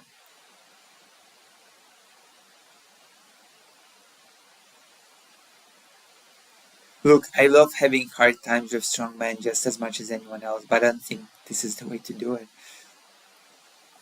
Maybe I'm not quite getting your point, Vosh, but we in Austria have the Community Party of Austria, which I am part of and organizing it, as well as the leftist youth, their youth group currently. I'm even leading one of their city groups in Steyr, a workers' town with a rich socialist and communist history.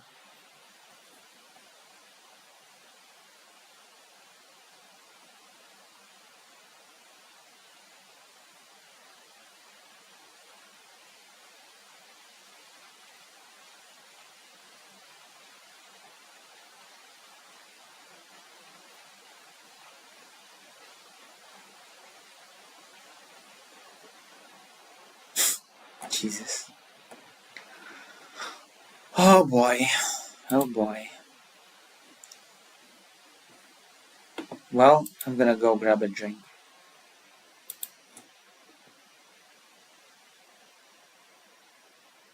What notes have been taken? Because I want Lucy to succeed and I can give more. Listen, you're giving me the best gift that you can be giving me. Your viewership. Your viewership is the gift that keeps giving. If more people were like you and decided to tune in and watch, then that would have been the greatest gift that you can, Vash don't even exercise. He don't read anymore. He don't even do his job of reacting to stuff. He just skip through stuff because he's lazy and then call his chat lazy and tell them they should improve. True. I'll be right back. Jeez.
I'm back.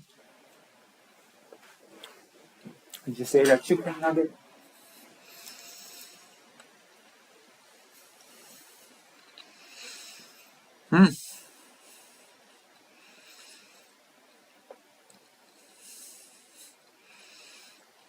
Oh. Interesting. What did you say, Richter?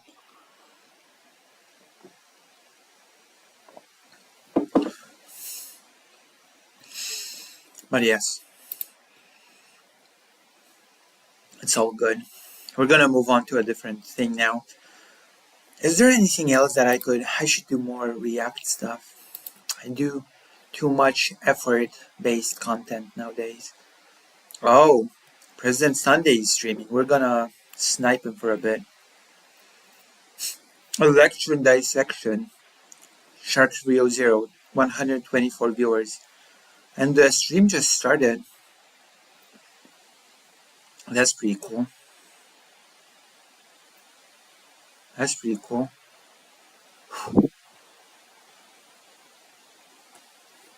Let's snipe President Sunday. See what he has to say, shall we? Is that okay? I wrote a book I was reacting throughout, and now my phone has erased my work too. Oh damn. I guess you have to recall your book from memory and recreate it. Back for the $5.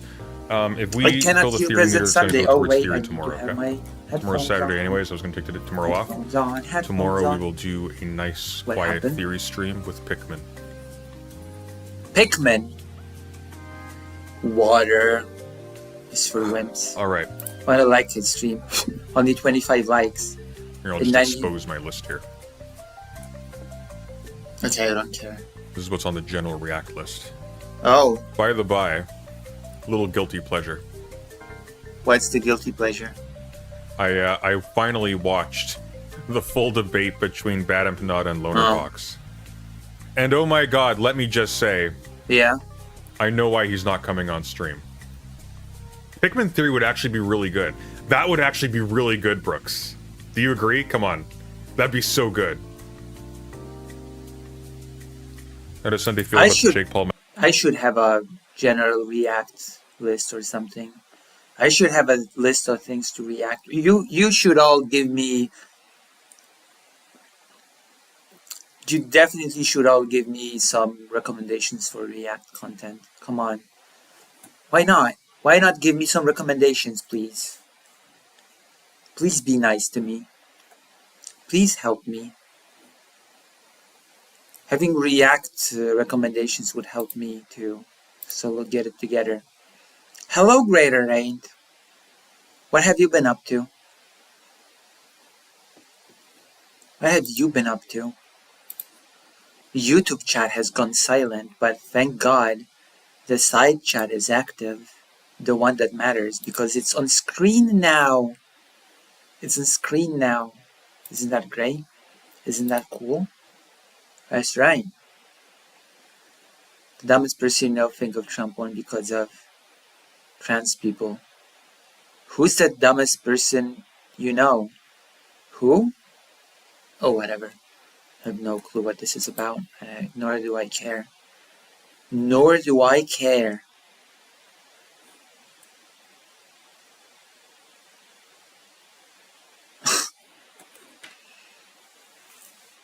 Sheesh.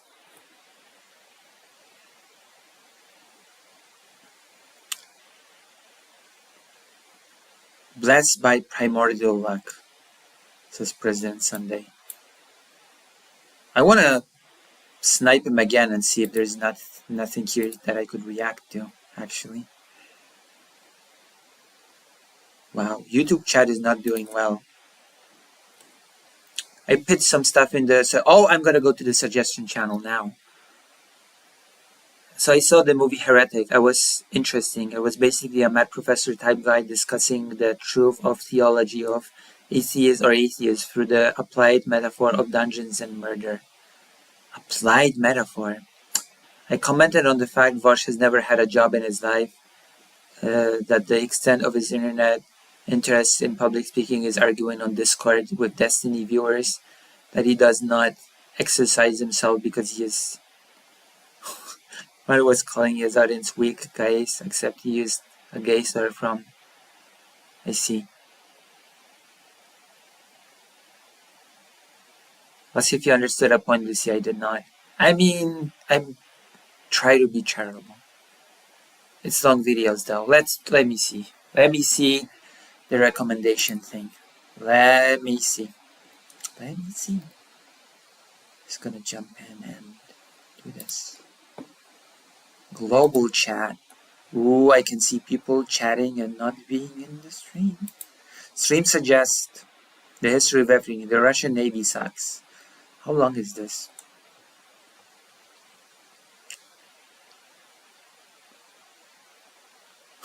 What happened to Putin's red lines?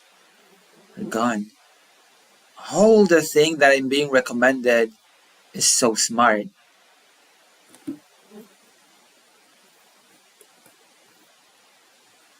All the recommendations I get here are so smart.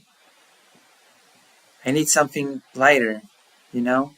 I need some lighter stuff before I return to the serious content.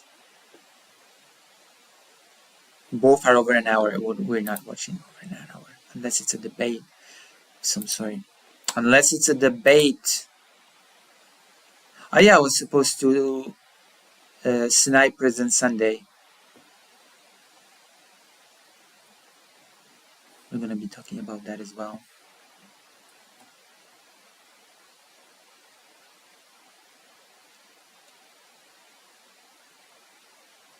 Interesting.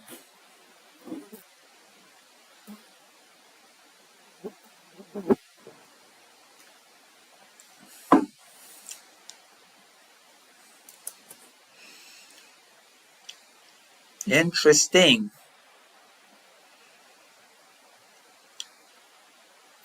Let's click it. That's it, right? Like, period. That's just how it is. And so, anyway, I'll give you like an example. Just anything really talking. Asmongold.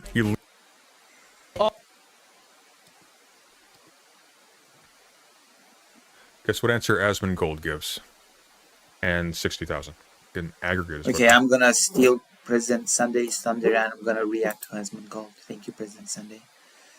President Sunday, thank you for giving me react fodder, which is done.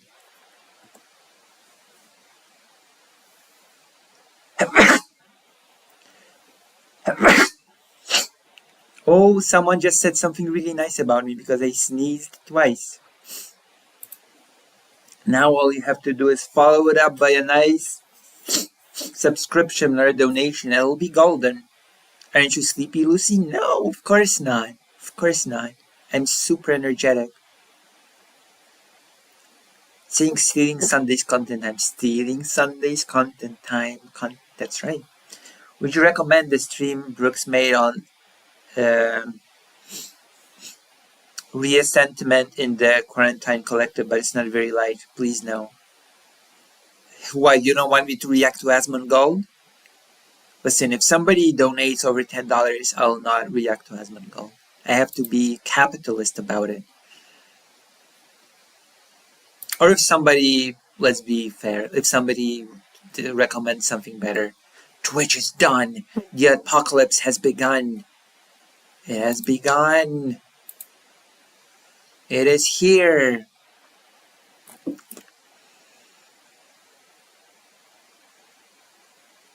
I still need to get through that, but his streams are very dense and require real thought. Well, whose?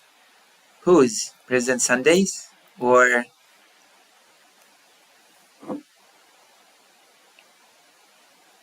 whose streams? Are you saying my streams don't require any real thought? Oh, I feel hurt. I feel hurt by this sentiment. I feel really hurt now.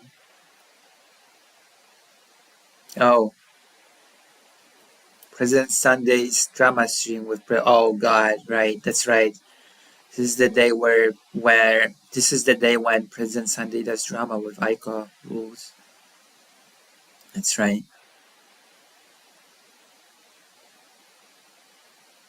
Oh, I forgot. We can react to that. Oh my gosh.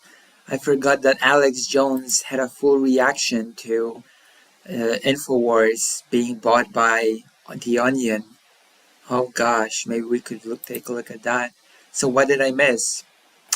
A segment here, a reaction there. We reacted to Vosh. We talked about politics. We laughed a bit. We cried a bit. We had a time. We had a good time. So do you want me to react to Asmongold or no? Nobody's giving me any better recommendations. Nobody donated. So I guess I'm doing Asmongold then. Thank you. We're just done. The apocalypse is here. Oh man. Oh my gosh, this is so long. No, I'm not doing this. I'm gonna watch a few minutes of this and I'm gonna bail because no. I'm not doing this. This is too much for me. This is far too much for me. Apparently The Onion might not be allowed to buy it. They're like revisioning the bid process or something. I trust your judgment. Thank you. Alex Jones refused to leave the InfoWars building due to time speed. Maybe. Like, jeez Louise. I feel like The Onion's InfoWars parody would be so amazing. Although InfoWars was like a parody in and itself, so I don't know. 2 times, huh? The flies are beginning to annoy me. I'm gonna kill them after stream. Short brain rot. Thank you, Devil Philip August. What is this? Hold on. I'm gonna check what Philip August has in store for us. And it's amazing. Turtle Hutz was like a tech founder, okay? Wait, what? Okay, we're watching. Oh, wait.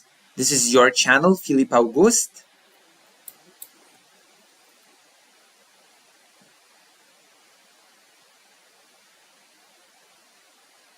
I didn't know you had a channel, Philip August.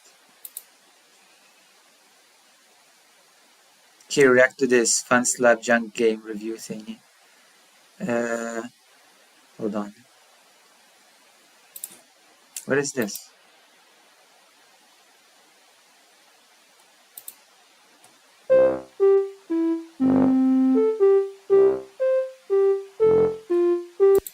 This is CV11. I have Too long.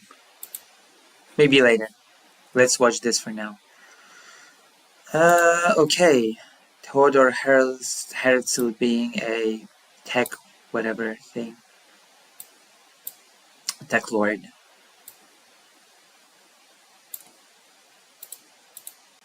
It's amazing. Theodor Herzl was like a tech founder. Okay. A what? In the book, he was writing about the death of distance in 1897. Why? Because steamships could take you across, countries. Okay. And he he's just, amazingly smart and practical guy. Super smart to be able to figure out that having modes of transportation make traveling shorter and easier. What sort of a big brain genius do you have to be? Oh my gosh. Also, we're years later and distance has not died, okay? Some travel is still very much long. Okay? Some travel is still very much long. All these various objections. And he said, look, the Jewish people, our choices are either A, assimilate and give up the culture, or B, some people are thinking communism is a good idea. I disagree with that. We should do C, build our own country, right? Well, those were not the only options, because there were Jewish people not just in Western Europe in which they had their own specific situation, but there were also Jewish people in Eastern Europe, Poland and other places. And in those countries, there was an option D, in which Jewish people said, we don't want to assimilate, we don't necessarily want quote-unquote communism, and we don't want to go to Israel. We want to be able to live as Jewish people here. As citizens of this country, but as Jewish people. I guess emancipation would be the word to use here. There was very much an option D that people pursued in Eastern Europe. But of course, Theodor Herzl did not explore that because that was much less of a thing in Western Europe, and Eastern European Jewish people were very much looked down upon in Western Europe. Remember that. Okay?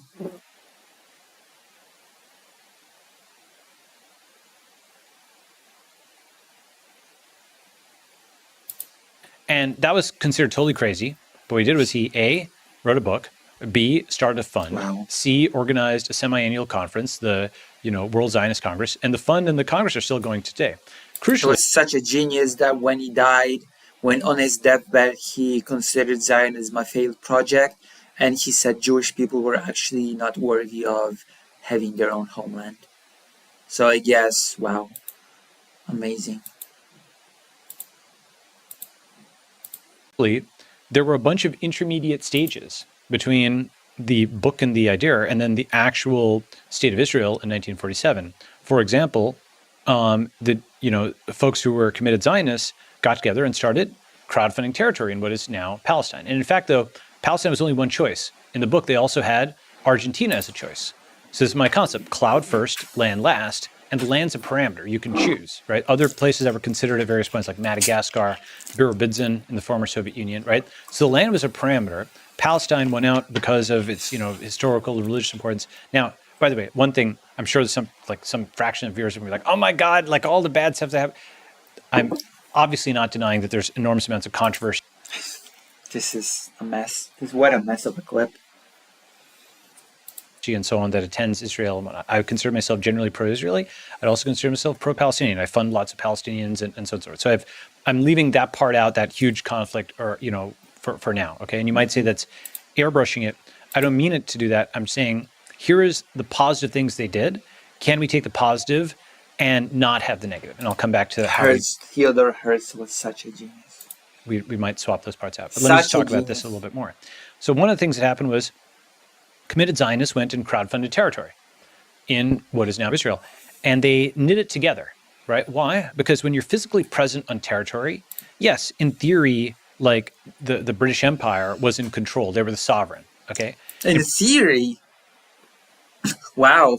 What a thing to say. Practice, In theory. who are the boots on the ground, the facts on the ground, right? There's the people who are actually tilling the land and building the buildings and so on. That's so stupid. It's like saying, oh, the colonial powers might have ruled those lands that they colonized in theory, but in reality, who are the boots on the ground? Like, what? I'm sorry. Who is this guy? So forth. Like, who had the claim there is like the people who are present, okay? Now, this territory, this network of territories eventually became the basis for, or part of the basis for what became Israel. Now, I'm fully aware that the exact configuration of what territory belongs to Israel, what territory belongs to Palestinians. For a second there, I thought the video just ends abruptly. This is an enormous topic of dispute, okay? But I just point this out to say the process of going from book to crowdfunding territory to a sovereign state where people were now citizens of Israel, as opposed to the British Empire. Oh, you watched my video about the Bund? Really? Oh, I see you've been watching some of my old content. That's nice, thank you. Integration is always an option unless you're an irredentist nationalist, which is where Israeli nationals are.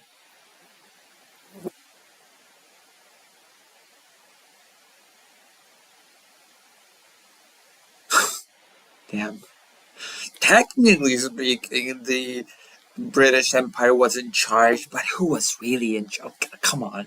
Yes, the British Empire was in charge. Jesus.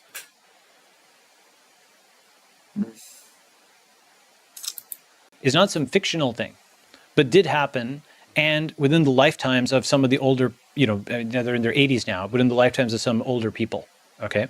So it's not impossible. In fact, it has happened, right? But for that step, then perhaps, hopefully, is a better example, because in this particular, like you said, land last.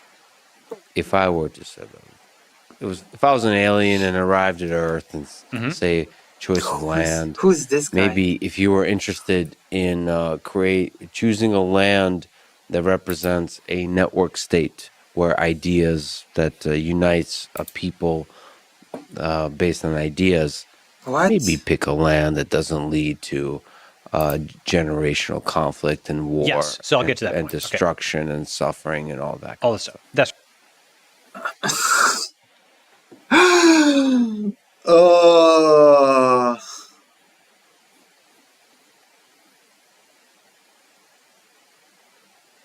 My God.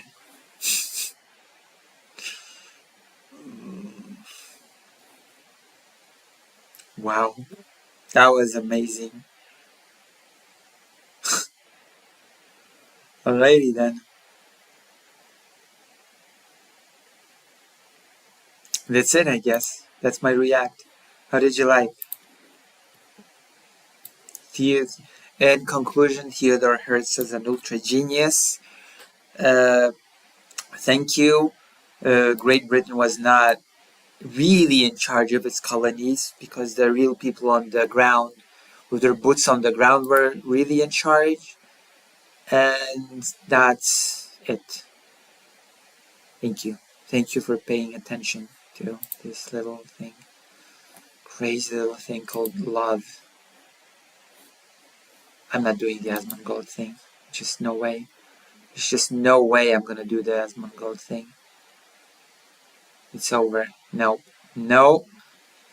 No, I refuse. It's just not happening. I'm afraid. That is not happening.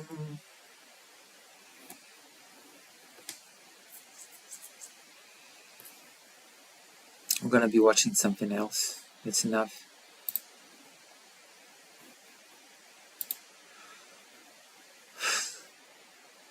President Sunday is already doing the Asmongold thing. I just refuse.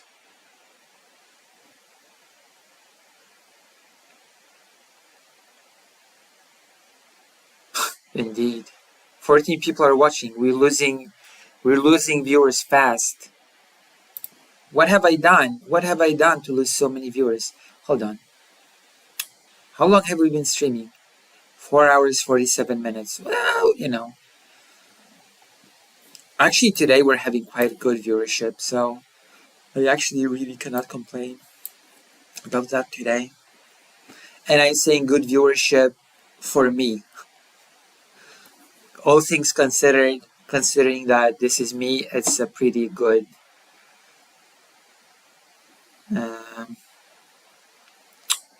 Oh, Asmongold is talking about Twitch being dead or something.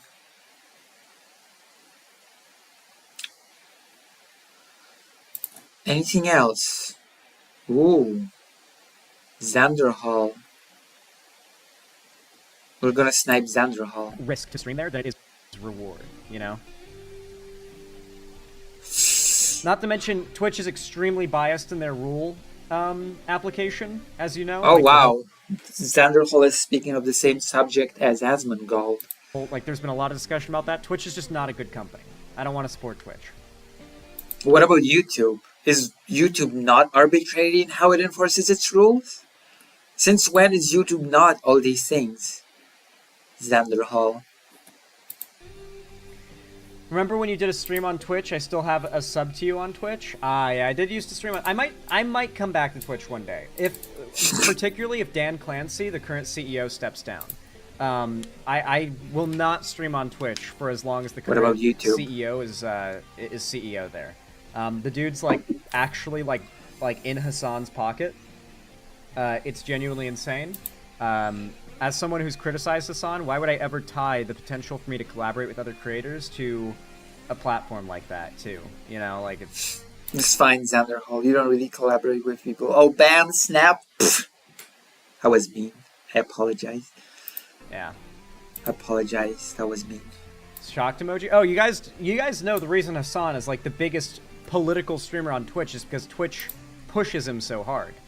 True, and the reason why Xander Hall is not as big as he could be is because YouTube and Twitch put him down. YouTube and Twitch simply keep Xander Hall down. How many... Oh, Xander Hall has lost subscribers.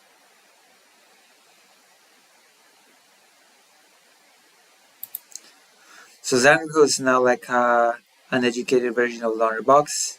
Sold to Brano and made sure he's always on the front page of their website for years now. So if you go to Twitch and you're looking for anything to do with modern current politics that are relevant at any given moment, if Hassan's live, then Twitch will be shilling you Hassan, and that's what you'll click, and that's what you'll become a fan of. True. Yeah, unlike Xander Hall. No, it's not weird of them. Dan Clancy. Unlike Xander Hall, which is being put down on. This is why you only have 194 people watching Xander Hall, because Xander Hall is being targeted by these platforms. Xander Hall is being victimized. True. See the CEO of Twitch. Okay, that's enough. That's enough of Xander Hall. Oof, I've seen enough. I've seen enough, and that's all that I can take. Okay? That is, I've taken all that I can take. We're gonna do one more political topic because it seems like we've been streaming for like 1 billion gazillion hours. And maybe we'll do a little bit of a video game or something. Something relaxing. What do you say?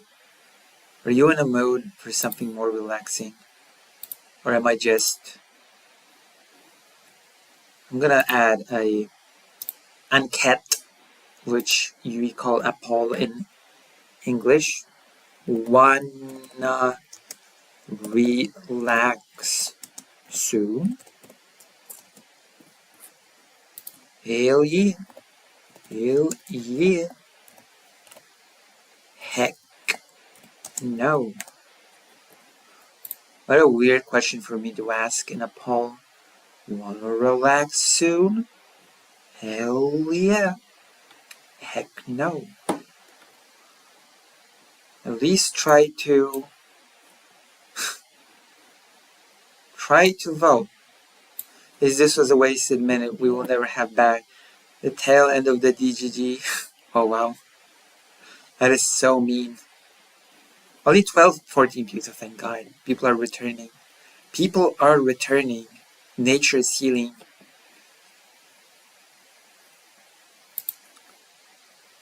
Lucy, I'm going to play my PlayStation now. What are you going to be playing? What are you going to be playing on your PlayStation? What are you planning, Greater Rain? Oh, yes, we're gonna do... Okay. Okay, I'm gonna do one more topic that's of politics, and then we're gonna do something else. We're gonna do Dragon Quest Builders.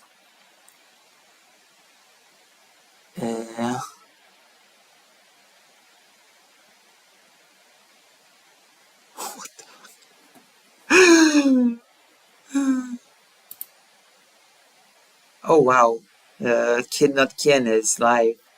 53 viewers. That is so wild.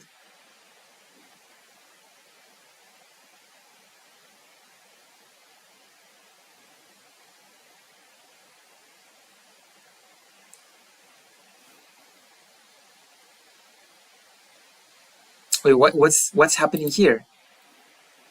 I just don't care. I don't have the organ to care. I have an organ to care. I care too much.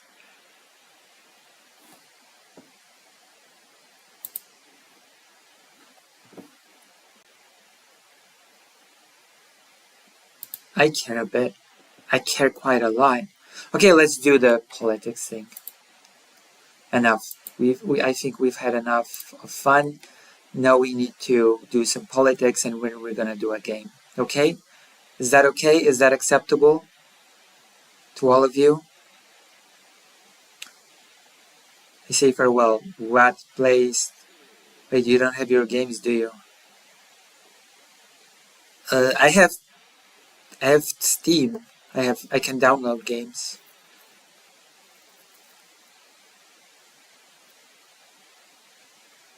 I have Steam. I can always download a game. But I have a game that I wanted to play a bit on stream. Also, if you like what I do, if you groove to what I groove, then consider donating, subscribing, because things are getting expensive and I need to do things, okay?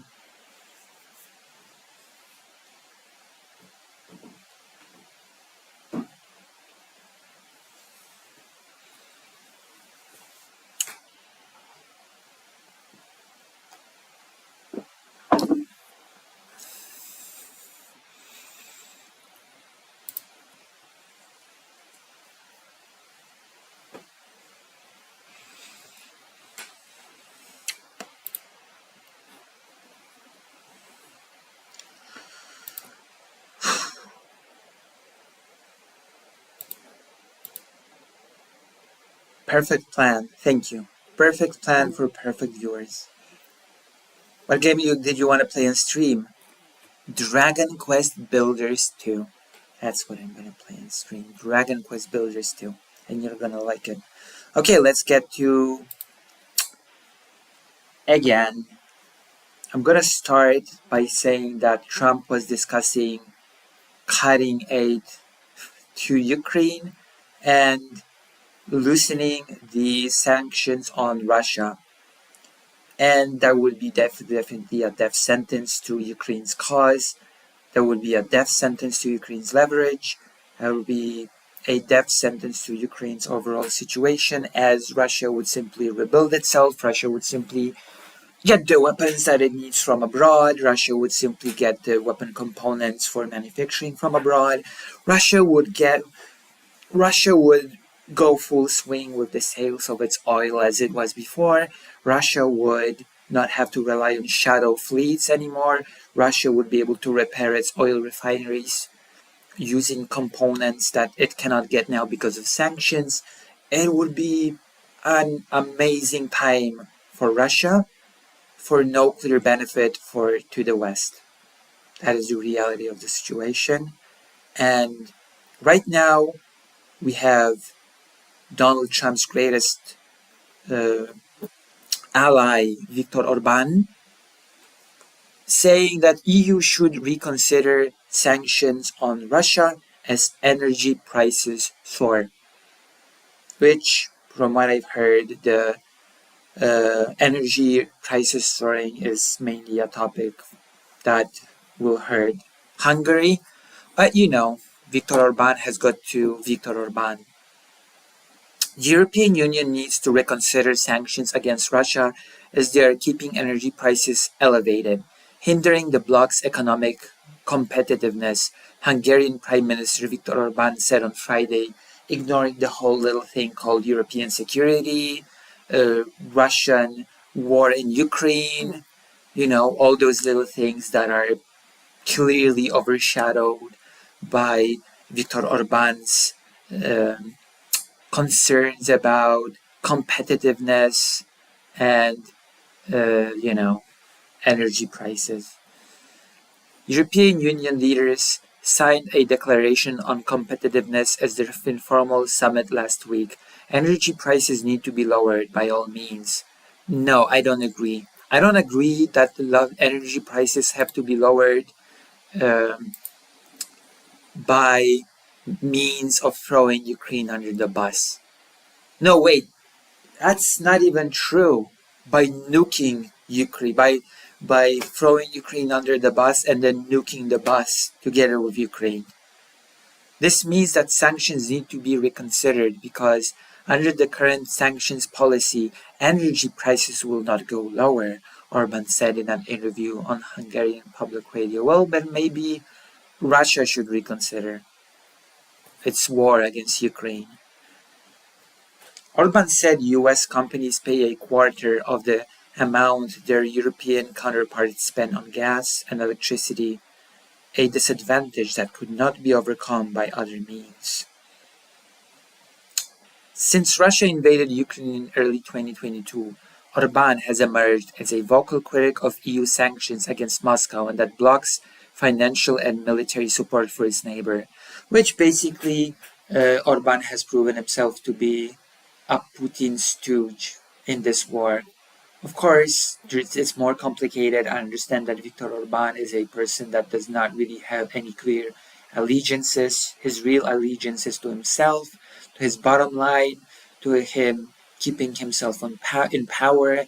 That's why he likes to be with one foot in the European Union, with the other foot in the opposing sphere of influence bloc, so that he can sort of jump between these things, find leverage, all in the favor of keeping himself in power and solidifying that power. That's all he cares about, his bottom line. While countries in Western Europe have made serious efforts to wean themselves off Russian energy, landlocked Hungary gets 80 to 85% of its gas from Russia, with 80% of its crude oil supplies also coming from its former communist ally. And there we have it. Hungary is dependent on Russian energy more than any other country in the EU, so it's pretty logical that Hungary will feel the energy prices, etc., the most out of the countries in the EU, and so it follows that Viktor Orban will be crying and asking the European Union to loosen sanctions. That would be a horrible idea. It doesn't take a genius to understand that if Europe loosens sanctions, if the US loosens sanctions, that would be like a gift to Vladimir Putin. It would be like handing Ukraine to Putin on a silver platter if suddenly the sanctions were dropped for him to be able to just neatly rebuild his military potential. It's just a horrible, horrible thing to even float around as an idea, to be quite honest. This is a really big showing of weakness of Europe, of lack of integrity within the European Union, of this cohesive vision. And it sends a message to places like Georgia, with its party Dream and Charge now being able to point at Europe and saying, see, if we go towards this sphere of influence, this bloc, which is going to be thrown under the bus for the sake of business as usual. Dear Georgians, do you want that? Do you want to be sort of abandoned by the European Union when the time comes for the sake of energy prices? No, we should go to Russia. Russia won't do that, definitely. And same for Moldova. It's just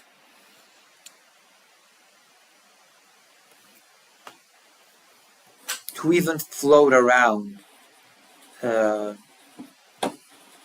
this sort of idea, this sort of thing, sends a horrible message, creates a horrible, horrible atmosphere. Especially now, since, like, talking about loosening sanctions when the war is at its most critical stage, when Russia's pushing all around the front, when just Ukrainian people are doing their best to still hold on. It's infuriating. It's infuriating. But I guess it is what it is. It is what it is.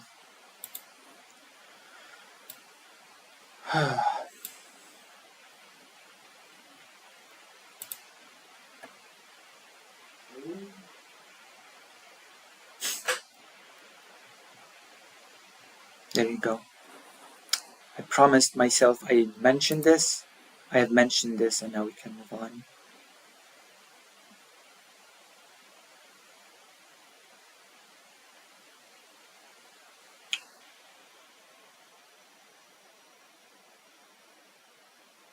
Here we go.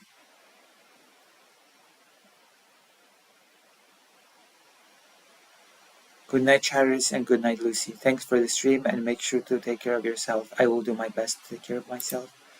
I do myself. I do myself. I try. I genuinely do. Genuinely do. Alrighty. Oh, I'm feeling so tired. I'm feeling so tired. All of a sudden.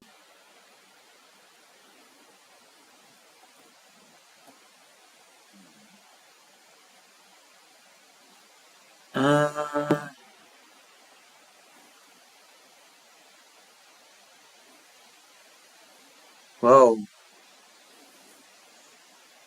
Let's see what President Sunday. Oh, still. No, wait. Hold on.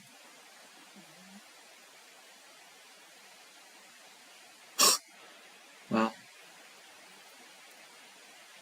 That's so cool.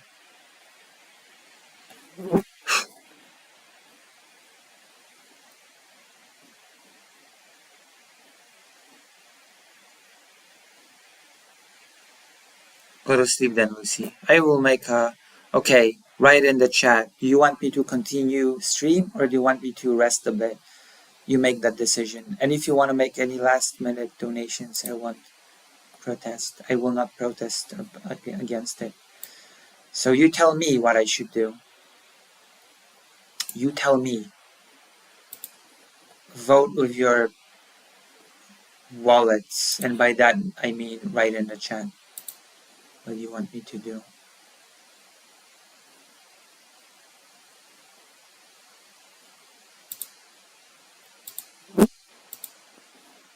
The flies. The flies have come back.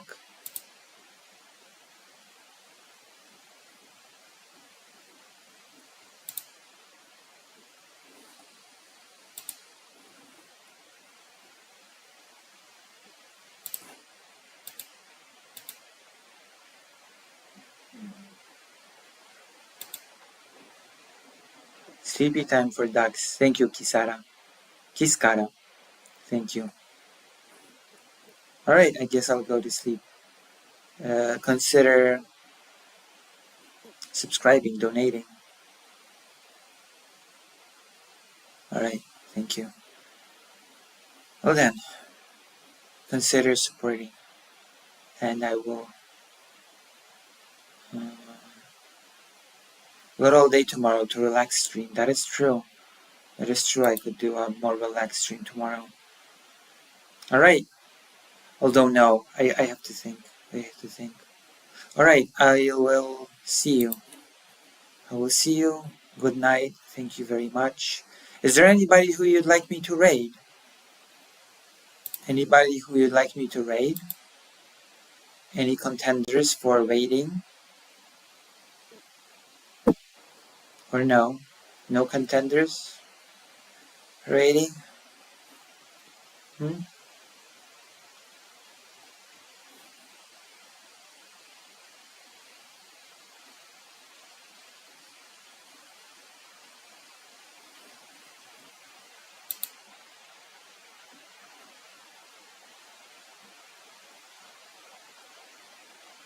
The letter hack.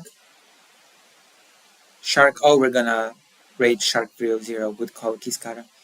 We're gonna shark raid 300. Alright. This is decided then. I'm gonna raid Shark. If it's actually possible for me to raid Shark, if you don't need any extra permits to do that. Oh, my mouse has disappeared again. My mouse thing has disappeared again. For some reason it's been happening for some reason, the mouse thing glitching out. Alright.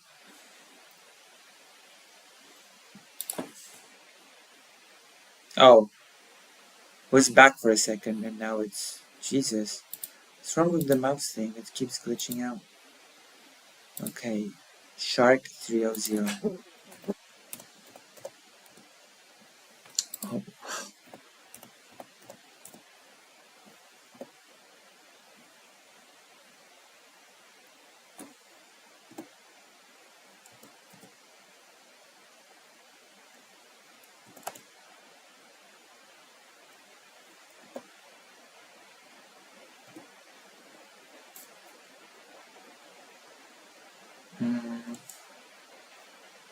I don't know why, but hold on, I have to find this. I actually have to name of the channel because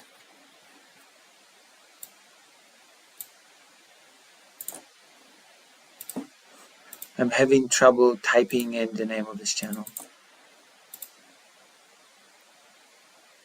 YouTube does not find this channel when I type it in. I have no clue why. It just does not find this channel.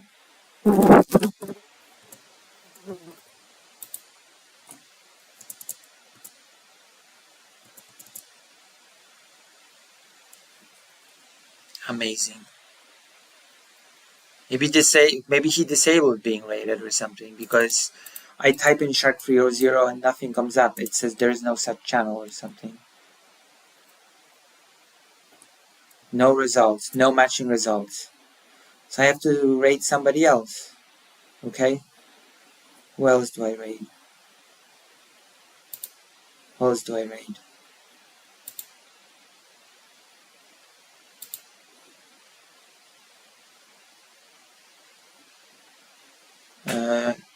The letter hack. I'll try that.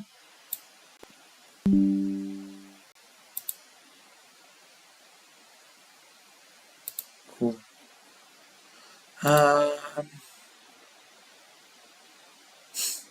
No, we're not raiding President Sunday tonight.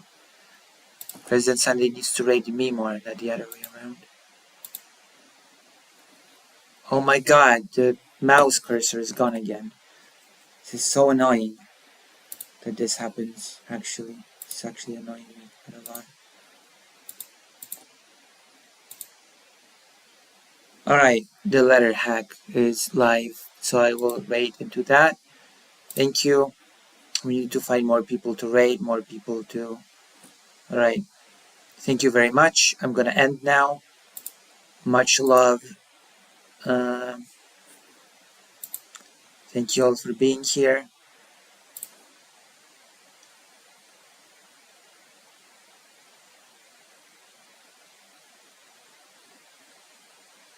I could raid Lucy, but Lucy needs to grow a bit before I raid her. Okay. Alright, I'm finishing.